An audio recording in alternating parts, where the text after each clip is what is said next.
The story unfolds with the miserable life of a pitiful girl named Lewis. Lewis's first life was an ordinary, wretched, and tedious existence. She was a fatherless child from birth, and her mother passed away when she entered the winter of her 8th year. The village lord, Benjamin, became her guardian. Benjamin raised and educated her with utmost care. Lewis's face was beautiful, but her eyes always seemed to carry a tinge of sadness. She chuckled inwardly, indeed, with utmost care. I don't know how much she appreciated it, but that girl hadn't stepped foot outside his house since she was 8. Just before reaching the new horizon, Lewis's small hand was grasped tightly by another. The person was none other than Benjamin. As soon as he caught her, he immediately pulled her back. Immediately afterward, stern words rang out. "Lewis, what are you doing? How many times do I have to tell you that it's dangerous out there?" Lewis, caught off guard, could only stand still and endure. Benjamin turned his back, sternly reminding her, "Absolutely do not do that again." Lewis couldn't protest, only meekly replying,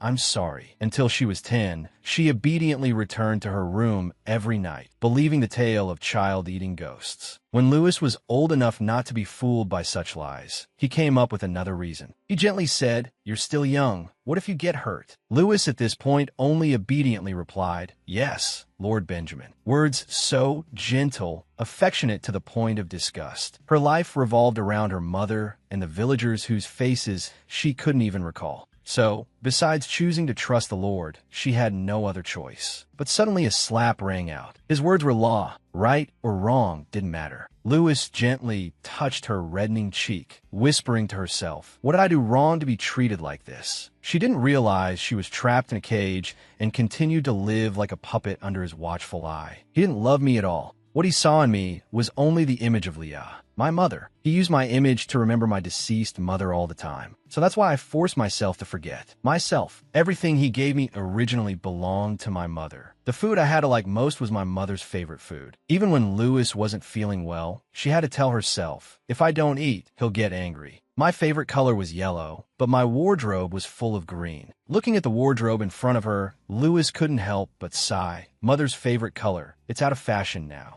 Even her laugh was forced to be changed to resemble hers. Looking at Lewis's reflection in the mirror, Benjamin's face became even more excited that, yes, that's it. The two of them were like polar opposites. One ecstatically excited, the other could only bow their head in silent resignation. Benjamin, at this moment, seemed to have gone mad, rushing to the mirror and shouting, "Leah." He looked at me in the mirror, happy as if my mother had come back to life. He always went on and on about how beautiful and elegant my mother was. Because I was the daughter of such a woman, I was raised to behave and act just like her. Benjamin's words echoed in her head. "Your mother wouldn't say such things. You have to become a wonderful person like your mother, right?" Lewis is becoming more and more like Leah. Every time I look at you, it's like Leah is returning. "Lewis, you won't leave me, will you? Without me, you're nothing but an orphan. You absolutely must not forget the kindness I bestowed upon you, right, Lewis?" Faced with these binding words, Lewis had no other choice but to reluctantly nod in agreement. Receiving the desired response, Benjamin turned away. Only then could Lewis relax a little. She felt a pang of sadness. Now, I don't even know who I am anymore. And then, when I turned 16, he decided to marry me. At 16, though still immersed in that dark and hazy world, I realized I was just a caged bird. Now I could feel the old and disgusting gaze of the man before me. Looking at the cold smile before her, Lewis couldn't help but think, disgusting, so disgusting. How could he turn the daughter he raised into his wife? However, I had no choice because I was nothing but an ignorant orphan with nothing to my name. Dressed in a splendid wedding gown, Lewis's face held no trace of joy. She thought to herself, "I only have one option left. It's the only way he can't control me." As she thought, she looked out the window towards the distant forest. Tears silently fell as Lewis murmured to herself, "The only way is to end my own life." Thinking this, she bit her lip hard to prevent any sound. Immediately after, Lewis slumped onto the bed, silently berating herself, so pathetic. But even so, as she thought, she slightly raised her head, her eyes tightly shut. Looking out the window, where the dense forest rustled, she let out a small cry. Immediately after, Lewis collapsed onto the floor, slowly closing her eyes. She thought, if he wanted me to be so much like my mother, then choosing to die like her should please him. At this moment, golden gears suddenly appeared, filling the air. The scene suddenly shifted to a poor village on a winter morning. An urgent voice called out, "Lewis, Lewis." Hearing the familiar voice, Lewis immediately woke up. She sat up, looked around for a moment, and wondered, "What is this?"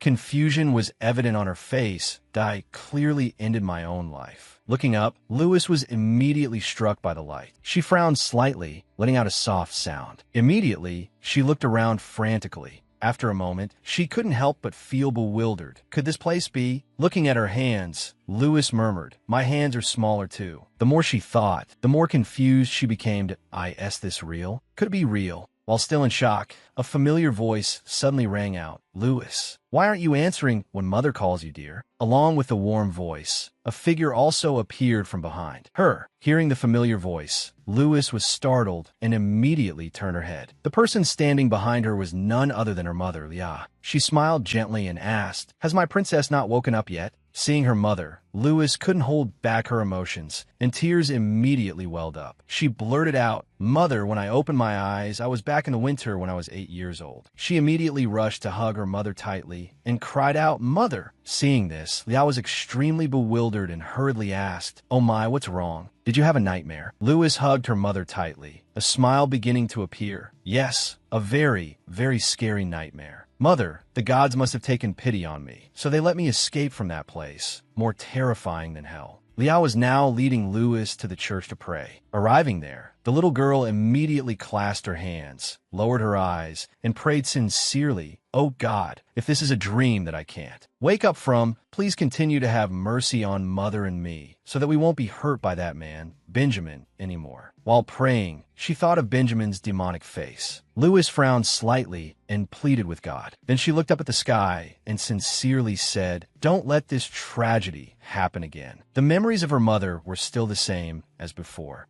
Mother always had a bright smile on her face. Mother loved roses. At this moment, Liao was standing in front of the stove, turning to smile at Lewis. Lewis rested her chin in her hand, smiling foolishly, thinking to herself, "It's so wonderful to see Mother again. Happiness is fleeting, though, because then I have to face how useless I am." One night, while Lewis was still sound asleep, she was awakened by her mother's panicked voice. "What's happening now?" "Benjamin." Opening the curtain, she saw her mother standing at the doorway, and in front of her was Benjamin. He said resolutely, "Leah, marry me. Lewis needs a father, and you need a husband." These words shocked Lewis deeply. Lewis's hands trembled uncontrollably. At that moment, Leah also cried out, "Benjamin, are you crazy? Why me, of all people?" Benjamin seemed to have lost his mind. He gripped Leah's shoulders tightly and said, "Leah, please. That man of course, I know this goes against all morals, but what I'm saying is true. You should see clearly who has been taking care of you and Lewis for the past 8 years." Leah felt dizzy from what she was hearing. She quickly pushed him away and sighed, "Benjamin, go back. I don't want to see you anymore right now." Seeing her attitude, Benjamin became even more irritated. He yelled, "Damn it, Leah, why can't it be me? I'm not inferior to that brat." Hearing him mention her lover, Leah immediately went into defensive mode. Her face hardened, and she looked directly at the man in front of her and said seriously, "Benjamin, you should just go back." He frowned unhappily at her words and said, "I've always taken care of you and Lewis. You should understand who you're living off of." Leah was speechless, frozen stiff. Benjamin pressed his advantage, his face revealing a more beastly expression. "You should think about it carefully." After finishing his sentence, he turned and left resolutely. Leah was at her limit, but could only utter, "Lewis." Lewis had just come downstairs when she called out, "Mother." Leah turned around immediately, surprised at her voice. "Lewis." Lewis hung her head, thinking to herself, "Asterisk, I have to tell Mother everything. This absolutely cannot happen again. Asterisk." Leah walked over, her voice laced with worry. "I'm sorry. Did I wake you?" Lewis quickly replied, "I'm all right." Then she continued, "Mother, there's something I need to tell you." And so I told her everything that had happened. After hearing the story, Leah immediately embraced her daughter.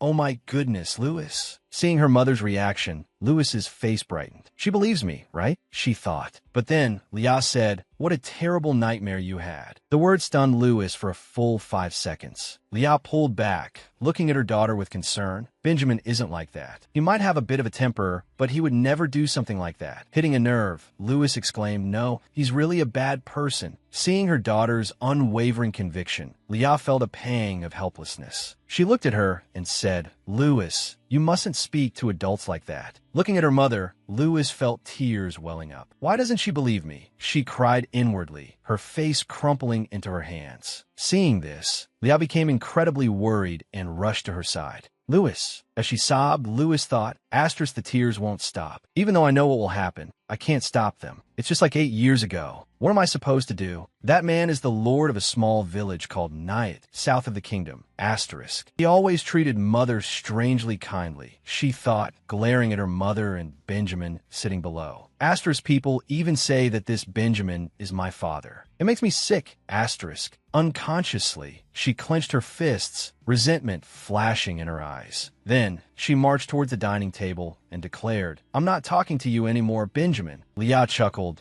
"I asked this about the dream where you married Benjamin." Louis immediately retorted, "It's not about that." At that moment, Benjamin spoke up. "Louis dreamt of marrying me." He then laughed. "It would be my honor to marry Louis." Louis watched him, wondering, asterisk, how can I escape him? How? Even though I tried to convince Mother. Asterisk. Leah rushed over and hugged her daughter, laughing, "Oh, my adorable little puppy." Louis looked at her mother, speechless and defeated. Then she hung her head, feigning sadness. "Mother, listen to me. I had another nightmare." Despite her words, her mother remained silent. Asterisk, no matter what I say, she won't believe me. Am I just supposed to let the days pass like this? Asterisk, she thought. Back in her room, Louis continued to ponder. Telling her that I've gone back in time will only make her worry more. Asterisk, I have to study. That's the only thing I can do right now. Asterisk, with that thought, she stood up abruptly, her fists clenched with determination. Immediately, Louis ran towards the village church. Peering around, she thought to herself, the church library must have a lot of books. Inside, a massive book on a lectern immediately caught her attention. Even more intriguing, several pages have been ripped out. Louis opened the book, silently wondering, if I explain it logically, would Mother believe I'm reincarnated? After reading for a while, Louis's brow furrowed. The text was both difficult and dry. I'll have to read this several times to understand it. Despite feeling a little discouraged, Louis reassured herself. It's okay, I can do this. As she was concentrating on reading, someone spoke in a startled voice. Oh my goodness, reading such a difficult book at such a young age. It was one of the nuns from the church. Another nun nearby, overhearing, exclaimed, "She's been coming here and persistently reading like this for several days now." Just then, another person appeared. He brushed past the nuns and approached Louis. Then he asked, "Isn't that Louis?" Louis looked up to see who it was. It was the loathsome Benjamin. Upon seeing his face clearly, Louis immediately stood up. This confused Benjamin. Louis remained resolute, not saying a word, and walked past him as if he were invisible. Benjamin's face immediately soured. He frowned and asked, "Louis, aren't you going to greet your Uncle Benjamin?"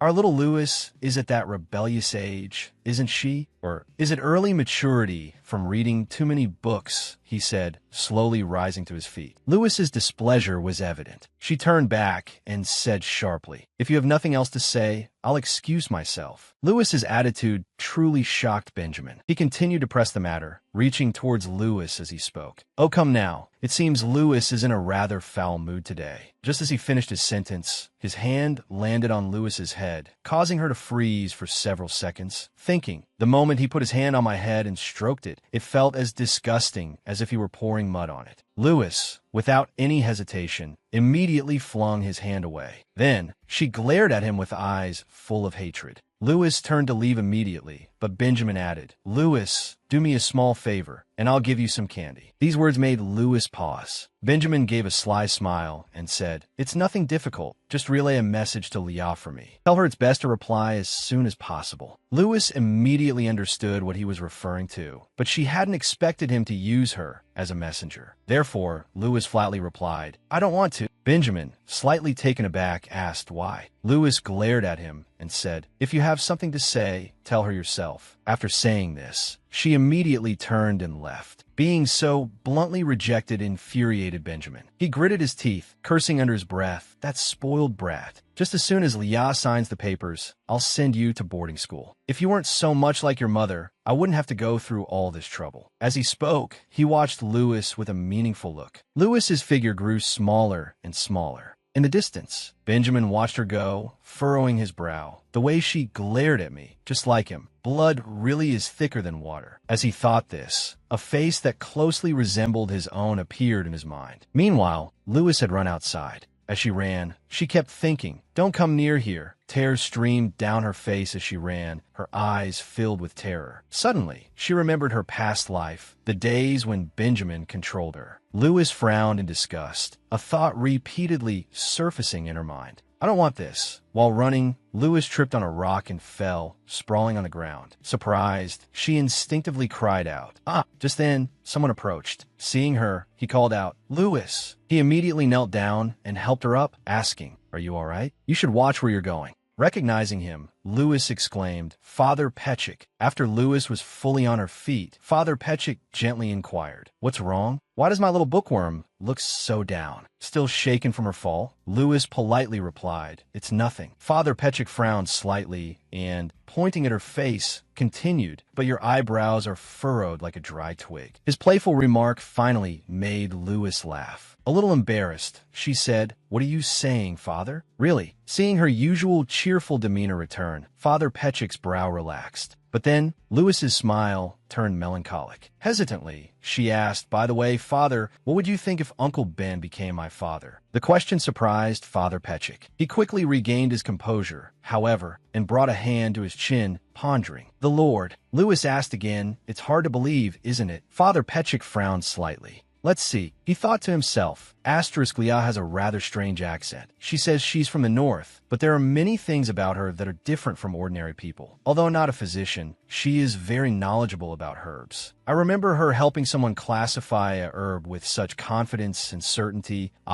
It was the kind that helps with sleep. Another time, she looked up at the sky and said, "It will probably rain tomorrow." She could predict the next day's weather just by looking at the sky. Seeing that, everyone speculated that she was a witch, asterisk after hearing about the plan to wipe out the heretics in the north. The villagers came to me and said that she might be a witch. But Leah is a more devout believer than anyone. The more he thought, the more troubled Father Petchik became. A commoner girl, mistaken for a witch, becoming the Lord's wife? What irony. Thinking about that scenario, he also considered the reactions of the other villagers. Looking down at Lewis, Father Petchik thought to himself, "Still, it seems something really has happened to this little bookworm." Lewis continued, "He's not at all like the father my mother always told me about." Father Petchik, not wanting to overcomplicate things, comforted her. "But Lewis, if you have a father, many more wonderful things will happen than now." Lewis immediately replied, "Father, if it's him, those wonderful things won't happen." As she spoke, a visible hatred flashed in Lewis's eyes. Father Petchik, hearing this, became extremely worried and asked, "The Lord is very rich, so he could buy Lewis any book she likes." Lewis immediately replied, "There are also many books at the church, Father." She placed her hand on her chest and confidently declared, "I'm happy enough now." Seeing the little girl speak so certainly, Father Petchik became even more worried. He thought to himself, "Lately, she's been acting so unlike her age." Then, slightly stooping, he continued, "But it might be different for Leah, right? This world isn't a simple place for someone like Leah to live alone." Hearing this, Lewis boldly declared, "I will protect my mother." Hearing this, Father Petchik, thinking she was still just a child, immediately chuckled. "Well, then Leah must be very reassured. But before you can do that, you have to learn more and grow taller, right?" Seeing the priest say this, Lewis couldn't argue because it was so true and could only turn away with a small huff. Father Petchik took out a book and held it towards her, saying, "And this. It just so happens that this book has been copied. You wanted to read it, right?" Lewis, seeing the book, was awestruck and exclaimed, "Wow, thank you, Father." Just then, Leah appeared from behind and cheerfully called out, "Lewis, I'm here to pick you up." She smiled brightly and suggested, "Let's stop by the market on the way home." Seeing her mother, Lewis's smile immediately softened, and she politely replied, "Yes." Then, not forgetting to turn back and greet Petchik, she added, "Goodbye, Father." The priest cheerfully replied, "Yes, be careful." A moment later, a delicious cake was placed neatly on the table. Lewis cheered happily. "Wow, mother's cakes are the best, but why do you always make them in the shape of a snake?" Leah also sat down and gently said, Lewis, let me show you something. She took out a strange pendant and continued, the snake is the symbol of your father's family. Lewis stared blankly and unconsciously asked, my father's family? She smiled faintly and thought to herself, although I've never heard it directly from mother, I've heard the villagers say that father passed away. I really wanted to meet him. It's a shame that whether it was before or now, I can't meet him anymore. The mother and daughter then stood up, and Leah smiled and asked her daughter, do you want to try some? Lewis quickly nodded and replied yes. The next morning, the market was much quieter than usual. There were no sellers or buyers at the stalls. Walking a little further, seeing a crowd murmuring and bustling in one place, Liao wondered, what's going on? Lewis also looked and immediately noticed something new posted on the wall. It was a notice that read, recently, there have been frequent incidents of wolves destroying crops and livestock. Because of this, a wolf extermination will be carried out in a week. Every family must have one person participate, regardless of gender. After reading it, Lewis frowned slightly. Must there be one person? She immediately turned to look at her mother. Liao was equally shocked. Lewis, extremely worried, called out, Mother. Liao, though very worried, tried to remain calm and turned to her daughter, saying, Lewis, let's go home quickly. So, the mother and daughter, having bought nothing, dejectedly returned home. That afternoon, a child's voice rang out resolutely, I will kill all those wolves. Right after that, a woman's voice shouted, get over here now. As soon as she finished speaking, the little boy was seen being dragged away by his mother. He cried out, "Ow, Mom, that hurts. This is hopeless." Lewis felt incredibly sad and could only look away. The little boy next to Lewis turned and asked, "Will your mom go too, Lewis?" She replied, "No." Another little girl chimed in, "The Lord always sends knights to protect Lewis's house." The little boy, filled with admiration, exclaimed, "Whoa, that's so cool. Knights are the ones who wear armor and swing swords, right? Awesome." But Lewis didn't feel the same way. She sighed and thought, "A few days ago, Benjamin came to see me again."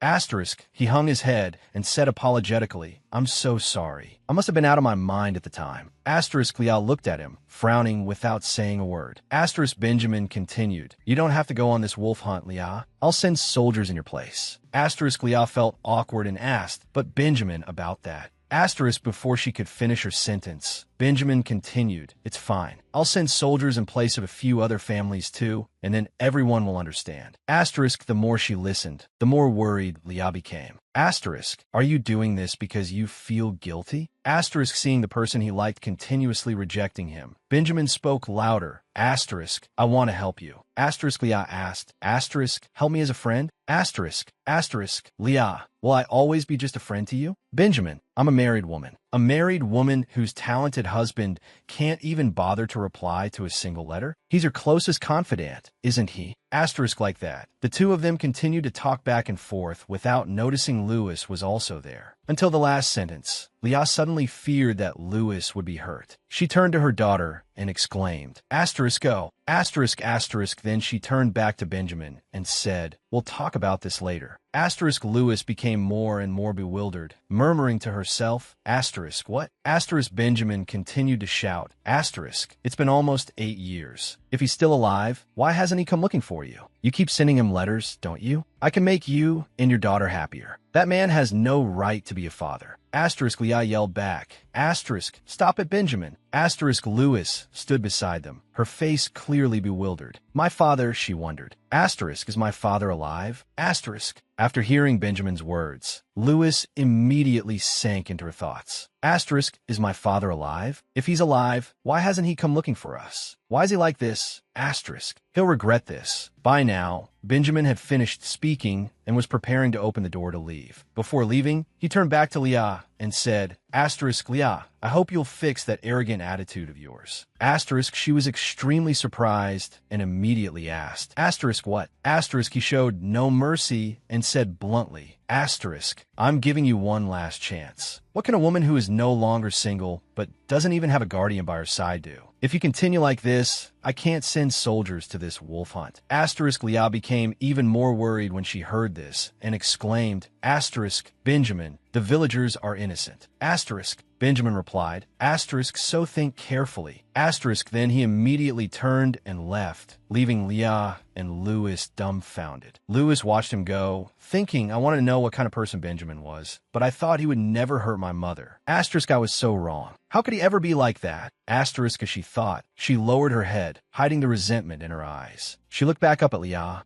calling out, Mom. Leah also tried to compose herself, kneeling down to ask her daughter, are you okay? Louis immediately replied obediently, yes, I'm all right. Leah's voice became even more sorrowful. I'm sorry. But Louis reached out to her mother. She hugged her mother tightly, saying, you don't need to apologize. I'll protect you. Leah hugged her daughter back, smiling as she replied, thank you, my daughter. Not long after, Louis finally fell asleep. Leah sat beside the bed, gazing intently at her sleeping daughter. She looked up, reassuring herself, everything will be all right. I hope everything will be all right. Finally, the day of the wolf hunt arrived. Early in the morning, everyone gathered at the edge of the forest. Some carried axes, others spears. Everyone wore expressions of grief and fear. One of them spoke up, we should start the hunt before it gets any colder. The boy from the other day also arrived. As soon as he saw Louis, he called out, Louis. Approaching her, he looked around for a moment, then uttered, huh? He looked directly at Louis with an angry expression. What's going on? You said the Lord would send soldiers. Were you lying? Louis's face showed her annoyance. She turned and said directly, no, I never said they would come. Then she thought to herself, Asterisk, Benjamin hadn't kept his promise to send soldiers to the wolf hunt to help Leah and the villagers. Not only the soldiers, but he himself hadn't been visiting as often as before either. Asterisk, Leah also stepped forward to explain to the boy, the Lord is very busy preparing for winter, so that's why. I came instead.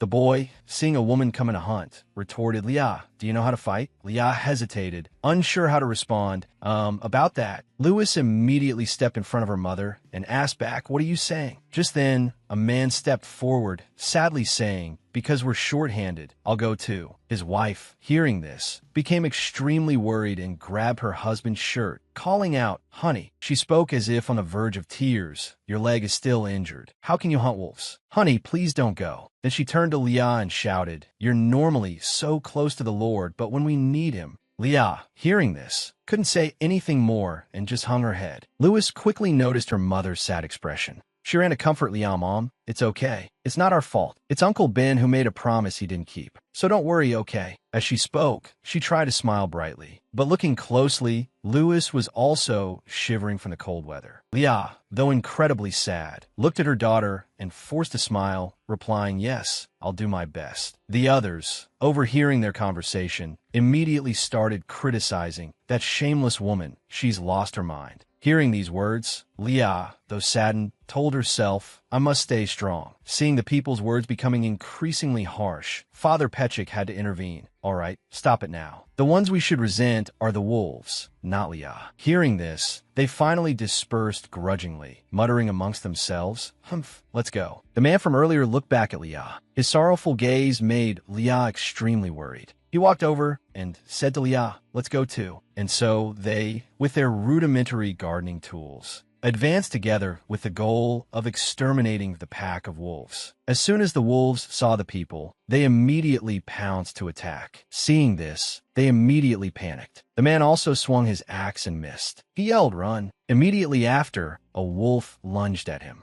Before Leah could do anything, the man's blood spurted out under the wolf's claws. Seeing this, she couldn't help but scream. The man, in the end, naturally didn't survive. His wife sat beside him, tears streaming down her face, blaming herself, saying, it's all my fault. Then she turned to Leah and criticized her. If the soldiers had come, my husband wouldn't have died. Leah could only lower her head and stammer, I'm truly sorry. She closed her eyes, her expression full of sorrow. But the woman didn't stop there. She lunged forward, grabbed Leah's hair, and yelled, you think an apology is enough? Leah could only cry out in helplessness. Seeing the commotion, the other villagers rushed over to intervene. Margaret, stop it. You know this isn't Leah's fault. Louis could only helplessly watch everything unfold. Margaret was still furious. She pointed at Leah and screamed, let go of me. Let go. She should follow my husband to the other side. I said let go. Leah was utterly helpless and immediately burst into tears. Louis watched, blaming herself. I should have helped Mother. But why couldn't I move? As she thought this, Lewis's tears also began to flow. Why? She thought, sobbing. Ever since that day, under Margaret's direction, Mother and I began to be subtly ostracized in the village. At first, even though the prices were the same, they sold us smaller quantities, differences too subtle to notice easily. Clearly, they'd sell to others, but when it was Mother's turn, they'd say they had nothing left. Even in church, everyone left space around Mother and me. Lewis frowned, thinking to herself, no one sits near us. The affection the villagers usually had for Mother instantly changed to hatred. Lewis sat down, looking off into the distance, thinking, coming to a place like this makes me feel a little better. I'll read a book for a while. As she thought this, she opened her book. But suddenly, someone came up and kicked Lewis. Caught off guard, she fell to the ground, crying out in pain. At that moment, a group of children gathered around her. They started taunting her. Lewis, all you do is read books. What good is reading for a brat like you?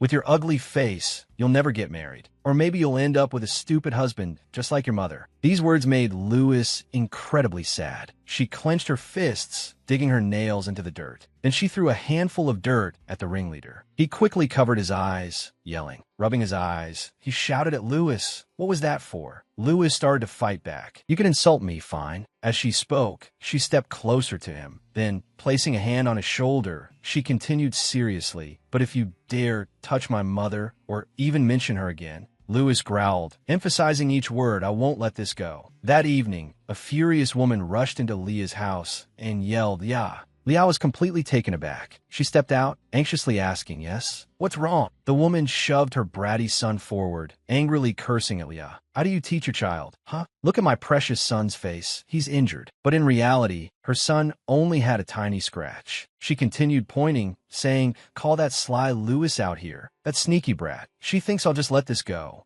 Leah, not wanting to argue, offered a solution that I'm so sorry. I'll pay for the medical expenses. But the woman scoffed, saying condescendingly, you have money to pay? I'll tell my husband, and you two won't even think about setting foot in the store again. After the woman left, Leah went back inside and got a cool cloth. She then placed it on Lewis's forehead because she was running a fever. Looking at her daughter lying in bed, Leah frowned slightly. Lewis. Earlier that afternoon, Lewis had come home without turning around, saying as she reached the door, I'm home. Leah, seeing her daughter, brightened up and immediately replied, welcome home. But right after, she noticed something unusual. Lewis's face was covered in dirt and scratches. Leah froze, anxiously uttering this. But she didn't ask anything, just slowly sat down and said, how about we clean your wounds first? But her daughter had a high fever. Leah shed tears, silently calling out in her heart, Alext, I miss you so much. As she thought, she burst into tears. The eyes of the villagers followed Leah and Lewis like a frenzy of madness and rage. What those people witnessed was Father Pekik lost in thought when a hand reached out, offering a cup towards Lewis. She saw clearly who it was and politely accepted it, smiling and saying, thank you, Father. Pekik also sat down, placing his things on the table, and said, these are the books and herbs I brought for you today. But immediately afterward, he looked saddened that I can't give you more. I feel so guilty. He then asked, Leah, is your mother doing all right? Hearing this question, Lewis lowered her head, her expression incredibly awkward, but she still politely replied, for now, she doesn't seem to be doing very well. Although she doesn't have a cold, but Father Pekik responded, I hope your mother recovers quickly. As he spoke, he lowered his eyes, looking deeply sympathetic. Worried about her mother, who could only lie in bed, she had to quickly seek out a doctor. However, both the doctor and pharmacist, due to the threats from the villagers, refused to treat her mother. Fortunately, the doctor, plagued by his conscience, came to their house that night. But he warned,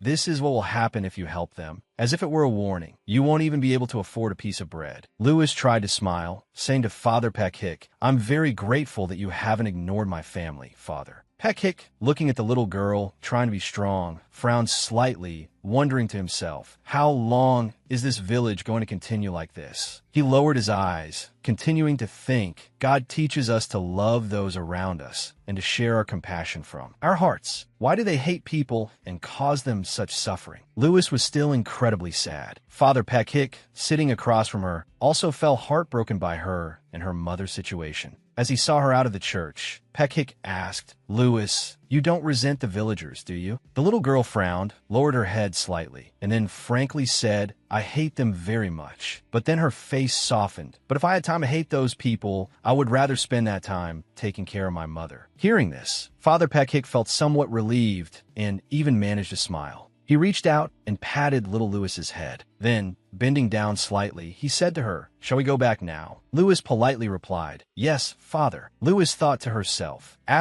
I lived a miserable life. I died and came back, but what's the point? When I was little, I couldn't do anything. Will that life just repeat itself? At least she had learned how to identify medicinal herbs for her mother. The more she thought, the sadder she felt. Lewis pursed her lips.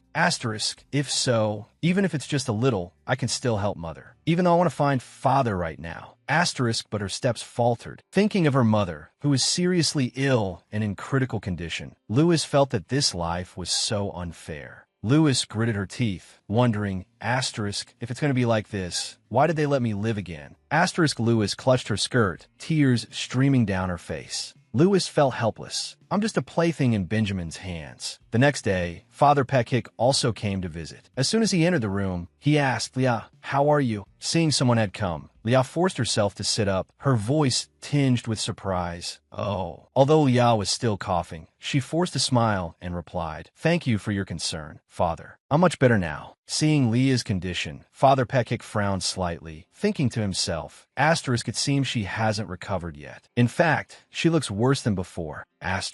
Then he looked toward the outside. The window had been smashed by someone, and the wind was constantly blowing in. Inside the house, paper and stones were scattered everywhere. It was obvious who had caused it. Pekik frowned. This is too much. Just then, Lewis came in from outside, carrying a cup of water, and said to her mother, "Mother, this is the herbal water I made. Please try to drink some." Seeing her daughter's thoughtfulness, Leah smiled and replied, "Thank you, my dear daughter." Father Pekik didn't just stand by. He took some wooden planks and boarded up the window to keep the wind out, thinking to himself, I hope spring will come soon so that everyone's wounds can heal and they can atone for their mistakes. As he thought, he looked towards the distant sky and make amends for the wrongs they have inflicted on these people. On the other side, Liao wearily shook her head and said to Lewis, I can't drink anymore. Lewis was extremely worried, thinking to herself, Mother hasn't even drunk half of it. Then, suddenly, Liao began to cough violently and fainted. Seeing this, Lewis was extremely panicked, crying out, Mother! Father Pekik, who was downstairs, heard her. He rushed upstairs, asking in alarm what happened. Lewis could only watch as Liao lay unconscious on the bed. Lewis was now beside herself with fear and could only keep calling out, Please, Mother, wake up, Mother! But despite her cries, Liao remained motionless, her face pale. Liao remained unresponsive, leaving Lewis utterly helpless. She collapsed onto the bed, sobbing, Mother! Father Pekik, understanding the situation, immediately thought, I must call a doctor right away. But then he hesitated. If I leave Liao and Lewis here and go, who knows what might happen? But if I stay here and let Lewis go, it's too dangerous. Suddenly, something occurred to him. Wait a minute, if it's those people. Thinking this, Pekik immediately told Lewis, go find the Lord and a doctor. She looked up, dazed, and whispered yes. I'll take care of Liao. Father Pekik urged, go quickly, hurry. Hearing this, Lewis immediately ran as fast as she could to get help. As she ran, she silently berated herself. I hesitated. I wavered. The image of Benjamin flashed through her mind. In this situation, no one but him could help her mother. But what if he says he's forgotten my mother? The thought made Lewis's tears flow even more fiercely. She quickened her pace, thinking to herself, I don't want that. I have to go back. I want to live with my mother. With that thought, she ran even faster, heading towards the Lord's castle. Finally, Lewis arrived. Benjamin was in his room when he heard the guard shouting, You can't just barge in like that. Immediately after, Lewis pushed her way through. Standing before Benjamin, she said, Benjamin.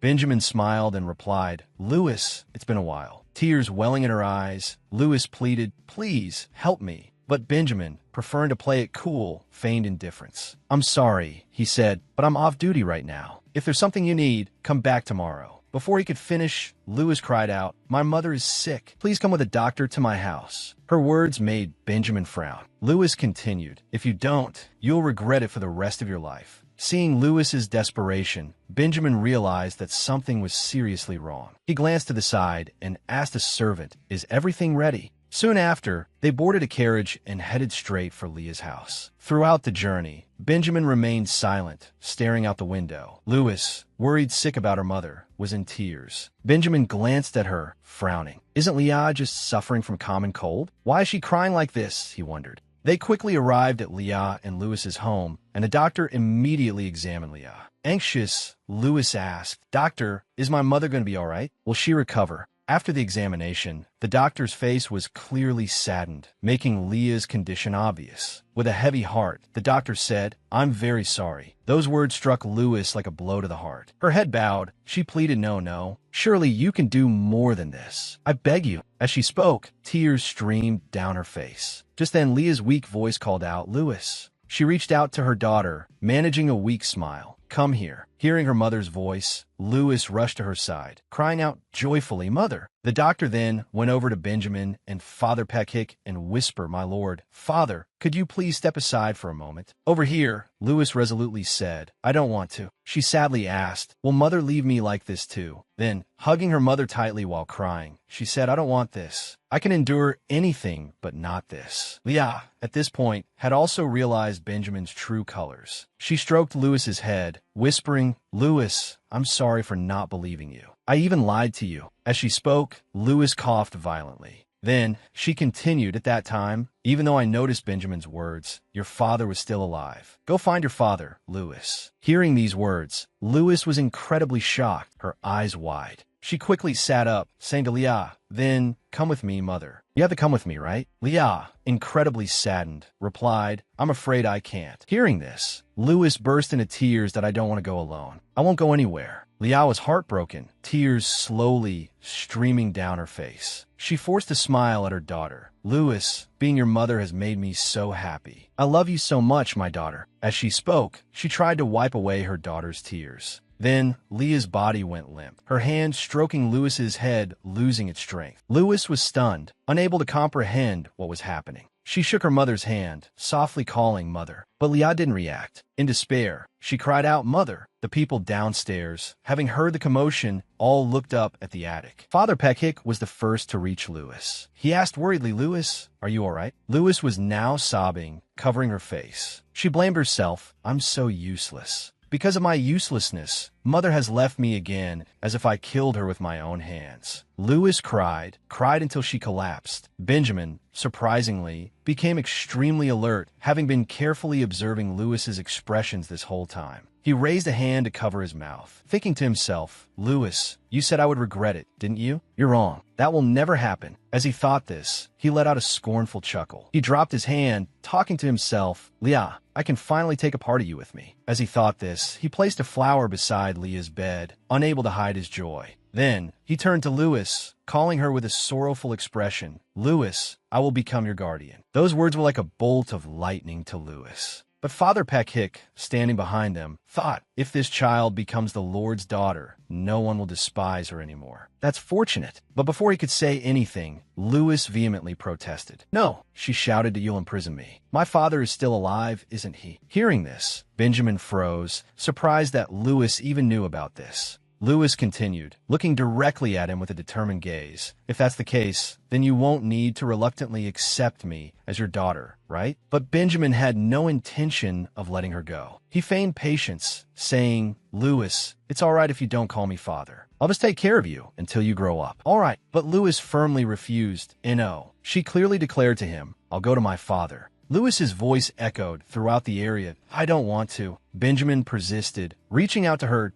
"Don't be stubborn. Come with me." Louis adamantly refused. She clung tightly to Father Pekic, screaming, "No, I absolutely will not go anywhere. I will stay in this house with Mother." Father Pekic was very worried. He sat down and comforted Louis. "Louis, calm down. When your grief passes, you can think about it again. It's not too late. You should go with the Lord first, okay?" His question truly stunned Louis. She clenched her hands tightly. Seeing her silence, Father Pekic called again, "Louis." But Louis refused, throwing his hand off. The doctor from earlier stepped forward, saying, "According to the kingdom's law, as long as there's a signature from the person who will become the child's guardian and the signatures of 2 witnesses, there's no legal problem." Louis felt a chill down her spine. She turned to look at them with a frightened expression, thinking to herself, Could it be? Benjamin, sitting nearby, covered his mouth with a satisfied smirk. The doctor continued, although this clause is only effective in unavoidable circumstances, in this unexpected situation, it's understandable that the child is stubbornly refusing to listen. Tears welled up in Lewis's eyes. She truly didn't want to go with that devil. The doctor turned to Father Peck and said, "Father, if we become witnesses, Lewis will be able to live a comfortable life." Lewis then spoke up, calling, "Father," she cried as she spoke, "I don't want to become family with that man. Please, don't let me go with him." Finishing her sentence, she collapsed, covering her face and sobbing. Father Peck sorrowfully stroked her head, trying to comfort her. "Oh, our little bookworm. Even though Lewis is intelligent, she is still a child." He gently explained, "It will be difficult for you to live alone now." Lewis suddenly froze, looking up in shock. "Are you bringing up that horrible thing again?" Lewis suddenly remembered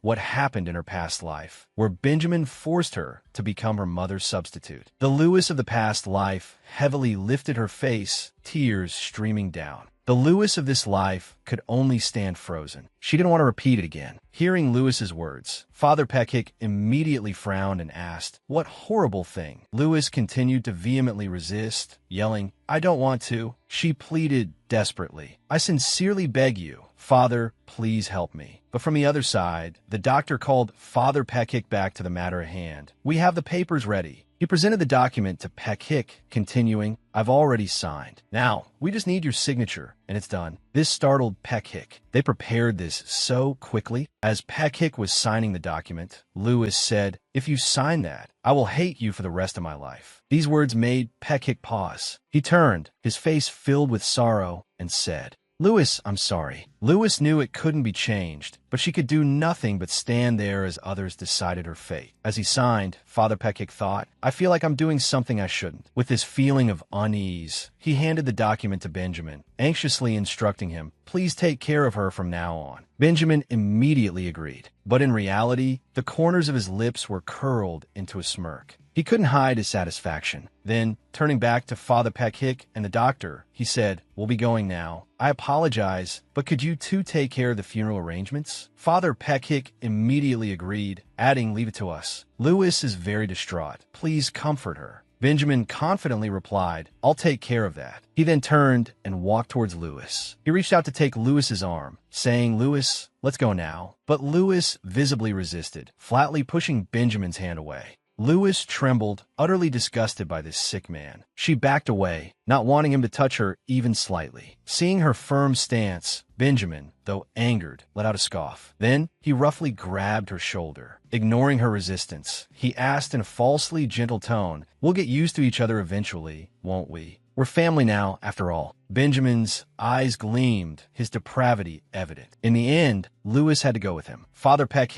and the doctor saw them to the door. Father Peck anxiously told Lewis, "Be careful and get plenty of rest." But Lewis said nothing, only silently lowering her head. A moment later, the carriage departed, carrying Lewis to Benjamin's mansion under Peck's gaze. He turned back inside, letting out a soft sigh. Inside the carriage, Benjamin admonished Lewis, "You must be obedient now, understand? I hope I won't have to punish you." Lewis listened but remained silent, unwilling to respond to him. Soon after, she burst into tears, her emotions in turmoil. Suddenly, Benjamin raised his voice, shouting, "Can't you stop that?" Lewis flinched at his outburst. She tried to restrain herself, looking out the window, thinking, "I'd rather jump from here. Just let me escape this place." Seeing that she hadn't stopped crying, Benjamin frowned in annoyance. He then pressed Lewis against the carriage wall with his arm, startling her. He stood up, sternly warning, "I told you to stop." Then, releasing her, he continued, "Why do you keep looking towards the door?" Thinking of jumping out, he asked, a sick smile spreading across his face. His hand landed on her shoulder again, squeezing tightly as he continued, "Don't think I'll let you off easily." Then, feigning politeness, he added, "Don't even think about it, understand?" Lewis didn't answer, just hung her head, thinking if I had known in my past life that my father was alive, would things have been different? She pressed her lips together, resolving,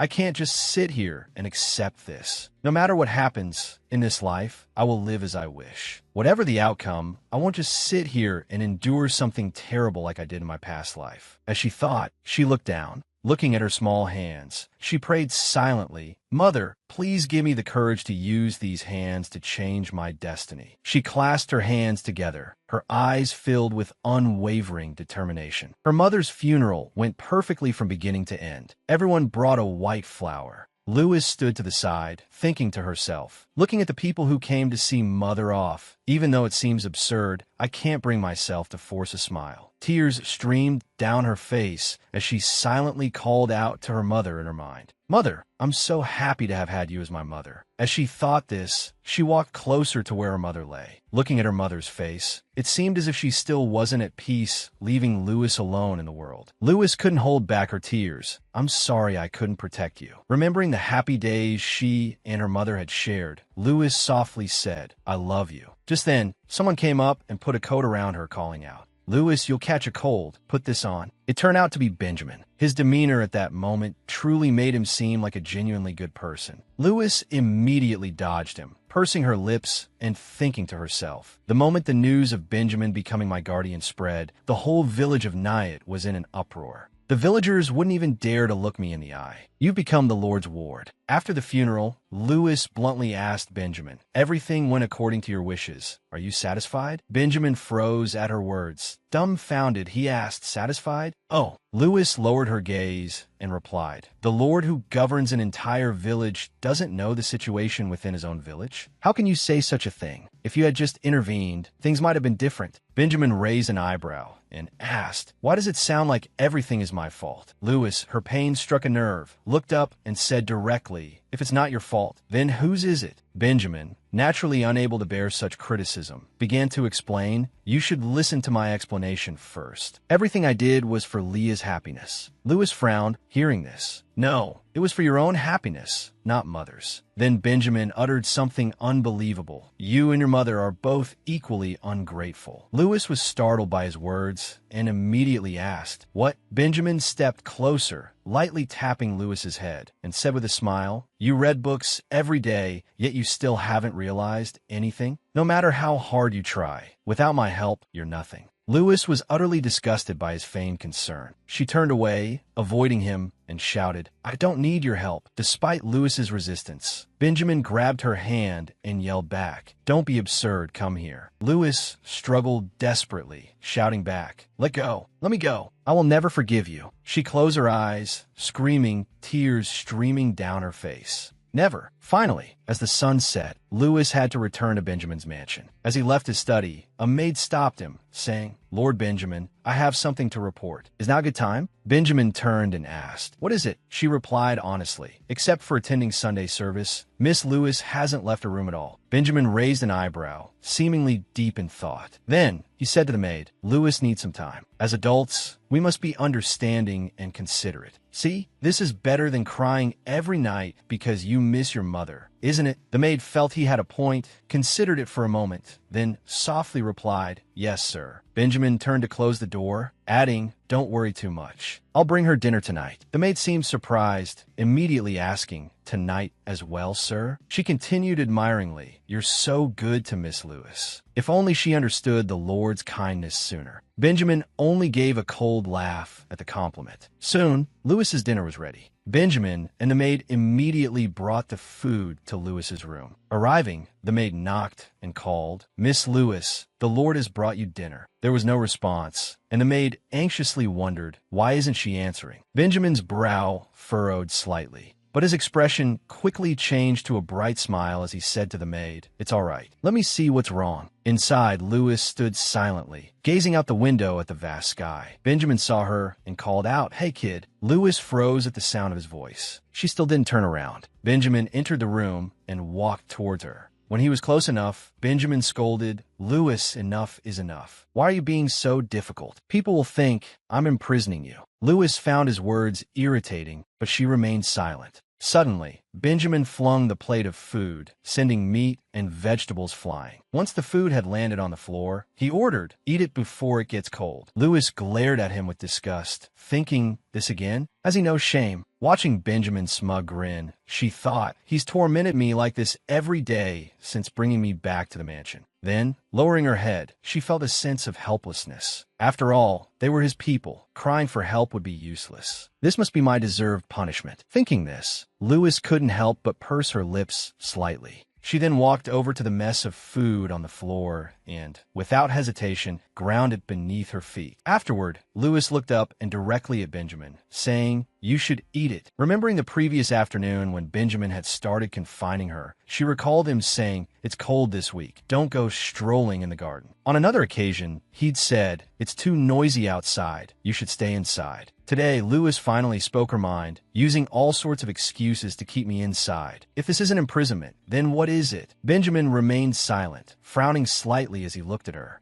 Lewis continued, "If it's not imprisonment, then I can go to church tomorrow, right?" Suddenly, unlike his usual demeanor, Benjamin roared, "Do whatever you want." His outburst startled Lewis. After yelling at her, Benjamin slammed the door and stormed out. Lewis stood rooted to the spot, clutching her skirt, thinking, no matter how many times this happens, I can't seem to get used to it. She took out the keepsake her mother had given her and stared at it for a long time. Tears welled up in her eyes as she whispered, "Mother, I miss you so much." Time dragged on tediously. Lewis didn't bother doing anything, simply lying in bed, letting the days pass by. She wrapped herself in a blanket, thoughts swirling in her head. If it were Father Peck, if it were Father, would he listen to me? Thinking of this, Lewis couldn't help but squeeze her eyes shut. Then she bolted upright. Perhaps Father will choose to believe Benjamin and sign the papers. Father might think I'm lying and get angry. The thought truly upset Lewis. She remembered, guilt rising within her. I said such harsh things to the priest. Then, clenching her fist, she resolved, "But I can't just sit here and do nothing." After a restless night, a new day finally dawned, and Lewis quickly arrived at the church. Her carriage stopped at the front, and besides the coachman, a maid accompanied her. Lewis looked up and said to the maid, "I want to go to confession. Could you wait for me outside?" The maid wondered to herself. Is she repenting for being disrespectful to the Lord? Seeing it as a good thing, she agreed. "I understand. Please come back quickly." Lewis didn't give her a hard time and replied, "Yes, I'll be right back." As soon as she was out of sight of the servants, Lewis ran into the church. As she ran, she urged herself on, "I have to hurry." The moment she saw Father Peck, Lewis called out, "Father!" Peck's face lit up when he saw Lewis. He reached out to greet her, smiling, "Lewis, it's been a while." Then, his expression turned to concern. "Since the funeral, hasn't it? Are you all right?" Lewis caught her breath, then began to speak,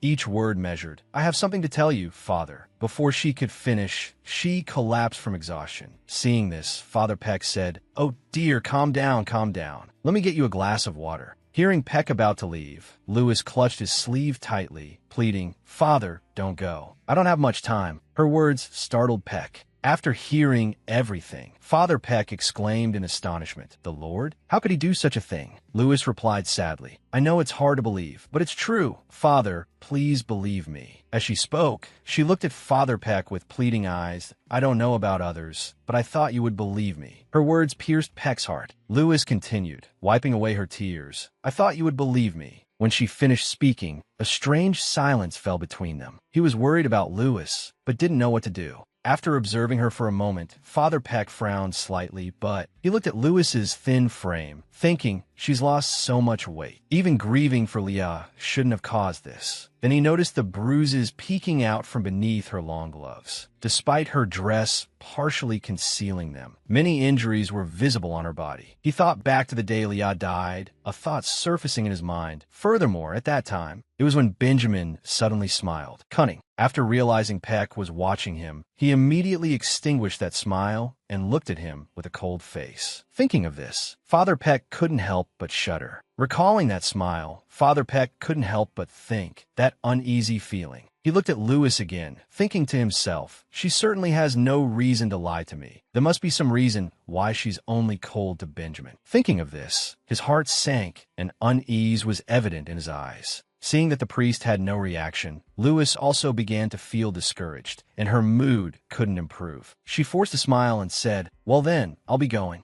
Just as she was about to leave, Peck immediately stood up and called out, "Wait a minute, child." Lewis, thinking all hope was lost, didn't turn around. She just turned her head slightly, trying to stay calm, and replied, "It's okay. There's nothing else that can be done now. Just forget what I said today." But Father Peck came closer, continuing to call, "Lewis, wait a moment." As he approached, Peck reached out his hand, intending to stop her. But Lewis, as if by reflex, put her hand in front of her face, fear evident on her face. Seeing Lewis's reaction, Father Peck became even more worried. He knelt down on one knee and softly called, "Lewis." Lewis was now completely helpless. Tears just streamed down her face. "I'm sorry. I know that anyone looking at me would see that I need the protection of an adult, but it's just so painful." As she uttered these words, it seemed as if for a moment Lewis choked up. Hearing this, Peck seemed to understand everything, and his heart ached even more for her. He said, "You've been through so much." Hearing these words, Lewis flinched, her whole body trembling unconsciously. She looked up at Peck, and he continued, "This old man's eyes have grown too dim, and I've done something useless." Then he sincerely bowed towards Lewis. He continued, "Lewis, I sincerely apologize for my arbitrary decision." Lewis understood, of course, and didn't want to blame Father Peck. She didn't say anything, just directly reached out and took the priest's hand. Peck worriedly asked, "If you hate Benjamin, what do you want to do from now on?" Hearing this, Lewis expressed her wish, "I want to find my real father." She took out the necklace her mother had given her and said, "My mother gave me this necklace when she was dying. I think it has something to do with my father."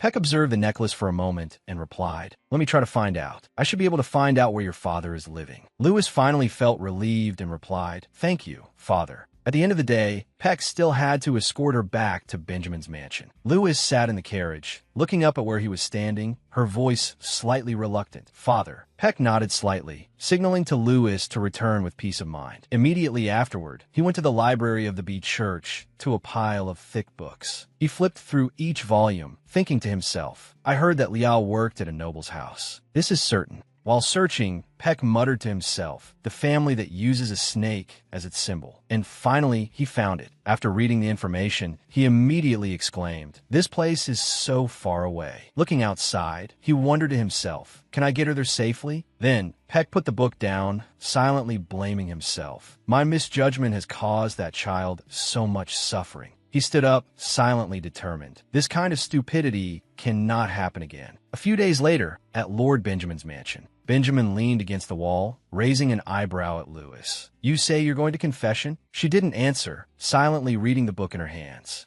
Benjamin, naturally annoyed at being ignored, taunted her. "Look at you. It seems you don't intend to reflect on your arrogant attitude, do you?" Then, with a seemingly affectionate smile, he said, "There's a boarding school perfectly suited for ungrateful little girls like you. In the spring, you'll attend that school. Remember that." This news was like a bolt from the blue for Lewis. Wait. Before Lewis could speak, Benjamin slammed the door shut and left. His action truly startled Lewis. She closed her eyes, thinking to herself, "This life is clearly different from the previous one, but I still can't be certain." She looked at her palms, telling herself, "I must escape from here before spring arrives." One day, Benjamin suddenly announced, "From this weekend, I've decided we'll attend the larger church, not near anymore." Lewis was astonished and immediately asked, "What?" She was extremely worried, thinking to herself, "I had planned to leave Near with Father Peck tonight." Thinking this, she immediately retorted, "I don't want to." That statement greatly annoyed Benjamin. He turned and gestured to the servants. Soon, all the servants had left the room. Now, Benjamin could be his true self, and he sneered. Then he directly grabbed Lewis's shoulder tightly, yelling, "This is absolutely insane. I told you to like it, so you have to like it. How dare you refuse?" Lewis didn't back down, struggling to remove his hand while shouting back, "If you have faith, you can pray anywhere. God is everywhere." Benjamin sneered again, saying, "Very well." Lewis moved away from him slightly, then said, "If it's not in your church, I absolutely will not go." Benjamin, of course, wouldn't compromise easily. He turned his back to leave, saying fiercely, "You will go to the larger church regardless. Otherwise, enjoy being confined to your room for the rest of your life." Before he stepped out of the room, Lewis saw the key hanging from his wrist. Lewis instantly recognized it and was filled with panic.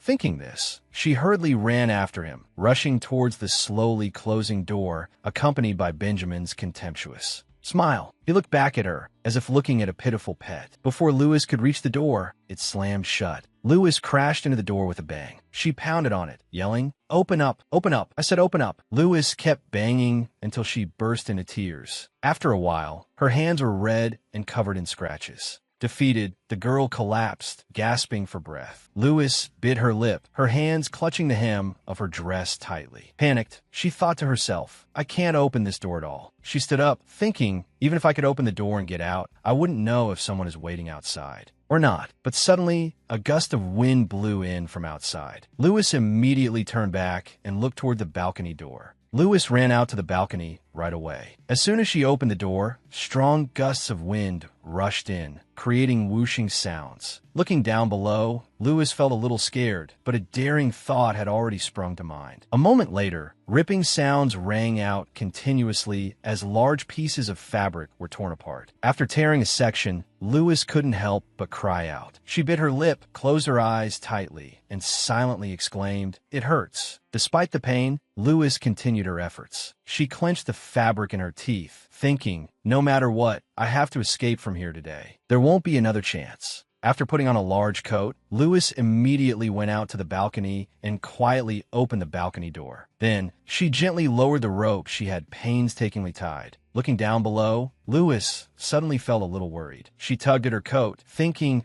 falling wouldn't be a problem, but I absolutely cannot make a sound. As she climbed out, Lewis kept telling herself, "Please, let no one walk by." While climbing smoothly, Lewis suddenly lost her grip. She lost her balance and her footing, her whole body suspended in midair. A moment later, Lewis fell to the ground with a thud, crying out in pain. The fall caused her head to bleed. She gritted her teeth, trying to suppress the pain, thinking, luckily, there wasn't a loud noise. If I don't hurry and escape, as she thought, she stood up and limped towards the place where she had arranged to meet Father Pekik. Near the church, the moon was already high in the sky. It was very late. Having waited for a long time without seeing anyone, Father Pekik worried, thinking, why hasn't Lewis arrived yet? Just then, Lewis's small figure came running from afar, calling out, "Father!" Seeing her bruised and battered, Father Pekik exclaimed in alarm, "Lewis, are you all right?" But Lewis, unconcerned about her injuries, immediately urged, "We have to go quickly. I snuck out, so I don't know when that Benjamin will come after me." But Father Pekik sat down, worriedly saying, "We need to bandage your wounds first." Lewis was extremely anxious and urged again, "My wounds aren't important. We have to hurry." But just as she was about to walk,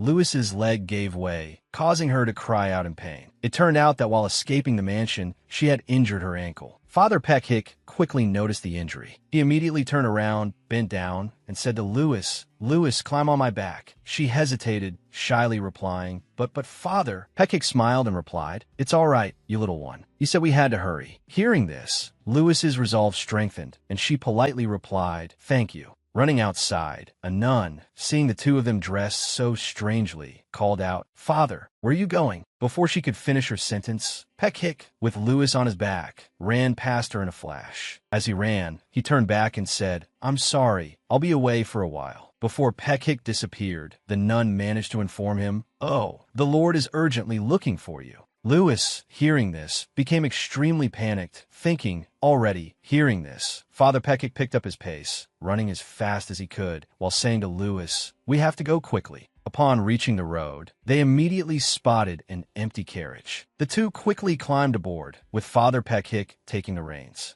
A farmer ran up, seemingly the owner of the carriage. He asked bewilderedly, "Father, what's going on?" Father Pekik, trying to remain calm, replied, "I apologize, but I must borrow this carriage for a while. You can find it at the Neo's station." As soon as he finished speaking, Father Pekik whipped the horses and sped off. The farmer was still stunned when he noticed another commotion. Benjamin came charging from behind, seemingly in pursuit of the carriage. His face was filled with panic, as if he was afraid of something. He stared after them, bewildered, wondering what in the world is happening. Benjamin's horse quickly closed the distance between himself and Lewis and Father Pekik's carriage. Benjamin yelled, "Lewis!" Hearing her name, Lewis immediately turned to look at him, her face filled with terror. She prayed silently, "I pray to God, please don't just watch over me, but give me wings to fly." Arriving at the train station, Father Pekik rushed in, quickly slapping a handful of money on the counter. The ticket seller, bewildered, called after the two as they ran. "Father, you're making this very difficult for me." Father Peck, still running with all his might, called back over his shoulder, "I sincerely apologize, but I'm in a great hurry. Keep the change." He hurriedly led Lewis to the train door, shouting to the person standing there, "Wait a moment, we need to board." Seeing that their pace wasn't fast enough, he scooped Lewis up into his arms. Surprised, she cried out, "Father, Father!" Father Peck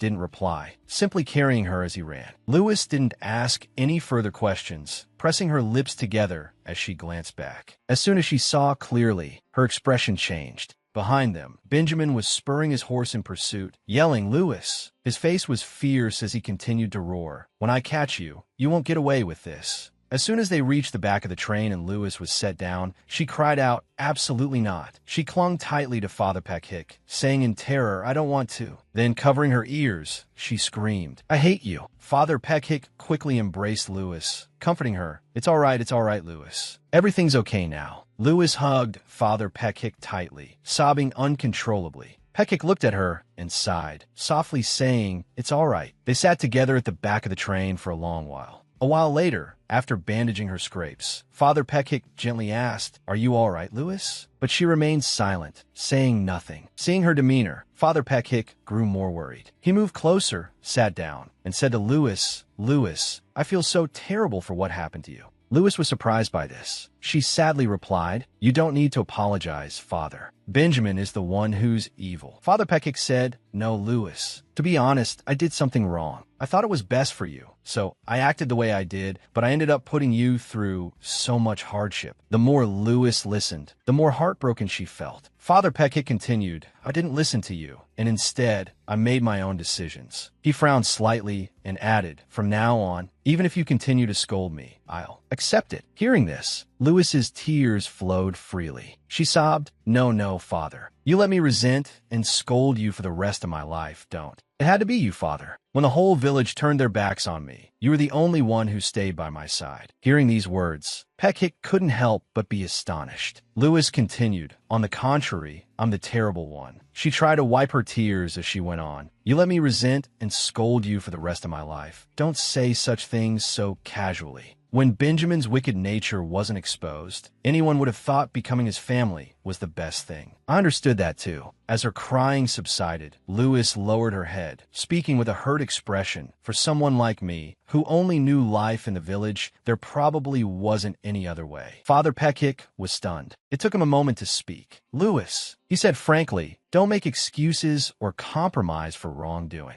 Wrong is wrong. Nothing more, nothing less." Lewis was taken aback by his words. He continued, "Lewis, you did nothing wrong." Hearing this, Lewis's tears welled up again. Someone finally understood her grievances. Thinking this, Lewis burst into tears once more. After a while, Father Peck asked, "Are you calmer now?" After a good cry, Lewis's eyes were red and swollen, but she managed to smile and politely replied, "Yes, I'm all right now." Then, with a worried tone, she asked, "But Father, we don't have tickets, is that all right? The ticket inspector is coming soon. What should we do?" Hearing this, Father Peck also became worried. Just then, the ticket inspector arrived, announcing loudly, "Tickets, please." He quickly approached Father Peck and politely asked, "Could you please show me your tickets?" Father Peck could only lie, "I'm sorry. While I was looking after the child, I seem to have lost them. I'll pay the fare again. Could you issue us temporary tickets?" He thought to himself, as long as they don't chase us off the train like they did outside, it'll be fine. The inspector didn't give him a hard time. Handing Peck 2 tickets, he said, "Please be more careful next time. Here are your temporary tickets." Peck took them, saying, "Thank you." Then, the inspector looked at Lewis with a surprised expression. He had noticed the injury on her leg, as well as the scratches in her red, swollen eyes. He hesitantly asked Peck, if you don't mind me asking, where are you headed?" Peck replied, "We're going to Sylvester." The inspector hesitated for a moment, then offered, "You have quite a journey ahead of you. If you wouldn't mind, perhaps you'd like to change seats?" Looking down at Lewis, he asked with concern, "The little girl seems quite injured. What do you think?" Hearing this, Father Peck was grateful and replied, "That would be wonderful, thank you." And so, the train sped on through the night. Soon dawn broke. Lewis sleepily opened her eyes and looked out the window, thinking to herself, the sun's already rising. Then she turned to Pekik and asked, "Father, we still have a while before we reach Neo's, right?" He nodded, gently saying, "Yes, we still have a bit further to go, so you should rest a little longer." She tried to smile and replied, "Thank you, Father." After she fell asleep, Father Pekik covered her with his coat. Then he carefully examined her injuries to see if there were any problems. Lewis was sound asleep, but in her slumber, she suddenly frowned slightly. Father Pekik, watching her, felt somewhat relieved, but also more heartbroken. He whispered, "You've been through a lot, my daughter." After that, he returned to his seat and silently looked out the window. Then, he suddenly frowned and prayed silently, "Please guide me, so that I no longer do things that shame myself. Please deal sternly with those who are wrong, and protect this child's future with your blessings." Soon, they arrived at Fornham Station. Because there wasn't a direct train to the Sylvester Duchy from Neo's, they had to change to another train at Fornham. As soon as they got off, Lewis sneezed. Seeing this, Pekik immediately approached her and asked worriedly, "Oh dear, are you all right?" Lewis's eyes showed clear signs of fatigue. She forced a smile and replied, "This place is definitely colder than Neo's. Father, isn't it?" Pekik wrapped his scarf around her neck and said, "Well, my scarf for now. It seems we need to go to a winter clothing store and buy you a shawl." Lewis politely replied, "Thank you, Father." A moment later, they arrived in front of a shop. The door quickly opened, accompanied by a voice. "Please come in." As soon as Lewis stepped inside, she noticed a brooch. She walked towards it and exclaimed, "Alouette." Father Pekik smiled. "Alouette, ah, that's a skylark. Speaking of which, Leah used to call Lewis that, didn't she?" Lewis turned around and smiled, her voice tinged with nostalgia. "Yes, Mother said my singing voice was just like a skylark's." The shopkeeper, hearing this, chuckled. He glanced at her and said mockingly, "Did you hear that just now? Alouette, little girl, don't tell me you're from Mess." People in Mess used to pronounce words fully like that to get food when they were hungry. Lewis's face flushed with anger. She glared at him. "Hey!" Her attitude made him frown. Lewis stood up straight and said bluntly, "Your way of belittling others is disgusting." Hearing this, the shopkeeper immediately flew into a rage. He walked towards Lewis, shouting, "What did you say, you insolent little brat?" Father Pekik hurriedly intervened. "Hey, you started it." Just then, someone appeared from inside the shop and said, "That little girl makes a good point." Looking towards the door, the newcomer was a woman with a very elegant demeanor. She crossed her arms, looked directly inside, and asked sternly, "You all must be very busy, aren't you?" The shopkeeper, upon seeing the woman, exclaimed, "Dame Ailey." Ailey looked at him and sneered. "If you keep mocking every customer's pronunciation, 24 hours won't be enough for you." Huh. Having said that, she noticed Lewis's presence. She smiled and winked at Lewis. Lewis was still bewildered. She wondered to herself, Dame Ailey. I read about her in the newspaper Benjamin threw away. That woman is the owner of the Ailey Trading Company. She received an honorary knighthood from the Queen for her foresight and decisive action. Ailey continued to reprimand the shopkeeper. "You're ruining Erie's reputation. This place isn't just for people within the kingdom. It's the first place foreigners arrive. Could you be a little more welcoming?" The shopkeeper was speechless, unable to say anything further because it was true. Ailey continued, "I think those people would be much more beneficial than something that tramples on and erodes the honor of this nation." After she finished speaking, the shopkeeper immediately bowed his head and apologized that I will improve. "I'm truly sorry." She sighed and then said, "That's not right. The person you need to apologize to isn't me, but Miss Alouette." This surprised Lewis. Very quickly, he went before Lewis, bowed, and said, "I'm truly sorry. Please forgive me for what happened earlier." His action made Lewis pause. She stepped back a few paces, standing close to Father Pekik. Then she hid behind him, turning away before replying, "It's okay." Having finished, the door opened again. Dame Ailey prepared to leave, and before going, she smiled and said to Lewis, "Well, have a good day." Watching Ailey's retreating figure, Lewis thought to herself, a woman who was personally awarded such a glorious and noble title by the Queen, she's truly my role model. Lewis continued to watch Ailey without blinking. A moment later, she called out, "Father." Then she asked with a smile, "Could I become someone like that?" Pekik led her out the door, smiling as he replied, "Of course, but Lewis, don't forget, you're already pretty cool now." They quickly returned to the train station. The ticket seller suddenly announced, due to inclement weather, the train to Sylvester has been delayed. The passengers immediately gathered, talking over each other. The train can't run because of snow? What's going on? I have to get to Sylvester immediately. Some people even yelled, "Damn it, give me my money back." This frightened Louis a little. Suddenly, Dame Ailey stepped out from the crowd. She spoke clearly now. "Everyone, please calm down." The ticket seller, upon seeing her, exclaimed, "Dame Ailey." Ailey approached him and replied, "It's you. Long time no see. This doesn't seem like the right situation for greetings like this, though." The ticket seller looked melancholic. He replied, "Yes, as you know, the weather in this region is very harsh." Ailey rested her chin on her hand, thought for a moment, and then said, "This is troublesome. I'm on my way to Sylvester for an important contract, but..." Then she asked, "What about a temporary train?" He replied, "If the railway is repaired now, a temporary train can operate early in the morning, but Dame..." But Ailey decisively told him, "Money, resources, whatever it takes. So please prepare a train so everyone here can go." Hearing this, the ticket seller could only sigh. Then he turned and announced to all the passengers, "As per Dame Ailey's request, we will operate a temporary train to Sylvester at 4 a.m. tomorrow. We ask that you use that train." Hearing this, Father Peck finally sighed. He knelt slightly and said to Louis, "Louis, we'll have to stay here until morning, so we should find an inn to stay at now." Louis obediently smiled and replied, "Okay." The next day, at Queen's Gloria, Louis stood by the train platform, thinking, "I couldn't rest properly at the inn." The wind outside sounded like screams for Benjamin's crimes. She watched the trains go by. Suddenly, Louis's eyes became wary. She thought, that deep darkness seems like it will bring him here soon. In a dreamlike state, she saw Benjamin's arm reaching out to her, accompanied by his disgusting voice. "Where are you going in such a hurry, Louis?" "It's time to come home," he said, squeezing her shoulders tightly. Terrified, Louis was speechless and unable to move. Louis clutched her head, reassuring herself, No, he's not here. He could never catch up to the train." She gritted her teeth and hugged herself tightly. Closing her eyes, she repeated in her mind, "It's okay, it's okay." Suddenly, a voice startled her. "Louis?" It was Dame Ailey. "Why are you here all alone?" Louis was surprised. It took her a moment to respond, "Hello." Then she quickly explained, "Father Peck is coming back soon, so I'm waiting here for him." Just then, Father Peck's voice called from the distance, "Louis." He ran over, saw Dame Ailey, and said, "Oh, hello. Aren't you the lady from yesterday?" Then he whispered to Louis, "Louis, have you thanked her yet?"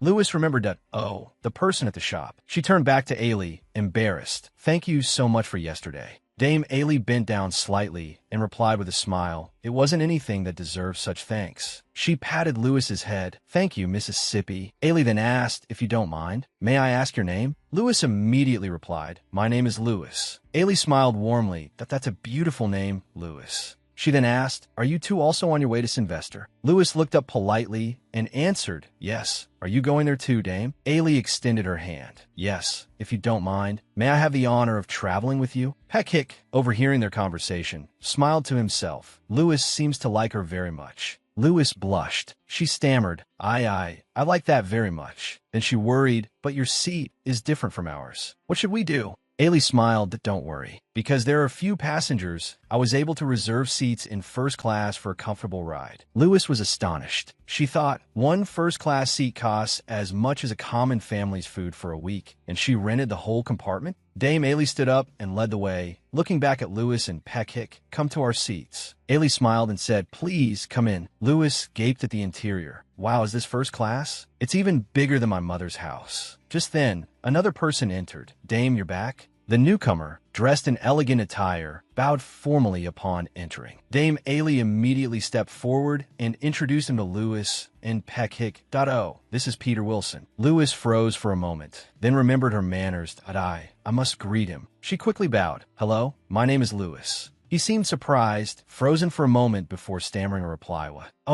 Louis was also bewildered, unsure if she had done something wrong. Peter awkwardly approached, saying hesitantly, "Hello, Miss Louis." Dame Ailey, standing behind him, laughed heartily. Peter, feeling a bit embarrassed, cleared his throat and said, "Thank you very much for using the Sylvester Express." And he knelt down and said to Louis, "I am Peter Wilson, Dame Ailey's schedule assistant for today. I will do my best to ensure a safe trip for everyone." Louis nodded, thinking to herself, "So he's not a guest, refused, but an attendant. Peter continued, I will prepare your bed so you can have a comfortable trip. Hearing this, Lewis quickly refused, no, that's not necessary. But before she could finish her sentence, Peter said, It's all right, Mississippi. This is a service exclusively offered on the Sylvester Express. Then, he led Lewis to a rather luxurious-looking room. There were several cups of tea already prepared on the table. He explained, This is herbal tea to help you sleep well. After finishing, Peter bowed again and said, I wish you a pleasant time. Lewis took a sip of the tea, thinking to herself, everything is new, so it's quite exciting. Just then, Father Peckhick yawned. She turned to him and said, Father, I'm fine. You should go to bed first. Peckhick smiled and agreed, not forgetting to remind her, yes, wake me up if anything happens. Then he stood up and said to Dame Ailey, Well then, I'll excuse myself and go to bed. Dame Ailey, thank you very much for your kindness today. After saying that, he immediately turned and returned to his room. Dame Ailey then asked Lewis, Aren't you tired, Lewis? Lewis hummed an acknowledgement and replied, Thanks to Father, I think I've slept enough. I'm fine. Hearing that, Ailey smiled faintly. She said, Thanks to you, Lewis. My trip is no longer boring. Lewis laughed. Haha, I didn't expect it to be this interesting. Then her expression turned serious. Dame Ailey, may I know why you're being so kind to me? Ailey seemed a little surprised at the question. Then she laughed. She said, Well, I tend to be drawn to things that are pretty, lovely, and cute. Lewis was a little bewildered. What? Ailey explained, because Lewis is very pretty, lovely, and cute. The statement made Lewis feel a little embarrassed. Ailey continued, I don't know if it's because I only have a son who frowns all day, but I'm especially soft-hearted toward a lovely young lady like Lewis. Hearing that, Lewis's cheeks flushed. She replied, I see. Thank you. Ailey smiled, thinking to herself, this is certainly not the reaction of an ordinary child. Then, recalling something she thought just like earlier, she remembered back at the train station, Lewis was standing all alone. Ailey, feeling a little worried, hurried over and called out, Lewis. As soon as Lewis heard her voice, her whole body stiffened. Then she turned around and looked at her with an extremely startled expression. Looking at Lewis before her, she thought, the faint scars and the timid posture. Her way of speaking really doesn't suit her age at all. Then she thought, but I'm very fond of her intelligence.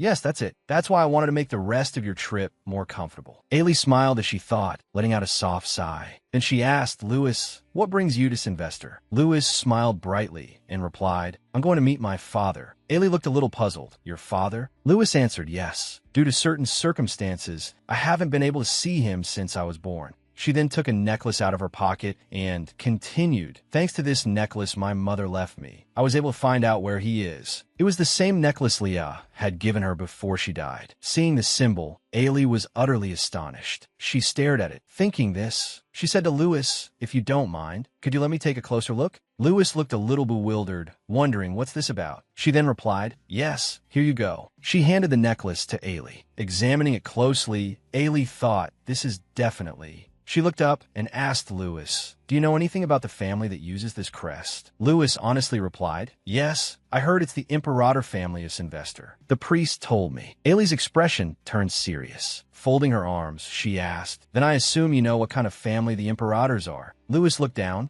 and replied, yes. The Imperators of Sylvester are the Lords of Winter, the only ducal family in the kingdom, and the Queen's sword. Ailey said, finding your father, Miss Lewis, might take a considerable amount of time. Lewis was resolute. She replied, I'm prepared for that. Ailey added worriedly, you also might not get the result you're hoping for. Lewis's face remained sorrowful. She replied, I've already lost what I wanted most. What I treasured most, which is Leah, my mother. Lewis continued, even if I go there and get turned away, nothing could be sadder than that. Then, she said resolutely to Dame Ailey, I'm prepared. Ailey didn't reply. She thought to herself, the fact that this young lady possesses the family's pendant, whether it's by good intentions or bad, it means she's connected to the family members. Seeing Ailey's silence, Lewis became a little anxious and quickly said, I'm sorry, I think I got a little carried away. Ailey, without saying anything else, explained to Lewis, it would be fortunate if you weren't immediately turned away when knocking on the door of a top aristocratic family, especially one that rules a duchy like the Imperators. Hearing this, Lewis began to feel anxious. Dame Ailey smiled and said, Lewis, it seems our meeting wasn't just a momentary coincidence. I think I might be able to help you. Her words surprised Lewis greatly. She asked in surprise, Dame. Ailey smiled and nodded. Dame Ailey said with a smile. I happen to have some business with that family, so I'm heading there myself. I can put in a word for you when I see Duke Imperator. Lewis was astonished. She then asked, now that I think about it, you mentioned having an important contract at the station earlier. May I ask what kind of contract it is? Ailey immediately replied, to be precise, we're on our way there to receive compensation from the contract. Lewis, hearing this, was a little bewildered and asked, compensation? Ailey explained, the things we're selling aren't merely objects. Lewis will understand the meaning of these words soon enough. Lewis remained bewildered, truly not understanding what she was saying. Along with the girl's cryptic words, the train rolled northward in the early morning, heading towards the kingdom. The train arrived in the Duchy of Sylvester, surrounded by pure white snow. I was shivering in the cold, incomparable to the cold in night, so she gave me a coat as a hand-warming gift. Lewis stared at the new coat in a daze, and after a moment, finally managed to say, thank you, Miss Ailey. Ailey smiled and replied, you're welcome. It's just a small gift. Just then, a luxurious carriage arrived, and a person stepped out from inside, calling Miss Ailey. Ailey, upon hearing this, immediately recognized them. Ah, so these are the people here to pick us up. Lewis stared at the luxurious carriage, her mouth agape in astonishment. The carriage was made of marble. As she boarded the carriage, she thought, this is the first time I've seen a carriage roll like this. A carriage that even wealthy people might not be able to possess. But Dame Ailey didn't get inside. Instead, she walked around to the front of the carriage. Lewis asked in bewilderment, why are you sitting in the driver's seat? Ailey didn't answer, but simply instructed Lewis and Father Peckhick. Lewis, Father Peckhick, hold on tight. Sitting up top, Ailey said with a smile, because I'm going to speed up a bit. Finishing her sentence, Dame Ailey immediately pulled the reins and sped forward. Lewis, sitting inside the carriage, silently looked outside. She thought to herself, so fast. Looking over at Father Peckhick, it seemed he was feeling quite unwell from motion sickness. Seeing this, Lewis couldn't help but cover her mouth and giggle softly. Then, looking at her own hands, she thought, it's really almost time now. I'm about to see Father. Thinking this, she unconsciously gripped her knees tightly with her hands. She smiled and looked out the window again. Lewis leaned against the glass, a little anxious, thinking, I'm so sure of it. A while later, Lewis had fallen asleep in the carriage. The carriage arrived at its destination. Dame Ailey walked to the carriage door and called to Lewis, Lewis, wake up. Hearing the call, Lewis immediately woke up, her mind still hazy. Before her now stood a magnificent and imposing castle. Lewis and Father Peckhick followed Dame Ailey to stand before a large gate. Lewis looked around in astonishment, thinking, this is the Imperator's castle, where the Lord of the Imperator Duchy resides. A white-haired man was already waiting inside. Seeing Ailey, he immediately said, Dame Ailey, I've been waiting for you. Looking behind her, he asked with great curiosity, who are these people? Dame Ailey smiled and replied, this is my gift for Aleste. Hearing this, he was even more bewildered and immediately asked, excuse me. Ailey didn't answer him, but said, I have business with him. Treat them as my companions and take good care of them. He didn't ask any further questions, but looked at Lewis and Peckhick and said, I understand. I'll prepare some warm tea. Please come this way. Then he turned to the other servants and said, prepare the second reception room. Inside, the furnishings and decorations all looked expensive and high quality. Not only that, but the living room alone was several times larger and more magnificent than Benjamin's former mansion. Lewis gazed at it, mesmerized, thinking it's so cold outside, but it's as warm as spring in here. Is it because of the marble? It's the same weight, but twice as expensive as the diamonds that are everywhere. I can't even sit casually. Thinking this, a worried expression appeared on her face. She looked up, wondering, can I even sit here? I don't know if it's because the scenery here is so dazzling, but I've actually become calmer. The moment I stepped into this castle, I knew this place wasn't for me. I can't believe Mother worked here. Lewis stood still, staring at the luxurious chair, not daring to move. A bewildered expression was clear on her face. When Father Peckhick approached, Lewis sadly confessed, if you don't acknowledge me as your daughter, I'll return this necklace to this family. Peckhick frowned slightly and said worriedly, although it's not good for an aristocratic family heirloom to be out in the world. But if you have to return the necklace, what do you think you'll do? Lewis didn't answer, just worriedly lowered her head. After a while in the study, Dame Ailey stood up and said, well then, the contract concludes here, and I have a gift for you. The man, intrigued, tilted his head slightly and asked, "A gift?" Ailey glanced away and said with a smile, "It's better to see it with your own eyes, isn't it? Don't just sit there, get up." Hearing this, the man stood up, his expression serious. Dame Ailey chuckled and said, "I happened to pick it up on my way here." She glanced towards the door and said mysteriously, "Alistair, the treasures you lost 8 years ago." Hearing this, the Duke was astonished and immediately asked what. He then followed Dame Ailey to the living room. There, Lewis and Father Peckhick were already waiting. The Duke was startled as soon as he arrived. It was because he had seen Lewis. Looking closely, he was even more surprised. The same question unconsciously arose in both their minds. Who is this? Lewis stared at the person in front of her, stunned. She silently called out, "Benjamin." She fearfully wondered, why is Benjamin here? Thinking this, Lewis fearfully gripped Petchick's hand. Seeing her like this, the priest called out worriedly, "Lewis." Seeing her squeeze her eyes shut, Peckhick softly comforted her. "Lewis, it's all right. It's not him." Lewis still looked fearfully towards Alistair, whom she had mistaken for Benjamin. He looked back at her, but seeing his gaze, Lewis still hesitantly thought, even though it's clearly a different person. I don't know why, but he looks exactly like him. I'm so scared. Thinking this, she gulped. Alistair's sudden approach made Lewis shrink back in fear. Looking at the little girl before him, Alistair couldn't help but silently call out, "Leah." Philip coughed lightly to remind Alistair.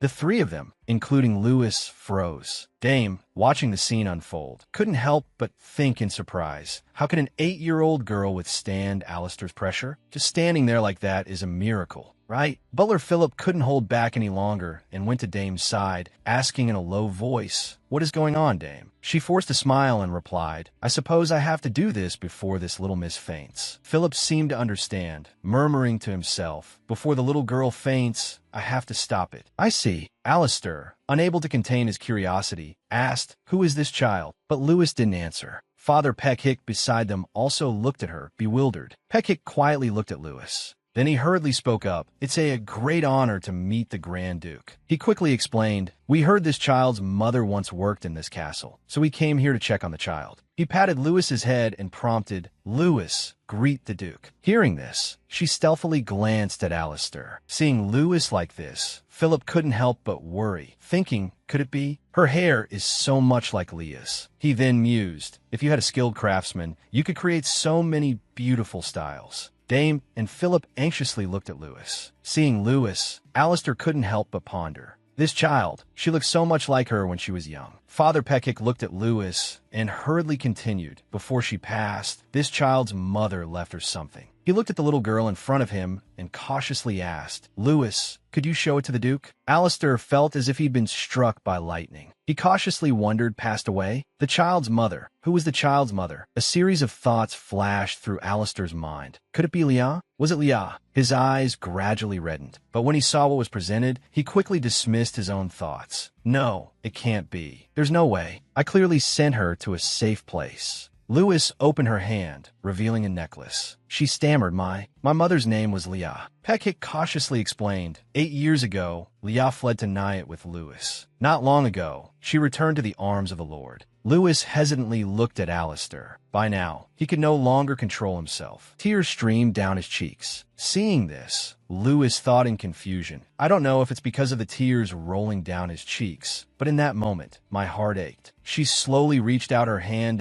or maybe it's because I unconsciously wanted to wipe away those tears that I reached out my hand. Sir, don't cry. Alistair looked down at the little girl in front of him. Lewis held a handkerchief in her hand and said hesitantly, "Here." The tears on Alistair's face continued to fall uncontrollably. He remembered that day. He remembered his conversation with Leah when she tenderly called Alistair. Leah reached out and touched Alistair's face, saying softly, "Although we must part now, we will surely meet again." As she said this, tears welled up in her eyes. Leah wiped away the tears on Alistair's face and said, "So don't cry." Alistair could only lower his head and kiss Leah's hand, then hold her tightly in his arms. Lost in thought, he turned and looked towards Dame. She tilted her head in response. Alistair looked at her, then slowly turned her head to look at Lewis. Seeing the man before her, she timidly thought, he probably doesn't want to use it anymore. Leah's face at this moment seemed to be etched into Lewis's. Alistair shed tears once more. He hesitantly called out, "My treasure, my love." Alistair immediately reached out and embraced Lewis.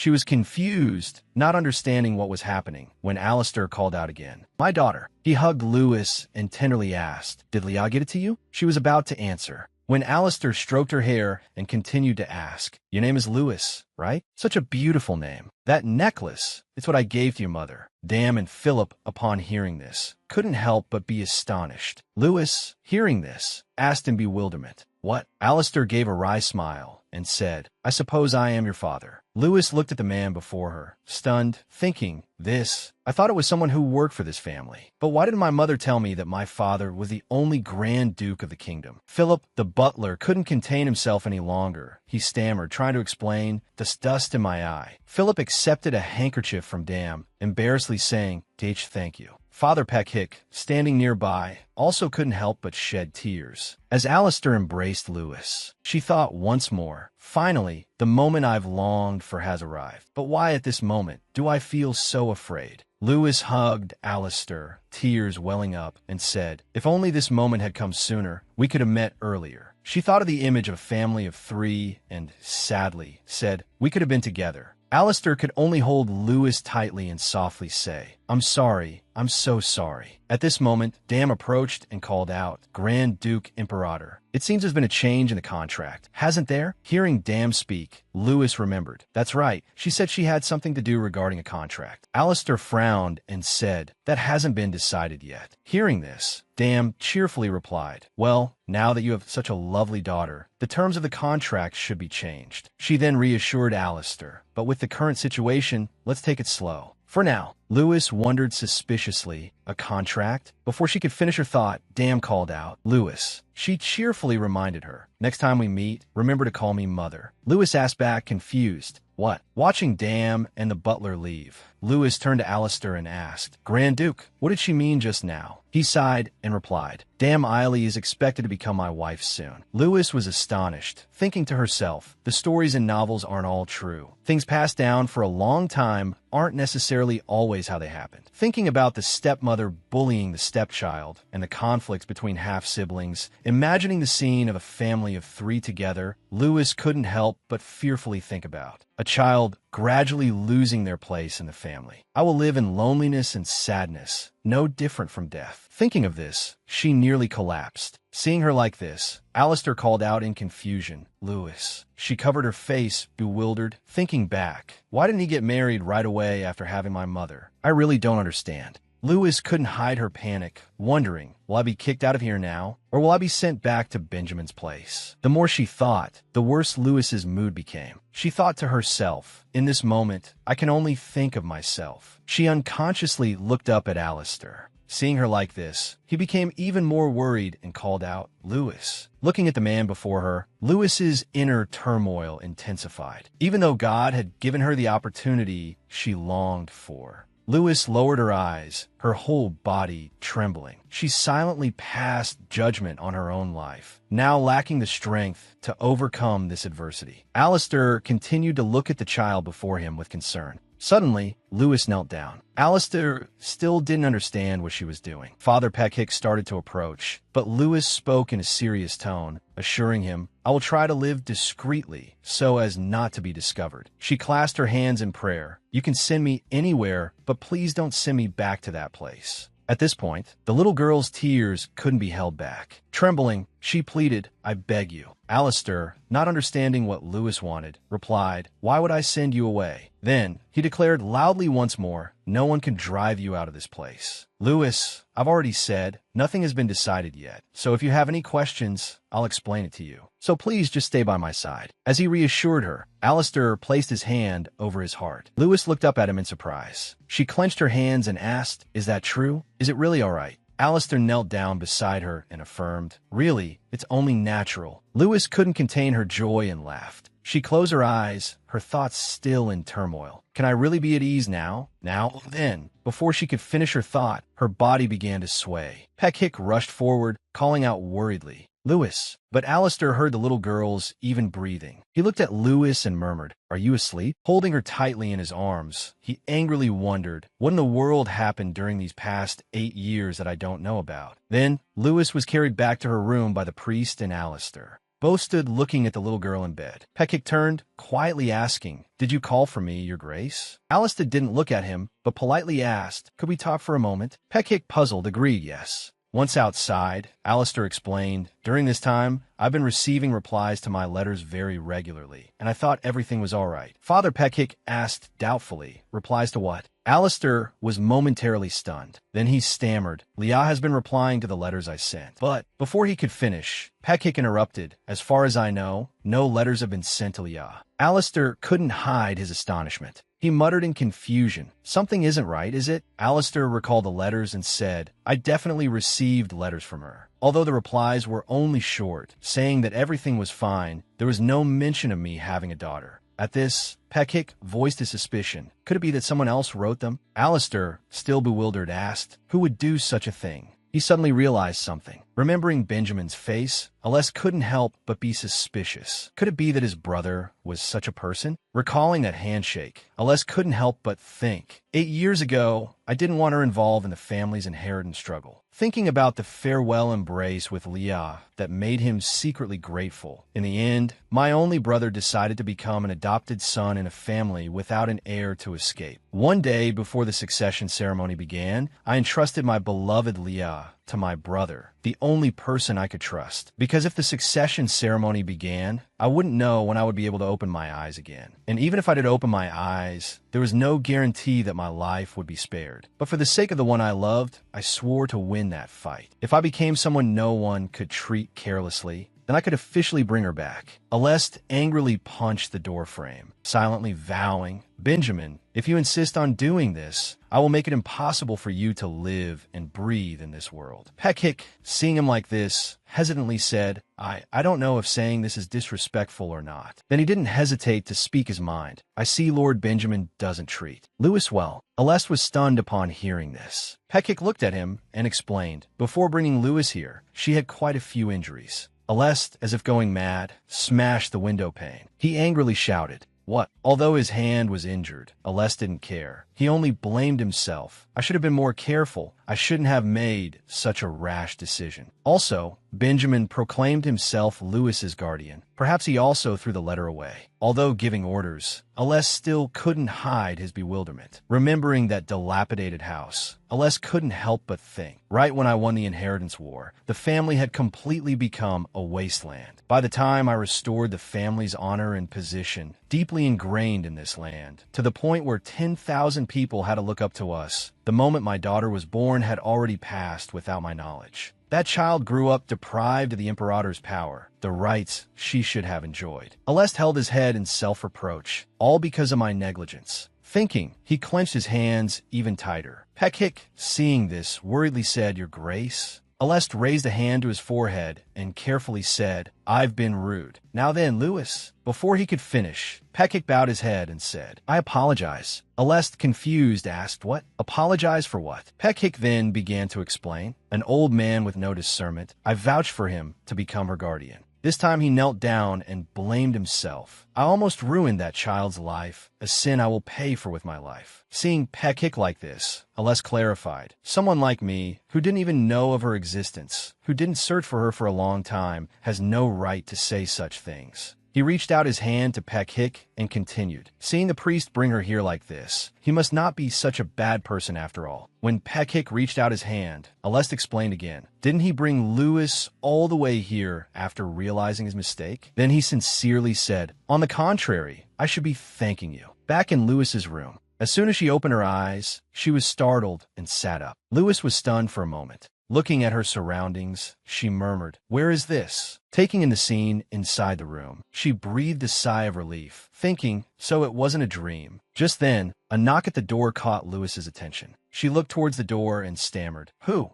is it?" 2 people entered, and a maid cheerfully said, "So this is Leah's daughter." Saying so, she hugged Lewis, who was still bewildered in bed. After releasing Lewis, she excitedly turned to the others and said, "Look at this hair. It's exactly like Leah's." Seeing this, another maid reminded her, "What kind of disrespectful behavior are you showing towards the young miss?" Looking at the people in front of her, Lewis asked innocently, "Do you all know my mother?" The maid who had just hugged her explained, "We worked with Leah the young Mrs. Mother at this castle. Then everyone introduced themselves one by one. I am the head maid of this castle, Anna Campbell. You can call me Mrs. Campbell or Anna, whichever you prefer. The maid who had hugged Lewis also introduced herself. I'm Leisha. I used to work with Leah. Please call me Leisha or simply Letty. The other two also introduced themselves. I'm Maya. I work in the young Mrs. Laundry room. I'll be the one in charge. I'm Chef Meeson. Young miss, do you have any favorite dishes? The Duke has ordered you to have a meal first, so I prepared some simple dishes. Lewis was surprised. She pushed herself up, jumped out of bed, bowed her head, and politely said, I'm Lewis. She looked at all four of them and hesitantly asked, You were all friends with my mother, weren't you? It's a pleasure to meet you all. Maya couldn't help but exclaim. Oh my, she's so polite for such a young child. Meeson happily chimed in. Maya, that's wonderful. Isn't she adorable? At that moment, a servant announced, Our breakfast is ready. Meeson looked at Lewis and respectfully said, This way, young miss. She looked at her and cheerfully said, I hope these dishes suit your taste. There was already a plate of cookies on the table. Lewis couldn't help but exclaim, Madeleines! Seeing her recognition, Meeson excitedly said, Please try them, young miss. Upon taking the first bite, Lewis froze.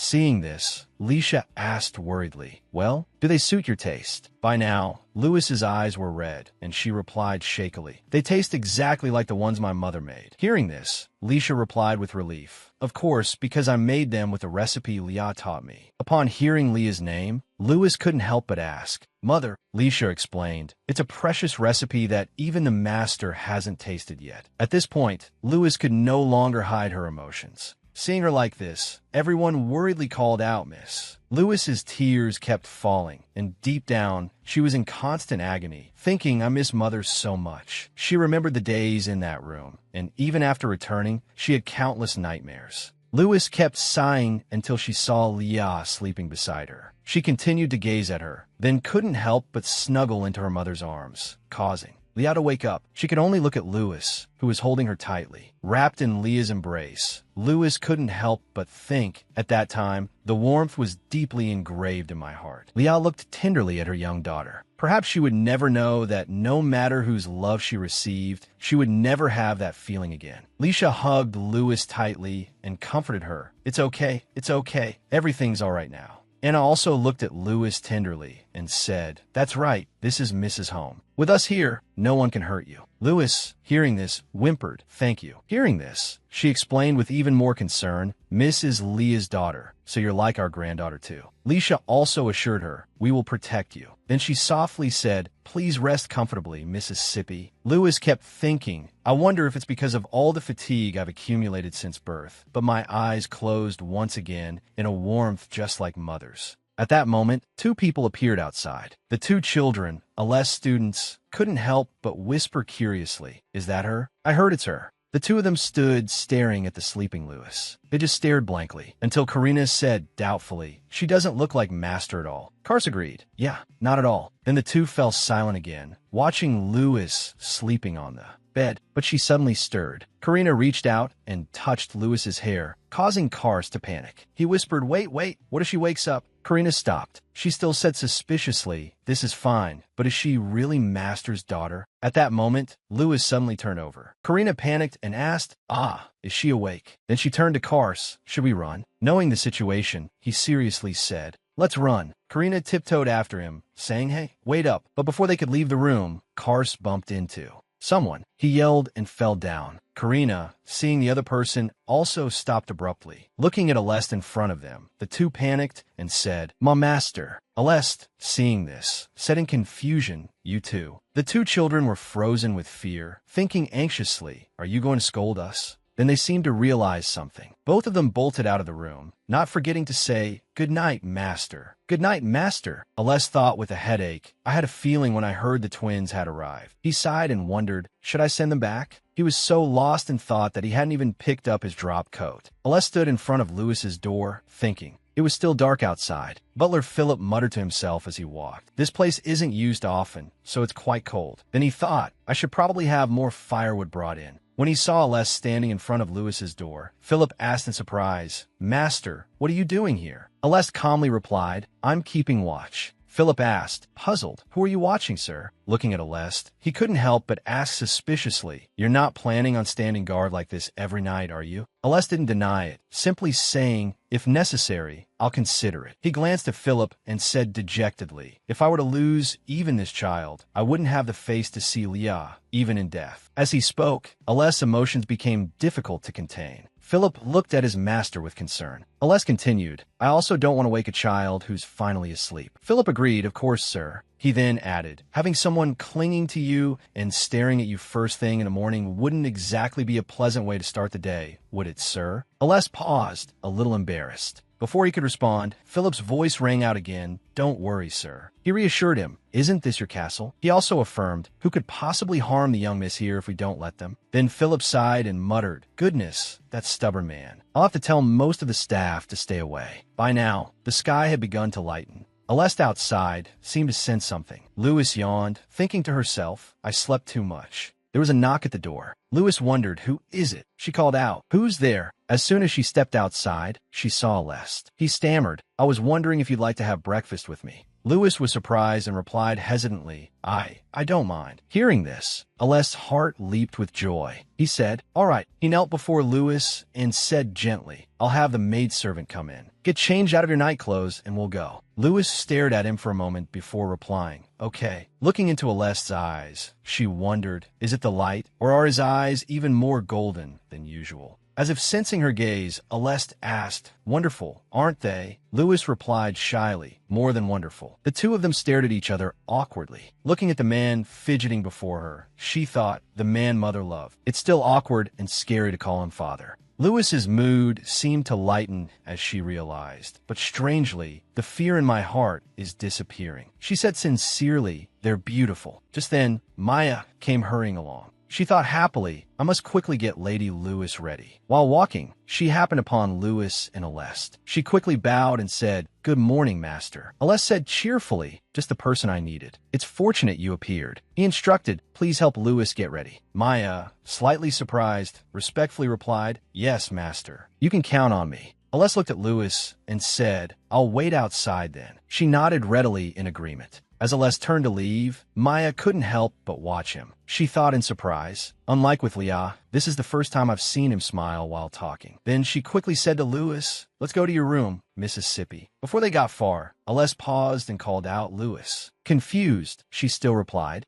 Yes. He recalled their earlier conversation and said, About that, what you said earlier. Thank you. As he spoke, Aleste could hardly conceal his happiness. Hearing this, she happily replied, You're welcome. Watching Aleste's retreating figure, Maya wondered, what did they talk about? But then she focused on getting Louis ready. As soon as she finished, Maya asked, How do you feel, miss? Louis, hearing this, stared at herself in the mirror, speechless. She couldn't help but exclaim, Wonderful. Maya quickly reminded her, Hurry to your father, Mississippi. You'll be late for dinner. As she stepped out, Aleste excitedly gazed at his little princess. He cheerfully praised, So cute. Aleste extended his hand and politely asked, May I have the honor of escorting you? Louis also extended her hand and obediently replied, Yes, of course. By now, the dinner table was set. Aleste and Louis entered together. Seeing Petrich, Louis greeted him enthusiastically. Father, he also cheerfully called to her. Louis. Watching her run towards him, Petrich complimented, You look beautiful, Louis. He beamed at her and said, It's good that your complexion is better now. Looking at the table laden with food, Aleste spoke up, Dinner is ready. Let's eat. Petrich couldn't help but formally say, Thank you, Grand Duke. Hearing this, Aleste reminded him, Just call me Aleste. Aleste personally pulled out a chair and said, Well then, Louis, come this way. The priest, seeing her just standing by him, called out in confusion, Louis? Only then did Louis notice Aleste. His face was tinged with sadness. She worriedly thought, I didn't even realize I was sitting next to the priest. Louis's maids, seeing this, were stunned. They anxiously wondered, has the Grand Duke been rejected? Looking at Aleste, Louis was still flustered, thinking, seeing his youthful appearance, I'm not scared anymore. But those years of distance and lack of closeness can't be filled. She felt a pang of sadness. I couldn't even talk much when I was with him. She began to clench her hands. She thought, but because I've already mustered up all my courage. So, Louis looked up at Petrich and said, Father, I'm sorry. At this point, no one understood what she was about to do. Only after Petrich nodded did Louis quickly run off. She ran to Ales's side and politely asked, "May I sit next to you?" Without a moment's hesitation, Alest agreed, of course. Just then, the door opened. The twins, seeing Louis and Alest, asked, "Did everyone sleep well?" Karina yawned and said, "Good morning." Kars pretended to be surprised and asked, "Oh, is this the teacher's daughter?" Hearing him ask this, Louis was startled. The two children quickly said, "So this is Louis. I'm Kars. This is Karina. And you're Louis, right?" After the two introduced themselves, they surrounded Louis and asked, "You're the teacher's daughter, right?" Seeing that she didn't answer, Kars quickly said, "I thought the teacher would never date again." Hearing this, Karina reminded him, "What are you saying? A well-behaved cat always climbs up on the berth first." Louis, seeing this scene, couldn't help but shyly say,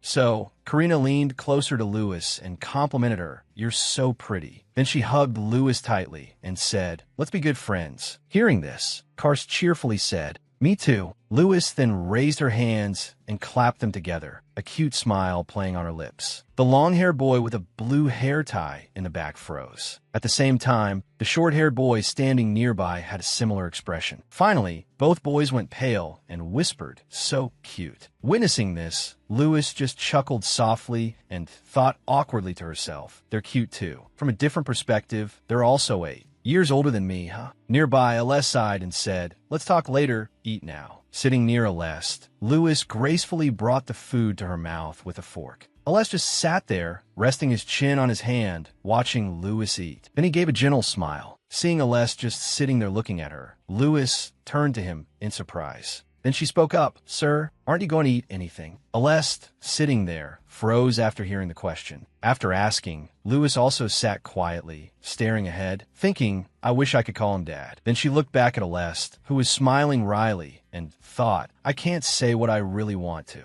But still maintaining his posture, Alest tilted his head and replied, "I've already eaten." After answering, Alest showed a relieved expression and sighed softly. Receiving the answer, Louis replied blandly, not very cheerfully, "I see. Guess I shouldn't have asked." Then Louis looked over at the servant standing near Alest and continued thinking around the Duke. At this moment, on a table, the plate that had held food was now empty. The two boys who had been sitting at that table, having just finished eating, said gleefully, "We ate very well, sir. We're so full." Then, suddenly, the two boys turned and looked at Louis, making her jump. Then a short-haired boy whispered into the long-haired boy's ear with a mischievous grin. Witnessing this, Louis looked at them with a questioning look. Watching from afar, Alest thought to himself, "These kids are messing around again." He sighed, put a hand to his chin, and said, "Karina, Kars, starting today, you'll have 10 extra laps of martial arts training." Upon hearing this, both Karina and Kars asked back with worry and surprise, "10 laps, teacher?" But ignoring their pleas, he calmly added, "If you start running now, you won't be late for training." Finally, seeing that they couldn't plead any further, both Karina and Kars returned to their table, put their hands on it, and sighed. Then they both went over to Louis and hugged her simultaneously, saying, "Goodbye, Louis. See you later. See you later." Seeing this, Louis could only watch them with concern. "Good luck with your training." She watched them walk out the door, waving goodbye.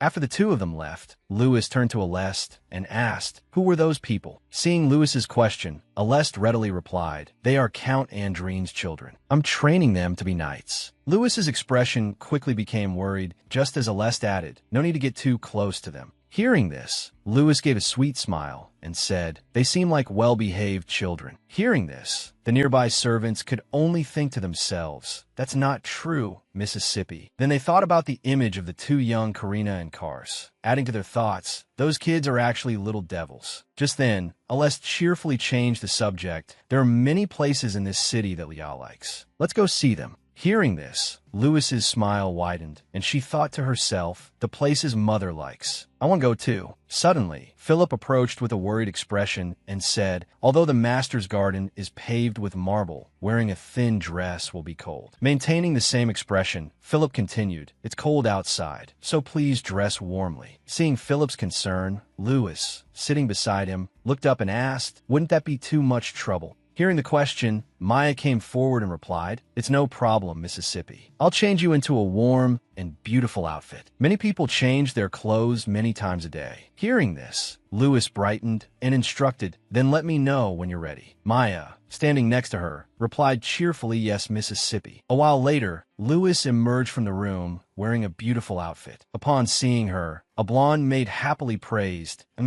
only this outfit suits Miss Karina's clothes. Please bear with it until we have new clothes." Hearing this, Louis didn't react but glanced to the side, thinking, if it's Karina, is it the older sister from earlier? Then Louis continued to think, it's a good thing I have this coat. I'm as round as a ball. While she was thinking, two maids on either side of her continued to fuss over her, putting on more warm clothes. It's cold outside, Mississippi. Please wear this too. After getting dressed, Louis was completely bundled up. Standing there, her expression was slightly uncomfortable that it's so hot. How can I walk like this? Finally, Louis took off the hot clothes and went down the stairs with the two maids. Seeing her coming down, Aleste Imperator's eyes widened slightly in delight. Are you ready? Then Aleste approached her, extended a hand, and exclaimed, let's go then. Aleste strode powerfully across the floor. Beside him, Louis's steps were quick as she followed. As they held hands, preparing to go out, a voice suddenly called out, wait. Hearing the voice, Aleste Imperator stopped in surprise and looked over. It was Louis's voice. She looked slightly embarrassed as she stood still. A moment later, Louis took a step forward and said, I hope I can keep up with you. Then, with a slightly worried expression, she added, like this morning. Seeing Louis say that, Aleste blamed himself inwardly. I should have noticed, shouldn't I? After a moment of thought, Aleste approached her with a deeply apologetic look. I'm sorry. Well then, may I hold your hand as we walk? And so, the two held hands once again. Louis politely replied, yes, sir. Holding Aleste's hand, Louis thought to herself, his hand is so cold. Once again, Louis put on an innocent expression and thought, but then the image of her mother gently appeared in her mind. Aleste, seeing Louis standing still, was startled and turned around. He then gave a gentle smile, and as he looked at Louis, he thought, just like her mother. Finally, Aleste led Louis to the gate. Having arrived there, Louis continued to stare at Aleste with that innocent look. Seeing her gaze, Aleste looked down and said loudly, we're here. Looking at the garden before her, Louis simply stood in silence for a moment. As they walked through the beautiful garden, Aleste looked at her with a bright smile. This is the garden your mother used to love. The two of them stood in the garden, admiring the beautiful scenery. Standing there, holding hands, Louis wore a very innocent expression and thought to herself, I can understand why mother liked this place. Just then, Aleste turned his head slightly and said, the fireplace is at the foot of the walls, so the summer flowers can still bloom in winter. He stood there, looking into the distance, and continued, Leah especially loved the rose garden.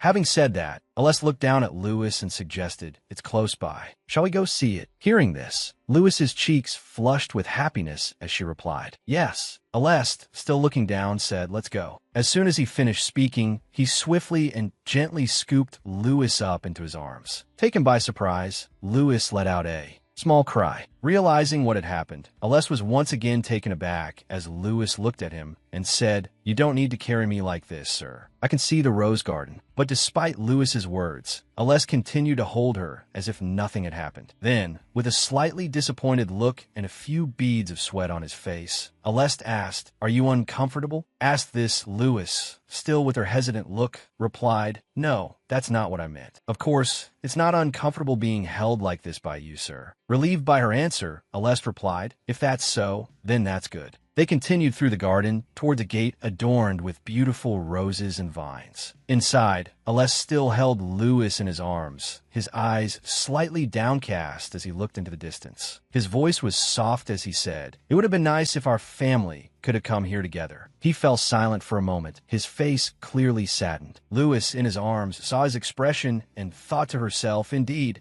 Then, Louis lowered her sparkling eyes, feeling a little sad as she thought, if our family could have come here together. Leah's figure gradually became clearer. She was incredibly beautiful, standing in the garden gazing at something. As for Louis, she continued to dwell in her sadness, thinking that even though she had been able to be with her mother one last time, but a moment later, Aleste and Louis suddenly stared at each other, both with heads full of question marks. Then, Louis reached out her small hand and clung to Aleste's chest. After a moment, Louis, with her sweet face, whispered her innermost thoughts. The roses are the same color as my mother's hair. Finally, Louis mustered her courage and said, Father. Hearing this, Aleste's eyes widened in surprise. Then, he finally gave a happy smile, his cheeks flushing. Aleste then extended his large hand. hand. He pulled Louis into a tight embrace and said with a happy smile, "That's right." Then, Aleste extended a hand towards a nearby flower. He picked a beautiful white rose and held it out. Seeing the sharp thorns on the stem, Louis became worried and exclaimed, "Oh, what if you get hurt?" Seeing her concern, Aleste calmly brought the rose closer to Louis and reassured her, "It's all right." Louis obediently accepted the flower and politely said, "Thank you." Aleste held Louis in his arms as they stood in the garden. He continued, "The flowers in this garden seem to bloom even more vibrantly when Lia takes care of them." Then, turning his gaze to the beautiful roses, he added, "These are the flowers Lia cherished." Hearing this, Louis, nestled in Aleste's arms, asked, "Roses, right?" She then turned to look directly at Aleste's face, giving him a bright smile, and said, "Every Sunday, on our way back from the cathedral, Mother would buy a rose from the flower shop to decorate the dining table." Hearing the story, Aleste couldn't help but feel happy, his cheeks flushing once more. In a thoughtful voice, he said, "She still kept that habit." Lost in happiness, Aleste continued to tell Louis, who was sitting obediently in his arms. When she lived in this mansion, she often felt bad about replacing the flowers in the pots before they wilted, so she would bring them back to her room. Louis was then gently placed back on the ground, but Aleste's voice continued, even though so many years have passed. He then knelt down to face Louis and continued, "We have so many similar memories." Hearing these words, Louis happily agreed, "Yes, that's right." The afternoon light began to shift, casting a strange purple hue over the beautiful garden. Sitting inside, Louis hesitated slightly before speaking to Aleste. There's something I'm a little curious about." She then mustered her courage, pointed towards the distant mountains, and asked, "Are those mountains part of the village?" Aleste didn't hesitate to answer. "Mount Egina is originally the Imperator's territory. I've heard that dragons live in those mountains. Hopefully, we won't encounter them." The image of several enormous and arrogant dragons appeared, standing menacingly on the mountain. Given this explanation, Louis became frightened, raising a hand as if to cover her mouth. She asked, "Dragons?" Aleste then added, "Louis, everything I have, I will leave to you." As soon as Aleste finished speaking, Louis, sitting there, startled with a surprised expression. Then, regaining her composure, Louis softly said, "I want something even more than that." Finally, the little girl lowered her head, her cheeks flushed as if embarrassed, her hands fidgeting with each other as she spoke. "It's to have someone stay by my side for a very long time." Louis's voice continued, "That's enough for me." As she spoke, Aleste just sat there, his face frozen in surprise. Then, he extended his large hand towards Louis's small face. Finally, Aleste hugged Louis tightly, filled with affection. Holding her like that, Aleste, the Imperator, spoke in a sweet voice, "I promise to always be by your side." Lying in Aleste's arms, Louis felt relieved and closed her eyes, leaning against him as she thought, "I know that promises don't last forever." But then, in the faint purple sunlight of the late afternoon in this garden, Louis stood on the ground facing Aleste, who was kneeling and looking at her. Louis's thoughts lingered. "I hope this promise will last forever." Suddenly, Aleste placed his hand on her shoulder and called, "Louis." Then he smiled gently and continued, "Let's not worry about anything anymore." Maintaining the same expression, Aleste continued, "We really don't have any more time to waste." It was as if his voice continued to echo endlessly. "Let anyone say what they will. You are still my daughter, and that's enough." Hearing this, Louis stood there silently, seemingly very happy. Suddenly, Philip was hurrying towards them from outside the gate. Seeing him approach, Aleste turned to the side, looking at something, then realized to himself perhaps the walk has been too long. With that thought, Aleste turned back and extended his hand towards Louis, saying, "Louis, let's stop here." Suddenly, Louis stood there, tears streaming down her face uncontrollably. Witnessing this, Aleste called out again, "Louis," and then his face froze once more, a mixture of worry and surprise. Louis remained still, tears flowing like a pure stream, soft sounds escaping her lips. Finally, she raised her hands to cover her eyes and wipe away the tears. After a moment, Aleste called out again, "Louis." Louis continued to stand there, sobbing uncontrollably, while Aleste knelt down with a panicked expression, reaching out to hold her shoulders and calling out again, Louis. Witnessing this from afar, Philip ran towards them with all his might. Upon arriving, Philip, his face filled with worry, anxiously asked, "What's wrong?" Kneeling beside the sobbing Louis, Aleste didn't even turn to look at Philip as he said, "Come here quickly." After calling out, Aleste embraced the crying Louis, one hand patting her back as if trying to soothe her. Louis, nestled in Aleste's arms, continued to cry, thinking to herself, "It seems." Then Benjamin's frightening image flashed through Louis's mind, and a thought flooded her. Even if I'm no longer bound to him. The scene shifted back to the present, where Aleste, the Imperator, was now holding Louis in his arms, filled with worry. Next, Louis unconsciously leaned her head against Aleste Imperator's shoulder, her eyes still filled with tears for some unknown reason. Finally, Aleste brought Louis in front of him, his large hands wiping away her tears as he said, "I've heard the story from the priest who accompanied you." He then kept her sitting on his lap, his gaze fixed on Louis as he added, "Before you came here, many things happened to you." Aleste then placed his hand on Louis's small head, soothingly saying, "I told you, didn't I? I'll give you everything." Maintaining the same posture, he looked directly into Louis's glistening eyes, "And I assure you, I will do everything for you." Aleste's voice continued, "No matter what it is." Hearing these words, Louis couldn't help but feel touched and surprised. After a while of crying, Louis softly replied, "Thank you." Finally, she stood up, her small hand gripping Aleste's large one. He then said, "Let's stop here for today. It's getting cold." Seeing that everything had calmed down, Philip, standing at a distance, sighed in relief, while Aleste and Louis happily held hands and walked. A while later, they returned to the palace. Standing before the door facing Philip and Aleste, little Louis stood with her hands clasped in front of her and bowed her head, saying, "Thank you for taking me with you." Seeing this, Aleste turned his head slightly to the side, glancing back at her and instructing, "Get some rest. Let me know if anything happens." Just as Aleste Imperator was about to leave, Louis suddenly ran and clung to his large hand, calling out, "Wait a moment."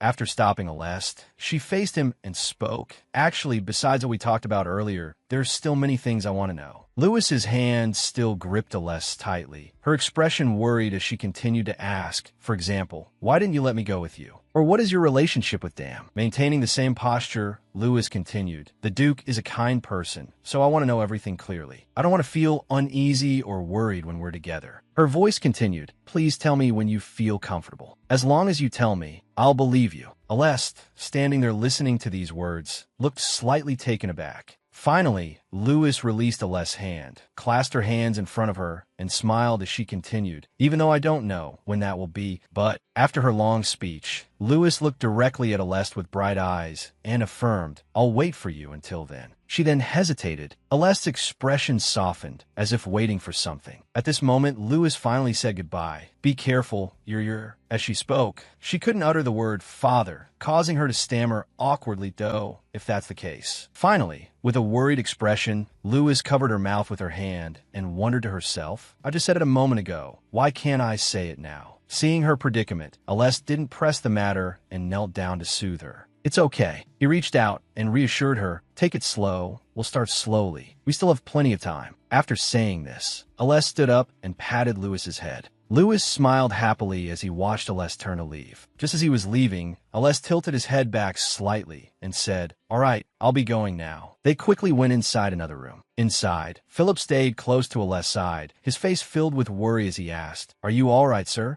Aleste responded coldly to the question, "Yes." Hearing this, Philip remained worried, his lips pressed tightly together as he thought to himself, "He doesn't look all right at all." After a moment of silence, Aleste spoke, "When will Louis's room be finished?" Walking beside him, Philip quickly reported, "It's scheduled to be completed around noon tomorrow, sir. Since we don't know what Miss likes yet, we've just prepared the basics for now." Hearing this, Aleste calmly replied, "As long as she likes it. If necessary, even if we have to steal from the royal family. It's fine." After hearing Aleste's response, Philip seemed to freeze, letting out a bewildered, "Yes, sir." Then, he anxiously added, "But what if there's trouble?" Aleste smiled and replied, "If there's a problem, wouldn't you be the one responsible?" Seeing this, Philip frantically asked with a bewildered look, "Are you serious, sir?" Seeing his panic, Aleste stopped teasing and said, "I'm joking. Hearing this, Philip seemed to regain his composure and thought to himself, who jokes with that kind of expression? I've seen that expression for years, but I still can't get used to it. Finally, Aless continued, in any case, there's nothing to worry about. Standing beside him, Philip remained silent, continuing his thoughts. He looks like that. It's truly beyond my imagination. In a warm voice, he added, my daughter. Then Aless pressed his lips together. Aless then lowered his head, his voice filled with sadness as he praised, she's a very understanding child. Seeing Aless like this, Philip forced a smile and said, ever since Kolia passed away, Miss hasn't had anyone to rely on, so she's matured like this. Philip walked beside him, placing a hand on Aless' back as if to comfort him. From now on, master, you'll have to work very hard. Back in the other room, Lewis was leaning against the door, feeling somewhat frustrated as she thought, I said useless things again. Then, she lifted her head with determination, telling herself, no, I can't just talk like this. Next, Lewis glanced down with her sparkling eyes, a hint of fear in them. Even though I'm afraid of hearing those answers, I'm also afraid that he'll forget about me and Mother. Standing still, she continued to ponder, whatever the answer or reason, I'm not sure I'll fully understand. After a moment of thought, Lewis remained in the same spot, expressing her desire, but I still want to hear it now. I want to hear the answer directly. Only then can I move forward. Suddenly, as she was thinking, a hurried voice called out from afar. Oh, miss, could you come over here for a moment? Hearing this, Lewis startled and lifted her head. At that moment, Maya and Anna Campbell came running towards her. As they ran, Anna Campbell kept saying, why aren't you inside your room? What are you doing standing out here? Receiving this attention, a few beads of sweat trickled down Lewis's flushed cheeks as she replied, it's nothing. At this moment, inside Lewis's room, the surroundings were beautifully and glitteringly arranged. Inside the room, Lewis sat on a large bed, surrounded by attentive maids. Sitting right next to her, Anna Campbell spoke up, Kolia's embroidery skills are very famous in the city, aren't they? Although it's not really a comment, but Anna Campbell's voice continued, full of praise for Leah. She's truly gifted with a needle and thread. Mixed with her voice, an image of Leah sewing, pricking her finger painfully, appeared. Then, Leah, wearing a maid's uniform, held a needle with a troubled expression. I really don't know how to sew. What should I do? Mixed with this image, Anna Campbell added, besides that, we'll see her blood and tears constantly, won't we? Hearing these words, Lewis, sitting on the bed, smiled and replied, I know. I can also sew, so I often do it in place of my mother. Hearing this, Leisha, standing nearby, clapped her hands repeatedly and asked, as if surprised, oh really? Being asked this, Lewis innocently raised a hand and replied, yes, although I'm not very skilled, I can now follow a complex embroidery pattern. Finally, Leisha, standing there, expressed her wish, you must show me your skills sometime, Mississippi. Still sitting on the bed, Lewis readily replied, of course. After answering, Lewis sat silently on the bed with a happy expression. After a moment of silence, Lewis spoke softly. If only I could say that to my mother. Seeing Lewis finish speaking, Leisha and Anna Campbell glanced at each other with troubled expressions. Finally, Anna Campbell raised her hand and cheerfully announced, oh, right, your room will be ready tomorrow, Mississippi. Please wait a little longer until then. Hearing this, Lewis asked in surprise, wait, isn't this my room? Anna Campbell turned to look at the large, glittering room and replied, yes, this is a guest room. Then Leisha, standing nearby, added, so, may I ask what our Miss Lewis likes? Hearing this question, Lewis raised a hand, hesitant and struggling to speak. After a moment of thought, she said something very general. I don't particularly like anything specific. I like everything.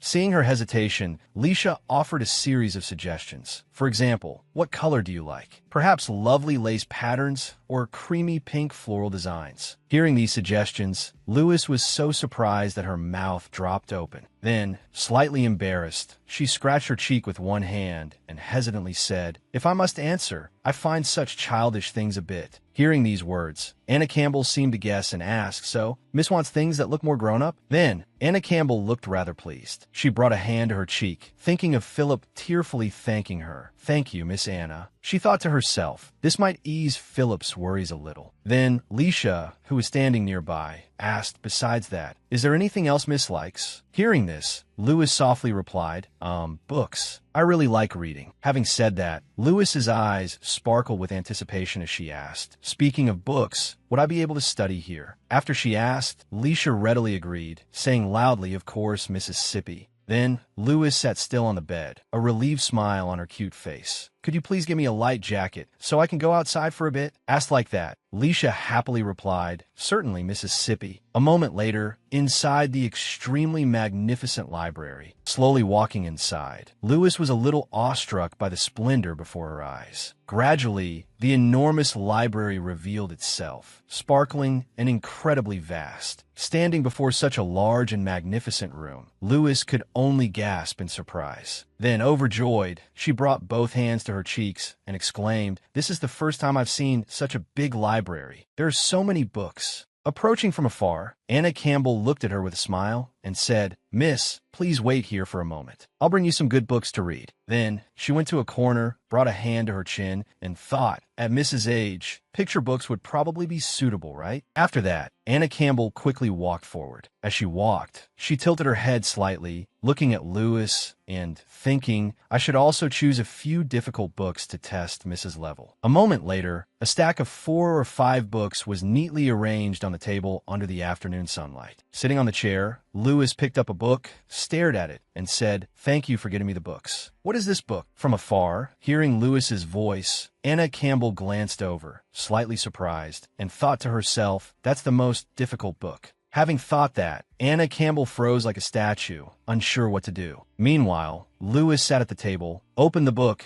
and looked intently inside. Seeing her reading intently, Anna Campbell smiled gently and prepared to leave. "I should quietly go outside, so Miss won't be distracted." Just like that, the window in the room reflected the incredibly beautiful afternoon sky. Quickly, the sky outside the window changed to a starry night sky. Sitting inside, Lewis still had the open book on the table, silent. Finally, Lewis hugged the book happily and exclaimed to herself, "So this is how to survive a maze. I want to try it sometime." Suddenly, at that moment, Lewis was startled and looked out the window. It turned out that at that moment, outside the window, the moonlight was incredibly bright, accompanied by a night sky sparkling with beautiful stars. She stared out the window, mesmerized, and praised, "Wow, it's already this late. It's so beautiful." Then, Lewis used her small hand to fumble for something on the table. Quickly, Lewis's hand found a delicious plate of cookies nearby. And so, the little girl picked up the pieces of cake and ate them with great relish and happiness. When she finished eating, Lewis wore a look of deep satisfaction and thought, "These things are always so meticulously prepared." Suddenly, a long string appeared on the table, catching Lewis's attention. Then, Lewis read the letter Anna Campbell had written. "If you want to return to your room, follow the dark blue rope." Having finished reading, Lewis reached out, grabbed the string, and said, "Anna wrote to me. Is this the dark blue rope?" Hearing this, Lewis obediently reached out and picked up the string. But suddenly, the string was pulled back a bit. Seeing the string being pulled away, Lewis was a little surprised. Asterisk, "Oh, is the string cut?" Asterisk then, she walked over, picked up the 2 severed ends of the string, looked at them, and wondered, asterisk, "Oh, there's another piece of string here. What is this string for?" Asterisk. Just then, a giant snake slithered in from outside and appeared in front of Lewis. The snake continued to slither inside. When Lewis saw it, she was terrified and fell back, thinking, asterisk, a snake. Asterisk then, Lewis quickly dodged to the side, her mind filled with questions. Asterisk, "Oh my, why is there a snake here?" Asterisk. Lewis tried to back away quickly. At that moment, in the dark hallway in the middle of the night, Anna Campbell rushed to Aleste Imperator and cried out, "Your Grace." Seeing Anna Campbell, Aleste Imperator quickly asked, "Is Lewis here?" "I went to her room, but she wasn't there." Anna Campbell respectfully replied, "Yes, Miss is reading right now. I left a rope to guide her back. She probably hasn't left the reading room yet." Suddenly, just as she finished speaking, a loud scream echoed from the reading room throughout the palace. Hearing the noise, Aleste Imperator quickly rushed into the reading room, calling out in alarm, "Lewis." But when he saw the scene inside, Aleste Imperator froze, his voice softening. "Lewis?" Sitting inside, Lewis continued to breathe heavily, her face filled with fear, letting out a small cry. Seeing everyone gathered, Lewis, holding the snake in her hand, took a few steps forward. "I'm sorry for the noise. I disturbed everyone, didn't I?" Anna Campbell then held up the snake in one hand. Seeing the snake in her hand, Aleste Imperator became even more bewildered and asked, "That's not a real snake?" Lewis, still holding the snake, smiled innocently and replied, "Yes, at first I thought it was a real snake, but it turns out It's not. Alest Imperator approached Louis with a worried look, repeatedly asking, "You didn't fall, did you?" "Let me see." Receiving such concern, the little girl softly replied, "No, I'm fine." Then, Louis looked at everyone a little awkwardly and apologized. "I'm sorry for disturbing everyone." Holding the snake in his hand, Alest Imperator could only hold his head and sigh. Seeing this, Philip worriedly turned to Anna Campbell and said, "It must have been those two kids." Standing next to him, Anna Campbell replied helplessly, "Yes, who else could it be?" After talking, the two could only bow their heads in frustration, sighing as they thought about the two kids. Finally, Alest Imperator put his arm around Louis's shoulder and said, "All right, Louis, let's go back." Upon hearing this, the little girl obediently replied, "Yes." Alest Imperator then picked up Louis in his arms and carried her outside, surprising her. A moment later, at a magnificent dining table, sitting at the dining table, Louis was sipping her tea, feeling drowsy. Suddenly, she saw Petrich chuckle and realized something. Immediately, her face became worried as she looked at him, thinking, "Father Petrich, something seems wrong. He hasn't said anything this whole time." She stared at Petrich, blaming herself. Is he worried about the church? "He came here because of me." Louis's thoughts continued to race. He's the head priest, but he left the church without a word. Suddenly, Petrich looked over at her with a slightly surprised expression. Louis sat there, feeling uneasy. Sitting next to her, Alest Imperator let out a low hum and stared intently at her.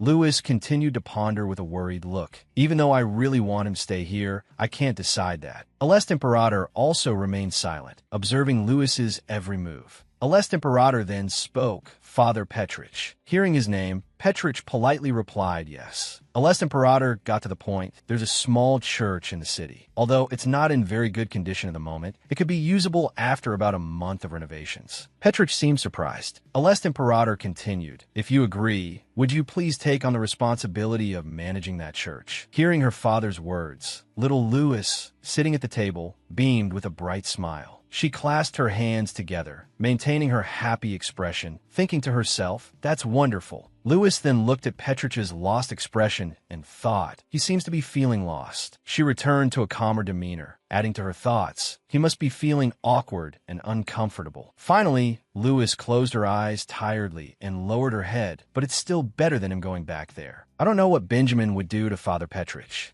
As for Petrich, after hearing this, he spoke hesitantly, a troubled expression on his face. "Please forgive me, Grand Duke, but..." Finally, he said, "Could you give me some time to think?" Hearing this, Louis looked at him in surprised disappointment. Louis's image appeared in Petrich's mind. "Nothing would be better for me than to be able to protect Louis until she grows up." Then he thought about the church he was managing, "But I've left behind the responsibility of managing a church." He then thought about a new church and added to himself, "And if I want to become a priest at a new church now, I need the approval of the church." Snapping back to reality, Petrich looked at Louis with a melancholic gaze and continued, "Now, it wouldn't be surprising if I returned to the church and was dismissed from my position." After a moment of thought, Petrich lowered his head, hesitating. So, he trailed off. He then looked back at Louis's expectant face, wondering, "Do I still have the right to be by this child's side?" He sat in silence, lost in thought for a long while. Seeing his contemplation, Alest Imperator spoke up, "I understand your worries, Father." Then he offered reassurance, "But please don't worry too much, as this is my territory." Hearing these words, Petrich quickly expressed his gratitude. "Thank you for your concern."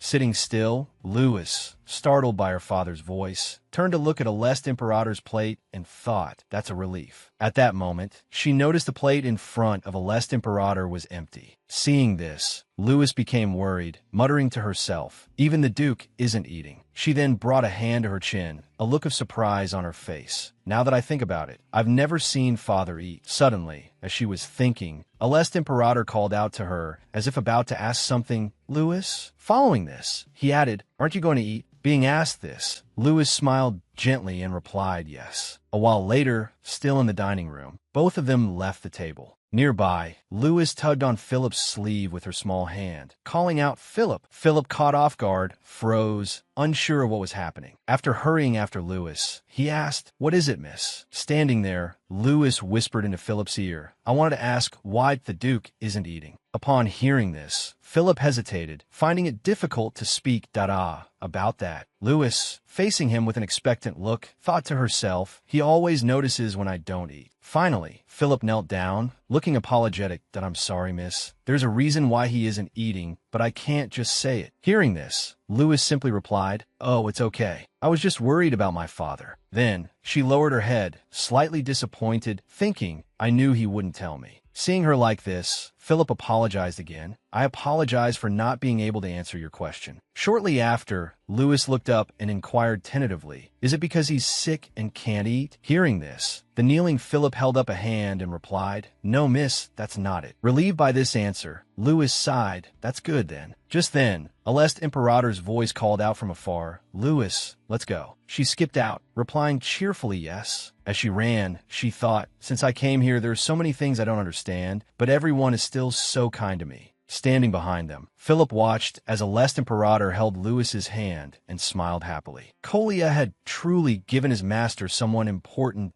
tea that moment. Aleste Imperator carried Lewis outside. As they walked, Lewis asked, but there's so much food left, is that okay? Hearing her question, Aleste Imperator replied, reassuringly, the servants and the knights will take care of the leftovers, so don't worry. Lewis then looked at him with curious eyes and asked, the knights? Seeing Lewis's curiosity, Aleste Imperator continued, have you heard of the Aina Knights? The Queen's Sword, the knightly order that protects Sylvester? Without waiting for her reply, Aleste Imperator declared, I'm the captain of that knightly order. His voice echoed in the night. Matters of swords are a bit dangerous, but if you're interested, I'll teach you. Lewis, standing there, gaped in admiration. Then, Lewis lowered her head slightly and repeated his words. My father is the captain of the Aina Knights. She then imagined Aleste Imperator in his uniform, looking dignified and imposing. After imagining it, Lewis chuckled softly and admired him in her heart. Father is so cool. After finishing the story, Aleste Imperator changed the subject. Tomorrow, the maids will come to decorate your room. It will probably be very busy. From today, you can play in the garden, but don't go too far and be careful. Hearing his instructions, Lewis nuzzled her head against Aleste Imperator and softly replied, okay. After a while, she fell fast asleep in his arms, surprising him slightly. Finally realizing she was asleep, Aleste Imperator simply smiled, looked into the distance, and held her tightly. Inside the room, the moonlight beautifully illuminated the space. Lewis, now changed into pajamas, slept soundly in her bed. Nearby, Aleste Imperator's hand pulled the blanket over her. He stared at the sleeping Lewis, a smile unconsciously gracing his lips. Then, Aleste Imperator gently stroked Lewis's soft hair in silence. Finally, he bent down and placed a fleeting kiss on her forehead. Sweet dreams, Lewis. The morning sunlight quickly streamed into Lewis's room, gradually growing brighter and more intense, as if about to engulf the entire space. Inside the room, Anna stood facing Lewis, giving her instructions. Miss, please promise me you absolutely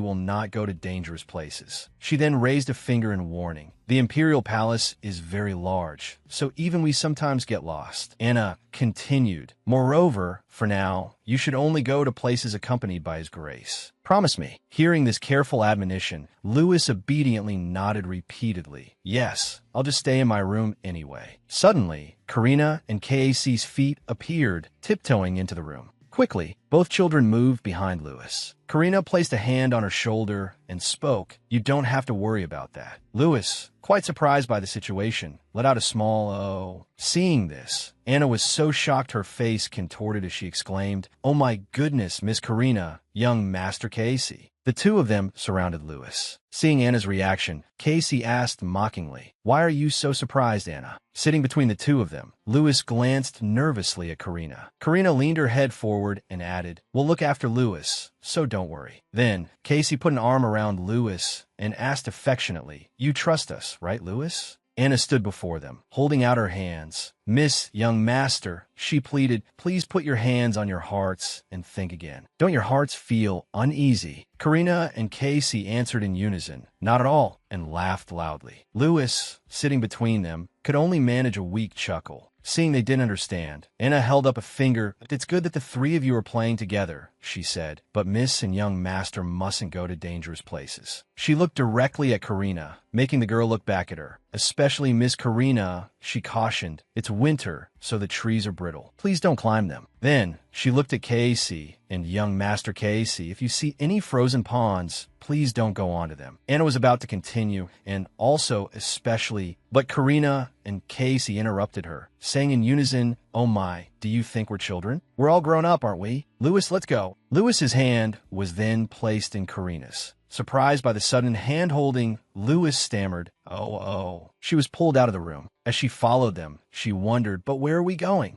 Louis hurried after Karina and Casey. They seemed to be in a rush. Hey, she called, her face bewildered. Where are they taking me? She thought. Suddenly, a thought struck her. What if we go too far and get lost? She felt a pang of worry. Lost in thought, Louis bumped into Karina's back. Ouch. Karina turned around abruptly and looked directly at Louis. Hey, Louis, she asked, didn't you go for a walk with the teacher yesterday? Casey, standing next to her, added, what did you and the teacher talk about? Both of them stared at Louis. Karina pressed, so, what did you talk about? Tell us. Louis finally spoke up. You two really? Don't cause a scene here. Louis grasped both Karina and Casey's hands firmly. If you follow me, she said seriously, I'll tell you. Karina and Casey looked at each other thoughtfully.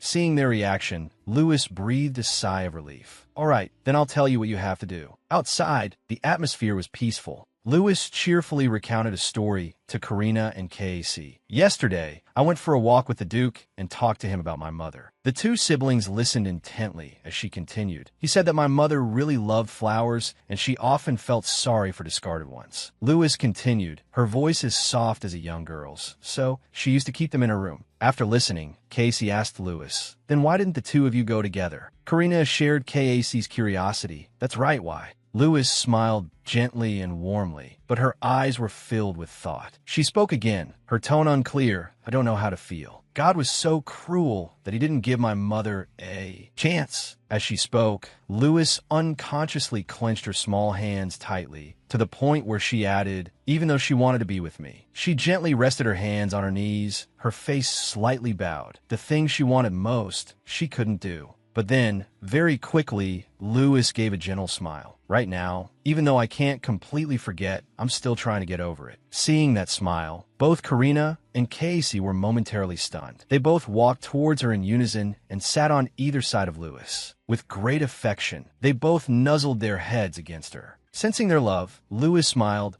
"So cute." Casey suddenly spoke, his eyes distant. When we were born, our mother also passed away. Karina added, so we understand how you feel, Louis. Karina continued, putting on a pitiful expression. Since Louis is the teacher's daughter, we'll always be by your side from now on. You mustn't hate us, okay? Louis, sitting between them, smiled innocently. With rosy cheeks, she glanced down at Karina, thinking to herself, they like to tease, but they're still good kids. Karina suddenly had another question. So why are you still using honorifics? Casey echoed the question. Yeah, why are you still using honorifics? Louis, thus questioned, was a little flustered that, is using honorifics wrong? Casey asked Louis again, you're the teacher's daughter, which means you're an imperator, right? Karina stood up and said cheerfully, the imperator family is the family we've always devotedly served. Both stood up, looking at Louis sitting on the couch. Karina added, so when you grow up, we'll be the ones who swear to protect and serve you. As their voices rang out, both Karina and Casey took Louis's hands. So, Louis, sensing something amiss, became flustered at, wait a minute. But before Louis could say anything more, Casey placed a kiss on her hand. Not only Casey, but Karina on the other side did the same. Louis stared bewildered. They both looked up and said in unison, shouldn't we be the ones using honorifics with you? Louis, already confused, became even more so, unsure of what to say. She seemed to regain her composure and replied, I can't change that quickly, but I'll try. Louis, full of emotion, sat back down on the floor, looked at both of them, and softly added, even though you say serving is your duty, we can still be friends, right? Because I don't have any friends.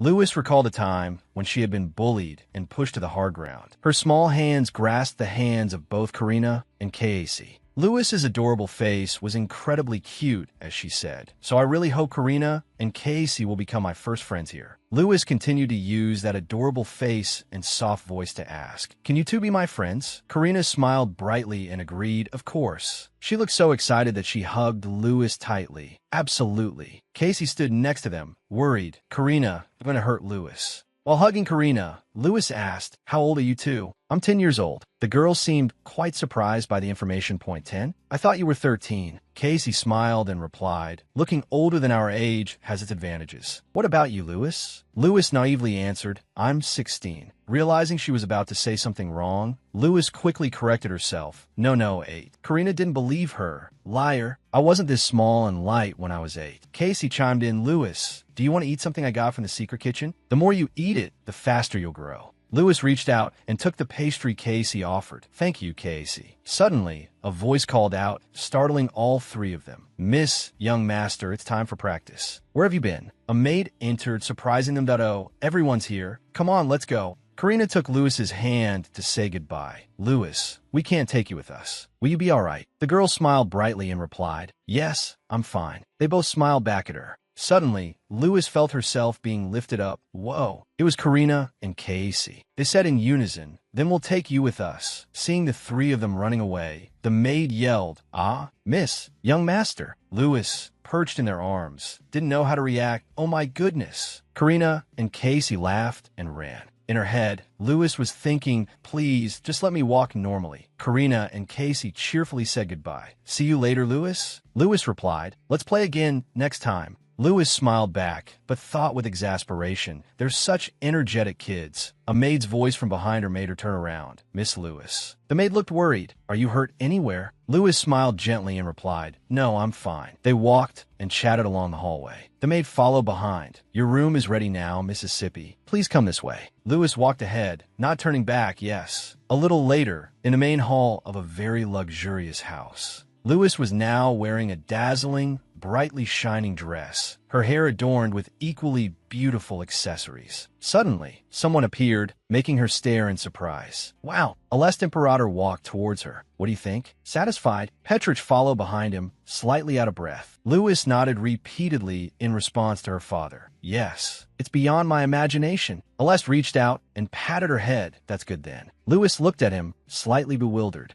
He suddenly spoke, as if he had something more to say. "And also," Alest looked at Petrich and nodded, as if giving a signal. Lewis listened seriously as her father said, "Lewis, I have something important to tell you." Outside the carriage, the two horses pulling it slowly came to a stop. Petrich stood there when suddenly Lewis's voice rang out. "Father Petrich." Alest Imperator, holding Lewis's hand, slowly stepped out. The little girl, her face full of worry, asked Petrich, "Father, can't you stay?" Petrich slowly replied to the innocent girl, sadly murmuring to himself, "If I return to Nyack, I don't know what Benjamin will do to me." Lost in thought, Petrich slowly extended his hands. "Worst case scenario, what if I can't see you again?" "My child." Petrich smiled gently and patted her head as if comforting her. With utmost tenderness, he knelt down and spoke to little Lewis. "If fate allows, we will surely meet again. Until we meet again, you must listen to your father and live a happy life." Hearing this, Lewis couldn't hold back her tears any longer, sobbing, "There's no reason for you to leave. Why are you leaving so suddenly?" Petrich wanted to soothe her, but didn't know what to say. Lewis pleaded desperately, trying to hold Petrich back. Father, there's no reason for you to abandon everything and leave." Petrich looked at Lewis with a thoughtful gaze. Lewis unconsciously clutched the hem of her dress. With a pitiful expression, Lewis said to Petrich, "I'm sorry. I've never talked about such a sensitive issue." Her small hands grasped Petrich's large hand affectionately. Looking innocently at Petrich, Lewis poured out her heart. "It seems like there are more and more things I want to keep by my side, and Father Petrich, you are one of them." Lewis recalled the moment when Father Alest embraced her. "I thought that if I stayed here, nothing would change." Or the times when the maids were so surprised to see little Lewis appear. This might sadden those who care about me here, but it still can't erase the thought in their minds that an unrelated person suddenly appeared. There were times when little Lewis stood alone, gazing into the distance. Even if the people of Nyack treat me coldly, even if Benjamin has hurt me many times, the image of her mother emerged in Lewis's every word. That's still the place where mother and I live. Each moment of affection between mother and daughter, even though I'm trying to bury those memories deep in. My heart. Returning to the present, Petrich's emotions were turbulent as he listened to Lewis's words. I still can't forget that village. As she spoke, her small hands again clutched the hem of her magnificent dress. You misunderstood me, father. Looking at her small face, he saw that Lewis was on the verge of tears, as if feeling very wronged. You told me not to forgive them. Lewis clasped her hands as if pleading with Petrich. If so, please don't go. Lewis's next words made Petrich's eyes widen. I definitely won't treat you like a stranger, because in that village, you were the one who treated me the best. Each word from Lewis seemed to make Petrich reconsider. He smiled gently now. I don't want to forget you like the people in that village. As the little girl spoke, saying if her father returned, Benjamin would definitely. Before young Lewis could finish, Father Petrich embraced her tightly. In Petrich's arms, Lewis sobbed, pleading, Father, please don't go. Petrich looked directly at Lewis and softly said, Lewis, thank you for thinking of me. Despite this, he still decided to refuse her. But there's something I must take care of now. I'm sorry. Lewis's eyes widened with a pitiful look. Petrich stood as if to leave, and a lest imperator approached to announce, everyone will be arriving at the Pope's palace shortly. Father. Father. Lewis stood like a statue, speechless. Petrich requested of Aleste, Your Grace, please keep an eye on Lewis. He looked down at the girl and said, I'll return safely. The carriage began to move out of the city gates. Lewis clutched her aching heart. Seeing her distress, Aleste tried to comfort her. Lewis. But the girl's next words were a plea. Could you hold me for a little while? Lewis sobbed, tears streaming down her small cheeks. Aleste picked Lewis up. He held her close in his arms, then said to her, Let's go inside. It's cold out here. Lost in thought, Lewis watched the carriage disappear into the distance, wondering, will I forget Father Petrich too? Held in Aleste's arms, little Lewis pondered, will I have to give up even more than this? Her small hands touched Aleste's chest. Light from outside shone through the window pane. Aleste comforted Lewis, don't worry too much. Even though Father Petrich refused, I secretly sent knights to follow him. Aleste Imperator spoke gently. If anything happens, they'll report back to me. Lewis calmed down, feeling the warmth of Aleste Imperator. That's good. Lewis breathed a sigh of relief and smiled in Aleste's embrace. Really, that's such a relief. Aleste stroked Lewis's head. You should go back to your room and rest for a bit. Lewis suddenly stirred, making Aleste Imperator curious. Lewis innocently asked, Your Grace, could I come to your study with you today? Aleste paused as if in thought.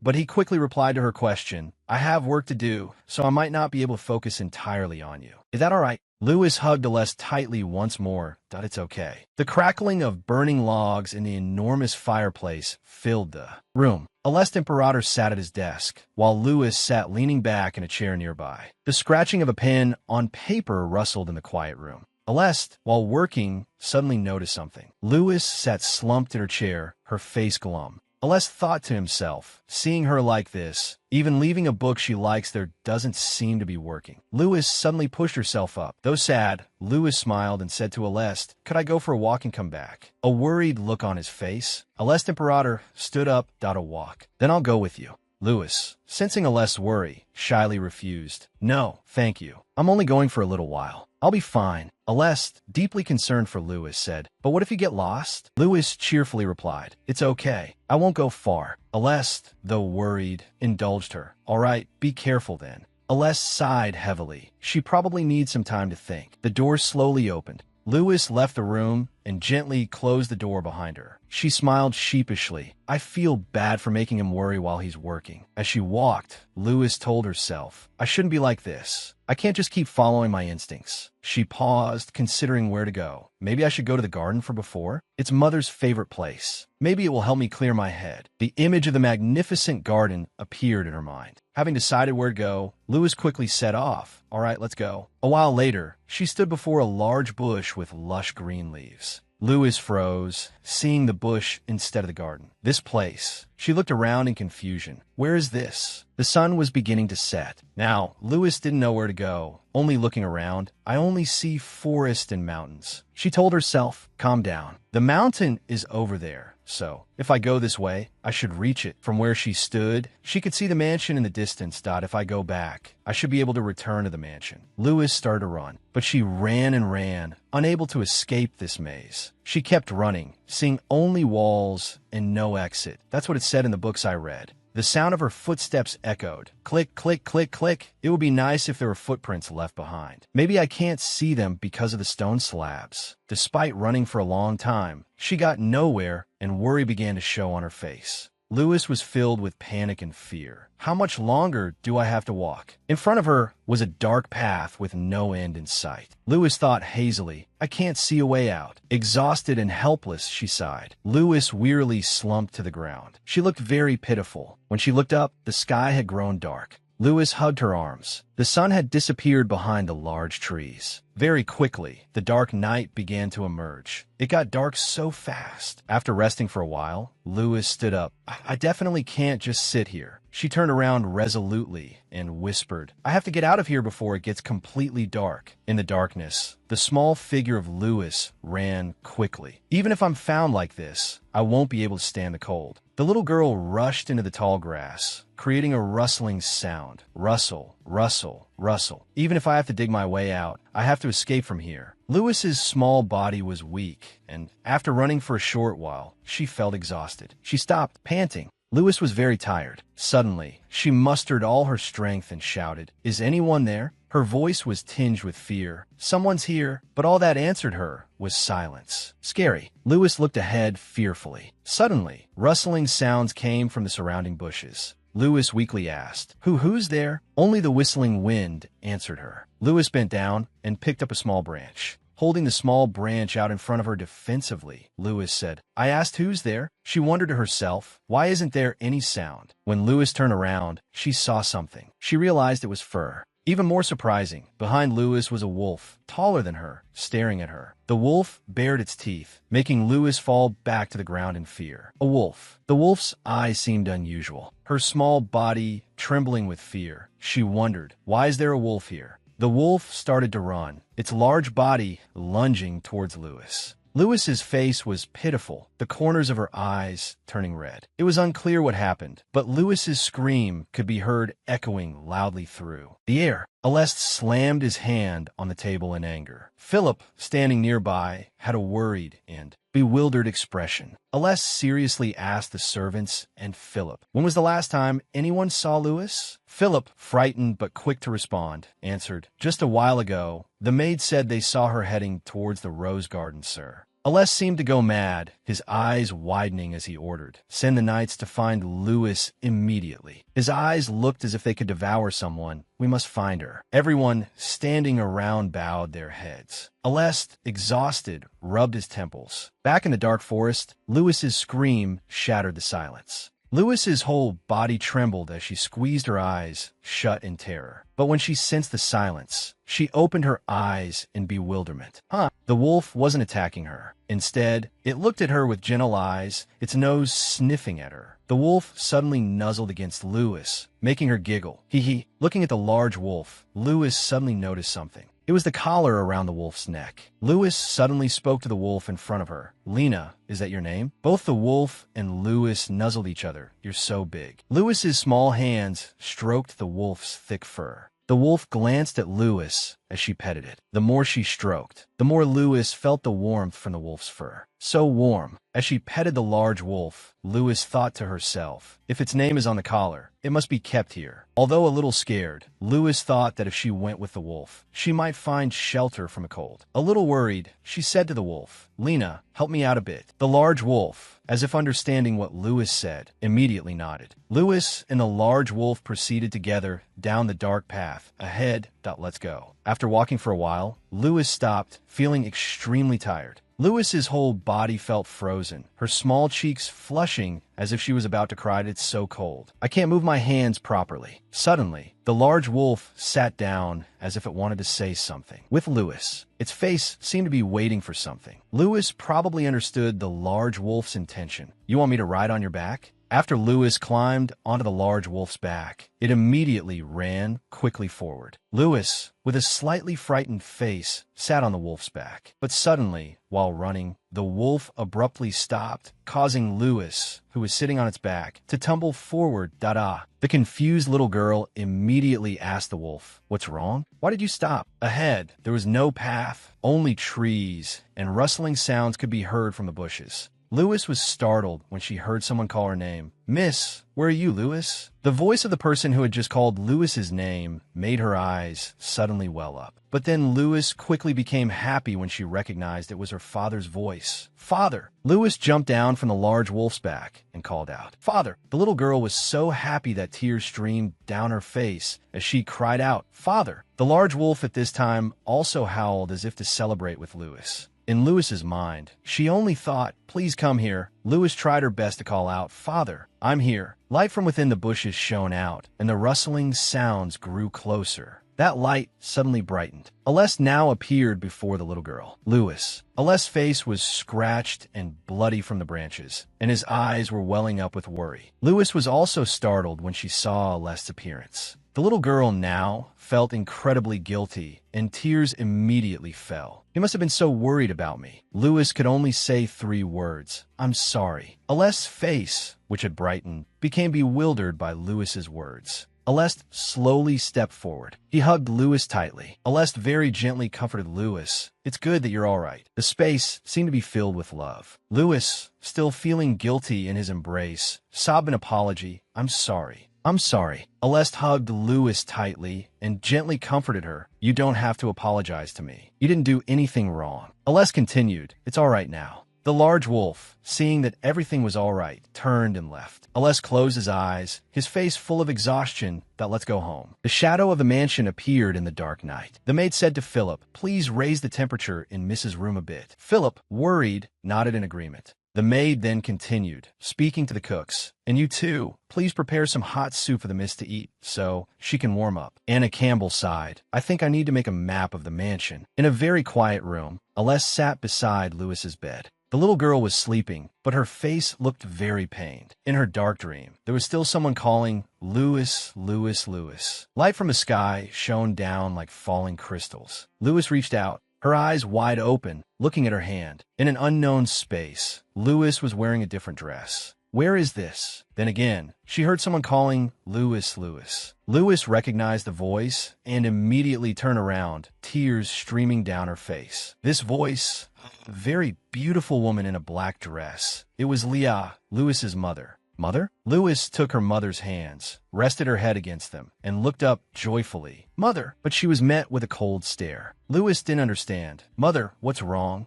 Leah gripped Lewis's shoulders tightly, her voice filled with anger. "Lewis, have you forgotten? You killed me. You killed me." Asterisk, that's right, I killed Mother. There was a chance, but I couldn't do anything. While I was in a warm place where no one hated me, I forgot about it. Asterisk. Asterisk, how could I forget? How could I talk about it like a gentle memory when it hasn't even been that long? Asterisk. Asterisk, how could I smile like that? It's so wonderful to see you, Mother. Asterisk. Asterisk, looking at Mother in front of me. I hope this dream doesn't end. What should I do? Asterisk. Lewis reached out and took Leah's hand, thinking, asterisk, I must be a bad daughter. I'm sorry, I'm sorry, I'm sorry. But at least like this, asterisk. I'm so happy to see your face. Leah was startled by her words. Then, releasing her grip on Lewis's shoulders, she said, "Then it's best if I disappear from your sight forever." Her words filled Lewis with confusion and fear. "No!" Lewis woke up in a panic. Aless, who was beside her, asked Lewis, "Are you all right? Did you have a nightmare?"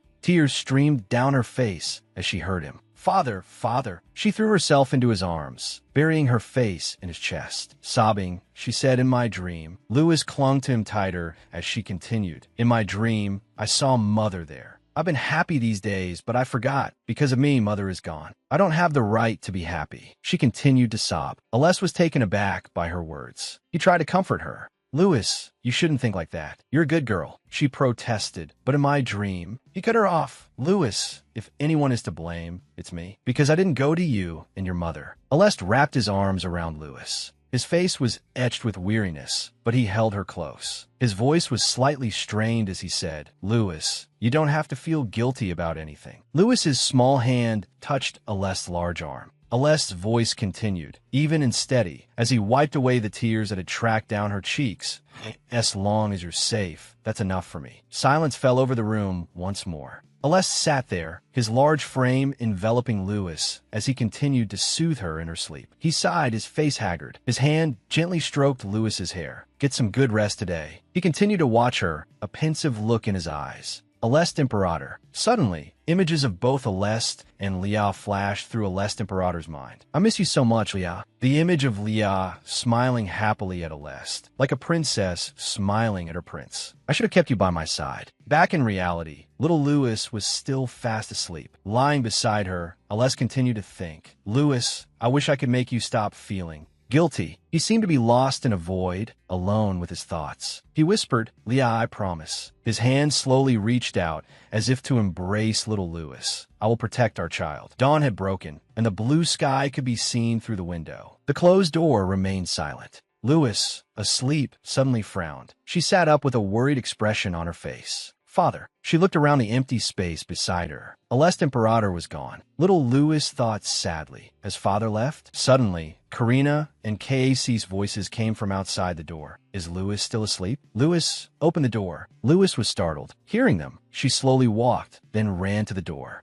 Karina, KAC. Both Karina and KAC, dressed beautifully, stood before Louis. Karina spoke cheerfully. We missed you so much, Louis. Casey looked inside and asked, is this Louis's room? As they spoke, they looked around in admiration and amazement. It's amazing. It looks much better than our room. Karina, a cheerful idea springing to mind, asked Louis, we want to share a room with you. Louis smiled brightly and agreed. I'd be very happy to share a room with Karina and KAC. Hearing her answer, they both grinned. Suddenly, in the midst of their laughter, Karina and KAC froze. Seeing their expressions, Louis looked back in confusion. There stood Aleste, his face frighteningly stern, his eyebrows furrowed. He spoke, why aren't you two training? Aleste crossed his arms as if to question them. Karina, KAC. Karina and KAC hugged each other, their faces filled with panic. We finished all our training. Karina quickly explained to her teacher as soon as she saw him standing before her, looking extremely panicked. She continued, we trained very hard, teacher. Even the knights praised us for training diligently today. Fearing that his twin's explanation wasn't convincing enough, Casey quickly added, yes, that's right. We trained so hard, we didn't even realize the sun had set. Aleste looked at the two children before him, speechless. He just sighed, his eyebrows furrowing slightly. His expression hardened in thought. If these two weren't here, I would have taken Louis to my office. He seemed somewhat flustered by his two students. Karina and Casey looked dejected, thinking they would have to continue training instead of playing with Louis. They clearly wanted to stay and play with her. Louis looked at the twins, feeling a little embarrassed by their apparent fondness for her. Aleste, looking at the children, thought to himself, but it's good for her to play with them here. Louis, his voice, resonant yet gentle, called out to her. She looked up at her father, a question evident on her small face. Aleste bent down, close to Louis. Louis whispered into his ear, looking at him with a slightly apprehensive glance towards the twins, and asked, if those two are bothering you too much, just tell me, okay? The words clearly showed Aleste's care, affection, and protectiveness towards his little daughter. Louis gave a small nod, her face beaming as she heard her father's comforting words. Yes, father, Louis softly replied. After Louis's words, Aleste seemed even happier than she was when she gently called him father. With a childlike joy on his face, Aleste, a man who rarely showed emotion, thought to himself, now she's naturally calling me father. He looked tenderly at his little daughter. A gentle, almost imperceptible smile, one he'd never shown before, softened his usually stern and handsome features.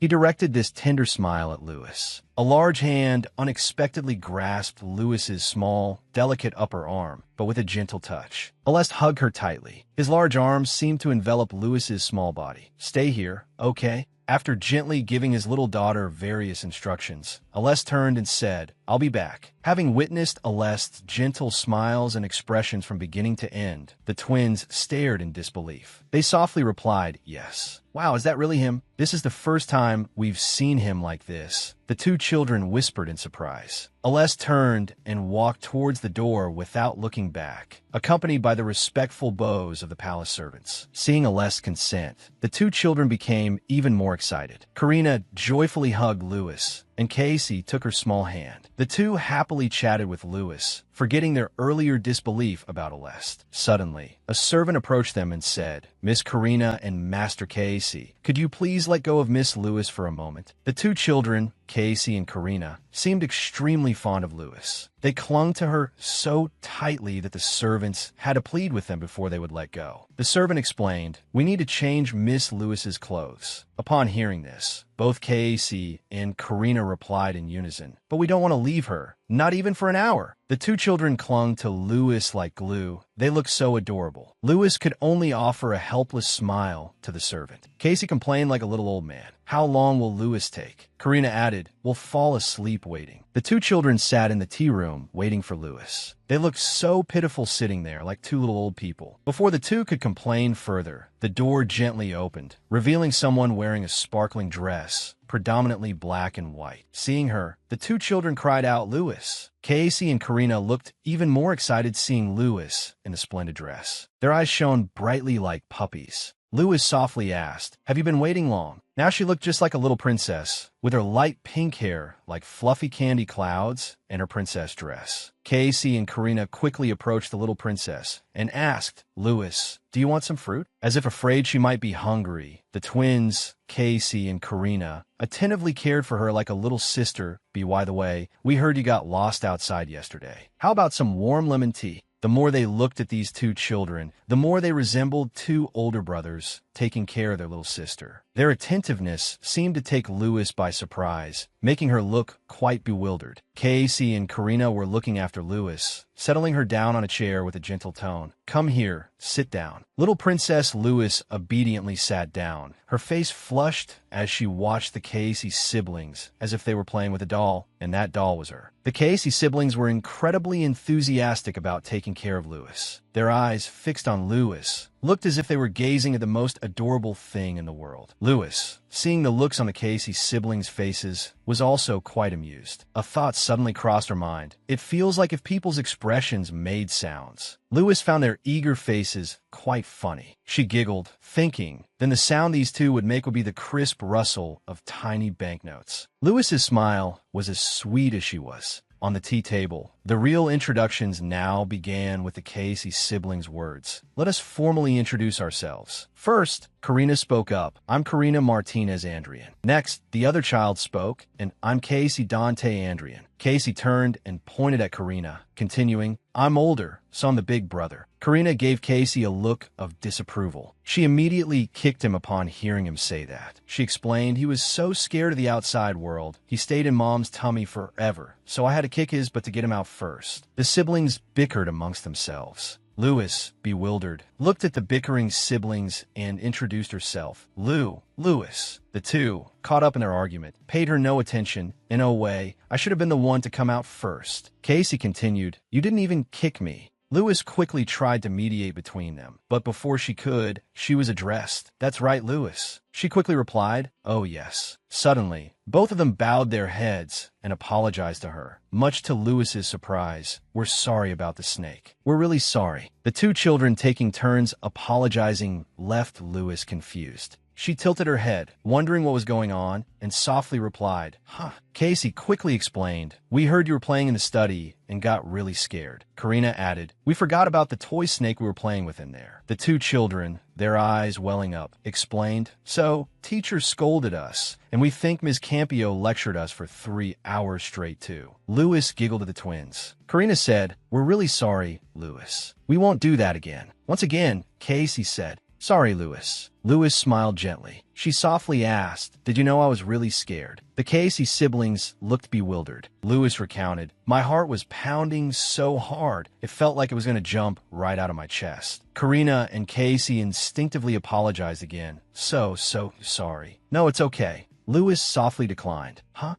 Casey and Karina were surprised. Lewis continued, "But you can't do that again, okay?" The two children were overjoyed that Lewis had forgiven them. "Really?" Karina playfully asked, "Are you an angel, Lewis?" Casey invited her. "Lewis, let's explore the garden inside the castle." Karina added, "Yeah, it's really fun there." Lewis, flustered, explained, "But I got lost yesterday, and it caused a big problem." Anna gave me a map, but it's still hard. It's so confusing. Casey reassured her, don't worry. With us around, and since we'll stick to places with the knights, you'll be fine. Finding his words reasonable, Karina added, that's right, you'll learn the way by walking around more. And in the days that followed, Casey and Karina showed Lewis around, helping her familiarize herself with the castle. Casey enthusiastically explained, if you don't want to get lost in that maze, we should take this route. The siblings showed her many interesting places. This is the ice pond. Lewis was extremely happy spending time with Casey and Karina. A smile constantly graced her face. At the palace, a maid asked her, did you have fun yesterday, miss? Lewis politely replied, yes, we played by the lake yesterday. She excitedly recounted, that lake is magical. The water sparkles like a mirror. The maid cheerfully responded, is magical, isn't it? The ice in the lake, if it's thick enough, is cut and stored for use in the summer. The maid added, but please don't play on the frozen lake, Mississippi. It's very dangerous. The maid asked Lewis a small question. So, where will you be going today, miss? Lewis answered, I'm going to play in the garden we visited the other day. The maid, curious, inquired, are you carrying the whistle Philip gave you, miss? Lewis politely replied, yes, I have it. She looked like a sweet princess in her navy blue dress and pristine white fur coat. She politely bid farewell. Well then, I'll be going now. The maid didn't reply, only smiled faintly, a thought crossing her mind. It's such a relief that the young miss has recovered her spirits so quickly. It's all thanks to those children, she thought to herself. As Lewis walked down the hallway, a thought crossed her mind. Thanks to Casey and Karina, I can remember the way around the garden now. She brushed past a stranger,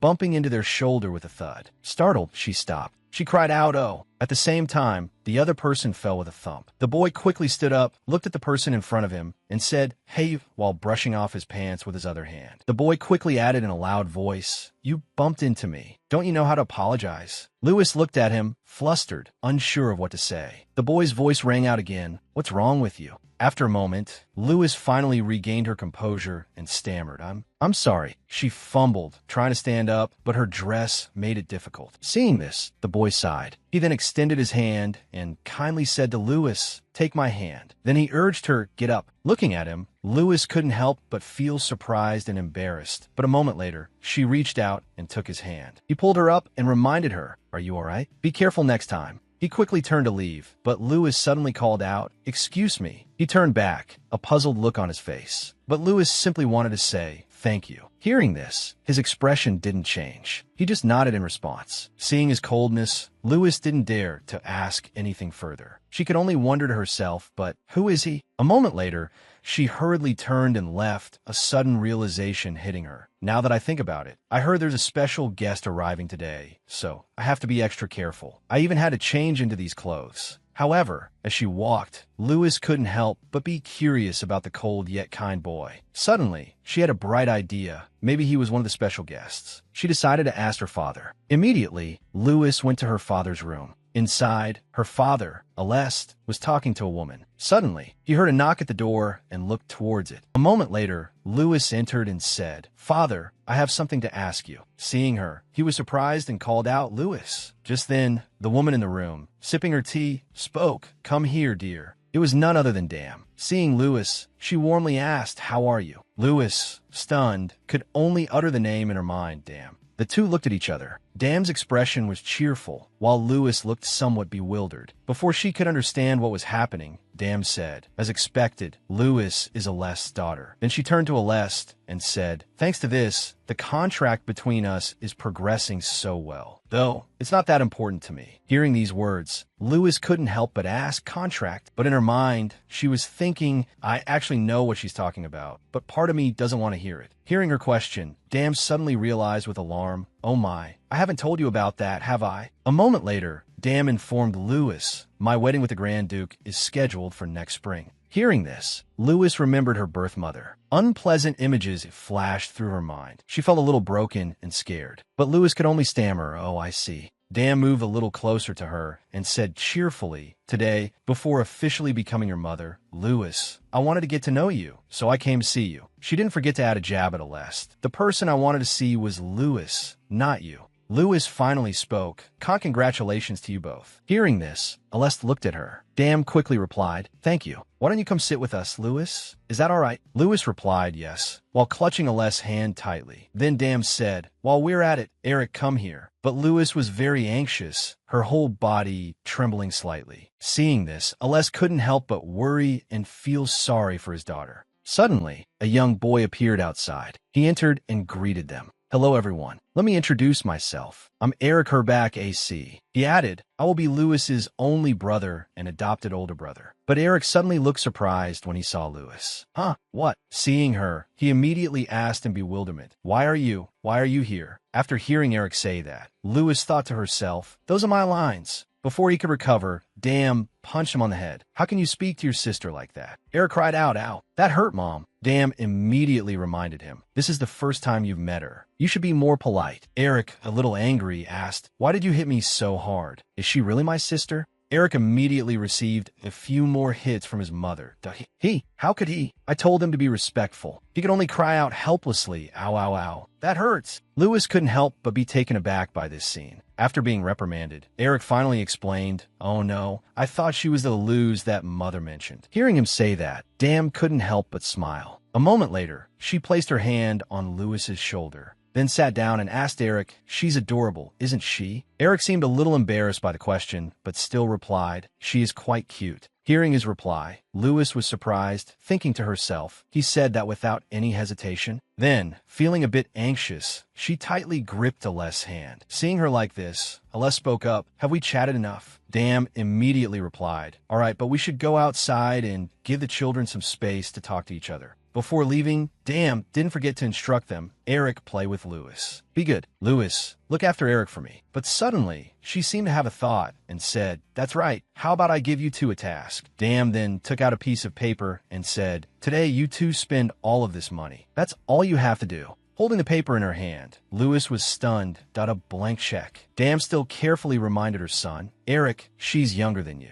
Remember to take good care of her. Eric obediently replied, yes, mother. We'll be back soon. After Dam and Aleste left, Eric spoke first, asking, by the way, I don't know your full name yet. Lewis seemed a bit hesitant, but still replied, I don't have a last name. You could just call me Lewis. Hearing her answer, Eric was curious, thinking to himself, there's no way a noble doesn't have a family name. He became a little worried, wondering, could it be that I was too rude earlier, so she doesn't want to tell me? Then, Eric reassured himself, that's probably not it. She responded politely when I bumped into her earlier. Looking at the petite Lewis, he thought to himself, now that I have a little sister, I have to look after her. Immediately after, Eric called out to her, hey Lewis. She looked up at him, seemingly worried. But Eric gently bowed his head and said, I'm sorry about earlier. Seeing this, Lewis waved her hand and replied, it's okay. Eric mustered his courage, extended his hand, and asked, may I escort you? Lewis didn't hesitate to take his hand and reply yes. Furthermore, she asked Eric, on the way, could you tell me how to use this check? He immediately nodded in response. Then, Eric said, let's go then.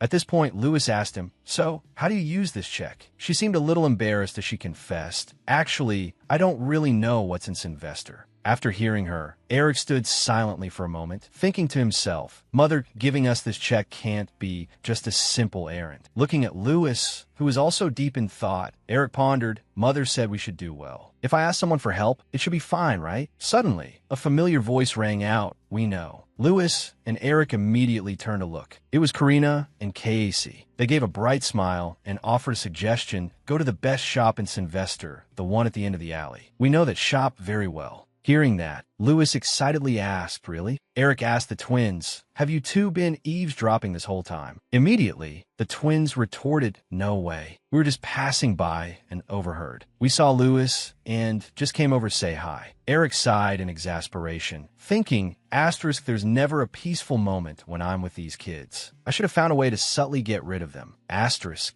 Then Lewis excitedly asked, so, shall we go together? Eric thought, no way, but didn't dare say it out loud. Hearing Lewis, the twins asked back, really? She replied confidently, yes, it'll be all right since my older brother is coming along. After saying that, Lewis felt a bit embarrassed, thinking, I'm his younger sister, but calling him older brother feels a little strange. Eric's cheeks flushed upon hearing the words, older brother. A moment later, Lewis told the twins, let's get our things ready to go then. They cheerfully turned to leave, replying, okay. Eric looked at her and reminded, Lewis, you should change your clothes. It's cold outside. She quickly replied, okay. Inside Aleste and Dam's room, the two were discussing. Dam said, I said that, but honestly, I don't want Lewis to call me mother. Dam reminded Aleste of the truth. We don't have that kind of relationship, and I don't intend to usurp her position. Aleste said, a little irritated, I've already made that clear. Why do you still seem to misunderstand? You must be very worried. Dam added, it seems like you still haven't explained things clearly to her. She reminded Aleste, if you don't want Lewis to misunderstand, explain it to her properly. I don't want her to hate me. Dam thought to herself. Asterisk, she came all this way to find her father. If he marries another woman, it will surely be a huge blow. Asterisk, she pondered, and Lewis could have been deliberately rude to make me dislike her. She recalled the image of Lewis standing before her, forcing a smile to offer her congratulations. Dam wondered, when she congratulated me, she must have been very upset. Her gaze lowered as she thought of Lewis. But what can I do? She immediately said to Aleste, I'm really worried. Who knows what she'll do in the future? She's always so obedient to adults, never saying what she dislikes, and only living for others. Dam then asked, but isn't that simply what adults see as adorable and well-behaved in a child? Hearing these words, Aleste felt a pang of sympathy and guilt for Lewis. Meanwhile, Lewis's group was walking down the street towards the place the twins had mentioned. The twins skipped and sang along the way, while Lewis and Era followed quietly. They turned to Lewis and asked, Lewis, Casey began, is there anywhere you'd like to go? Then Karina added, Sylvianen has many interesting places. Lewis hesitated, unsure how to respond. But a moment later, she smiled brightly and replied, anywhere you take me, I'm happy to go. Casey immediately asked, so, should we go to the department store first? Karina added, yes, it's warm there, so Lewis won't catch a cold. Suddenly, Casey remembered something and said to Eric, oh, right, but isn't that your family's store? Eric replied, it's my mother's, but I'll be taking it over later. Hearing this, the twins became even more excited. There's an ice rink on the roof. I want to go there and eat to my heart's content. Let's go. Lewis quickly responded, okay. Upon arriving at the store and holding the menu, Lewis could only exclaim, the prices are so high. There's so much. A short while later, all the dishes were served. After eating their fill, Eric took out a banknote to pay. Seeing the banknote, the waiter was stunned. 1 million? Young master, this banknote is too large to use in our establishment. A moment later, he said to Eric, next time, please bring smaller denominations, and you can pay then. The waiter said kindly, even if you forget, it's all right. You are the heir of the Eiley family. Your visit here is already an honor. The four of them then left the store. Lewis then spoke up. We ended up eating for free. Eric immediately replied, Mother said we had to spend all this money, right? But I wouldn't spend it all at once. Hearing this, Lewis asked worriedly, is that okay? We have to spend all of it. Eric reassured her, it's fine, because Mother likes special things.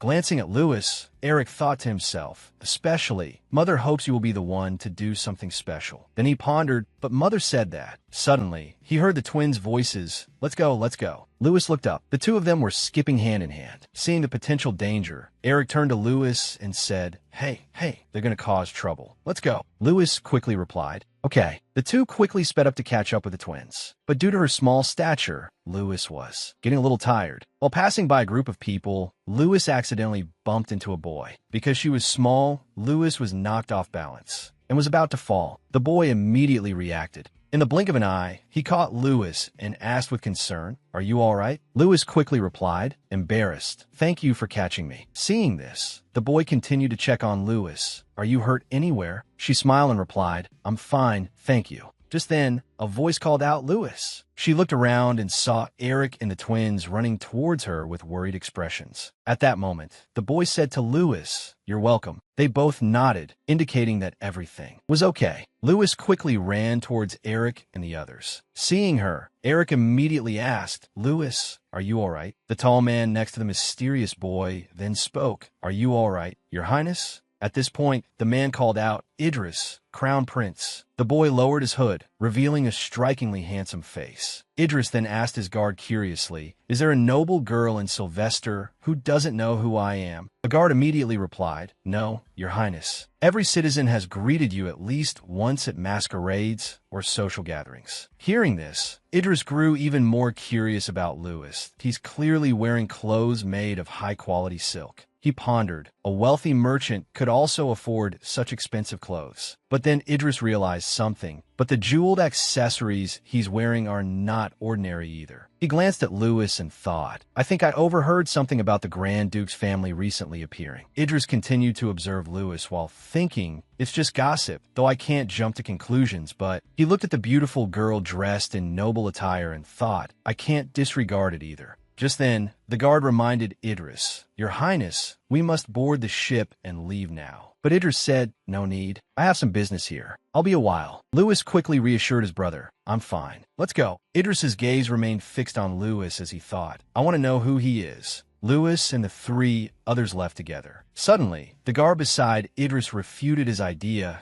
"We can't, Crown Prince. We snuck out of the palace." He continued to advise Idris, "Furthermore, if we run into the Grand Duke." Idris simply crossed his arms and watched them go. A moment later, he turned and continued walking. "Then I have no other choice." Seeing this, his guard called out, "Crown Prince." He ordered his guards, "Quiet. If we run into him, it won't be because someone recognizes me, but because of you. No one knows my face, so stop calling me Crown Prince." The two guards could only sigh at Idris's behavior, while he said nonchalantly, "You're overthinking it." One guard replied, "Who wouldn't overthink it?" Idris just sighed. Meanwhile, Louis placed her hand on Eric's palm. Eric was teaching Louis how to maintain her balance. He continuously praised Louis. "Slowly, that's right, just like that. Good job." She asked happily, "I'm doing well." Suddenly, Eric said, "But," which left her slightly confused. Then Eric called out, "Louis." He finally mustered the courage to ask her, "Would it be okay if Mother and I became your family?" Louis was a little surprised by the question. Then she replied, "Honestly, I don't know."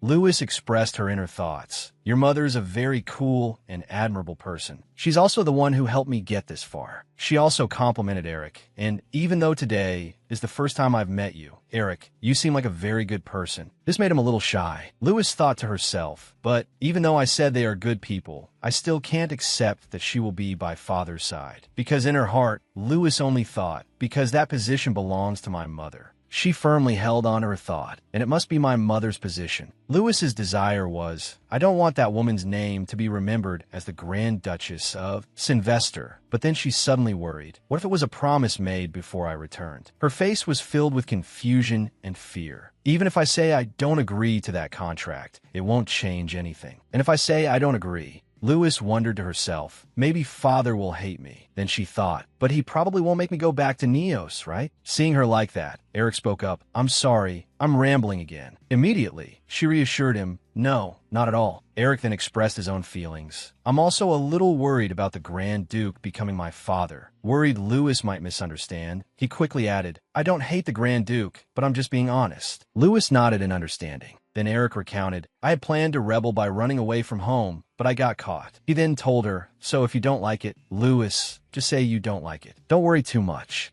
His next words touched Louis, because we're both caught up in the adult story. Just then, the twins ran over and called out, Louis. Seeing her, they exclaimed excitedly, Louis, you're balancing now? That's amazing. See, I told you if you relaxed, you'd learn. Praised, Louis became even more enthusiastic. This is great. I'll skate one more lap. And she told the three of them, don't worry, Karina, Eric, and Casey. I'll skate a little more and then come back. I'll be right back. Eric's eyes were glued to her. While Louis quickly went off to find a secluded spot, she thought to herself, come on. Louis closed her eyes, thinking, it feels like tears are about to well up, but she didn't notice something approaching. A voice suddenly rang out, I see you here again. Startled, she opened her eyes to see. Idris appeared before her and said, be careful, you'll fall again. Seeing him, Louis said in surprise, you're the person from earlier. Idris immediately replied, yes, that's right. Then she asked, is something the matter? Louis covered her face with her hands and said, oh, did you see that? She clutched her shawl, trying to hold back her tears. Seeing this, Idris felt awkward. His two guards asked, shall we go over there, Your Highness? But Idris stopped them. He reached out and touched Lewis's face. Then he asked gently, "Are you all right?"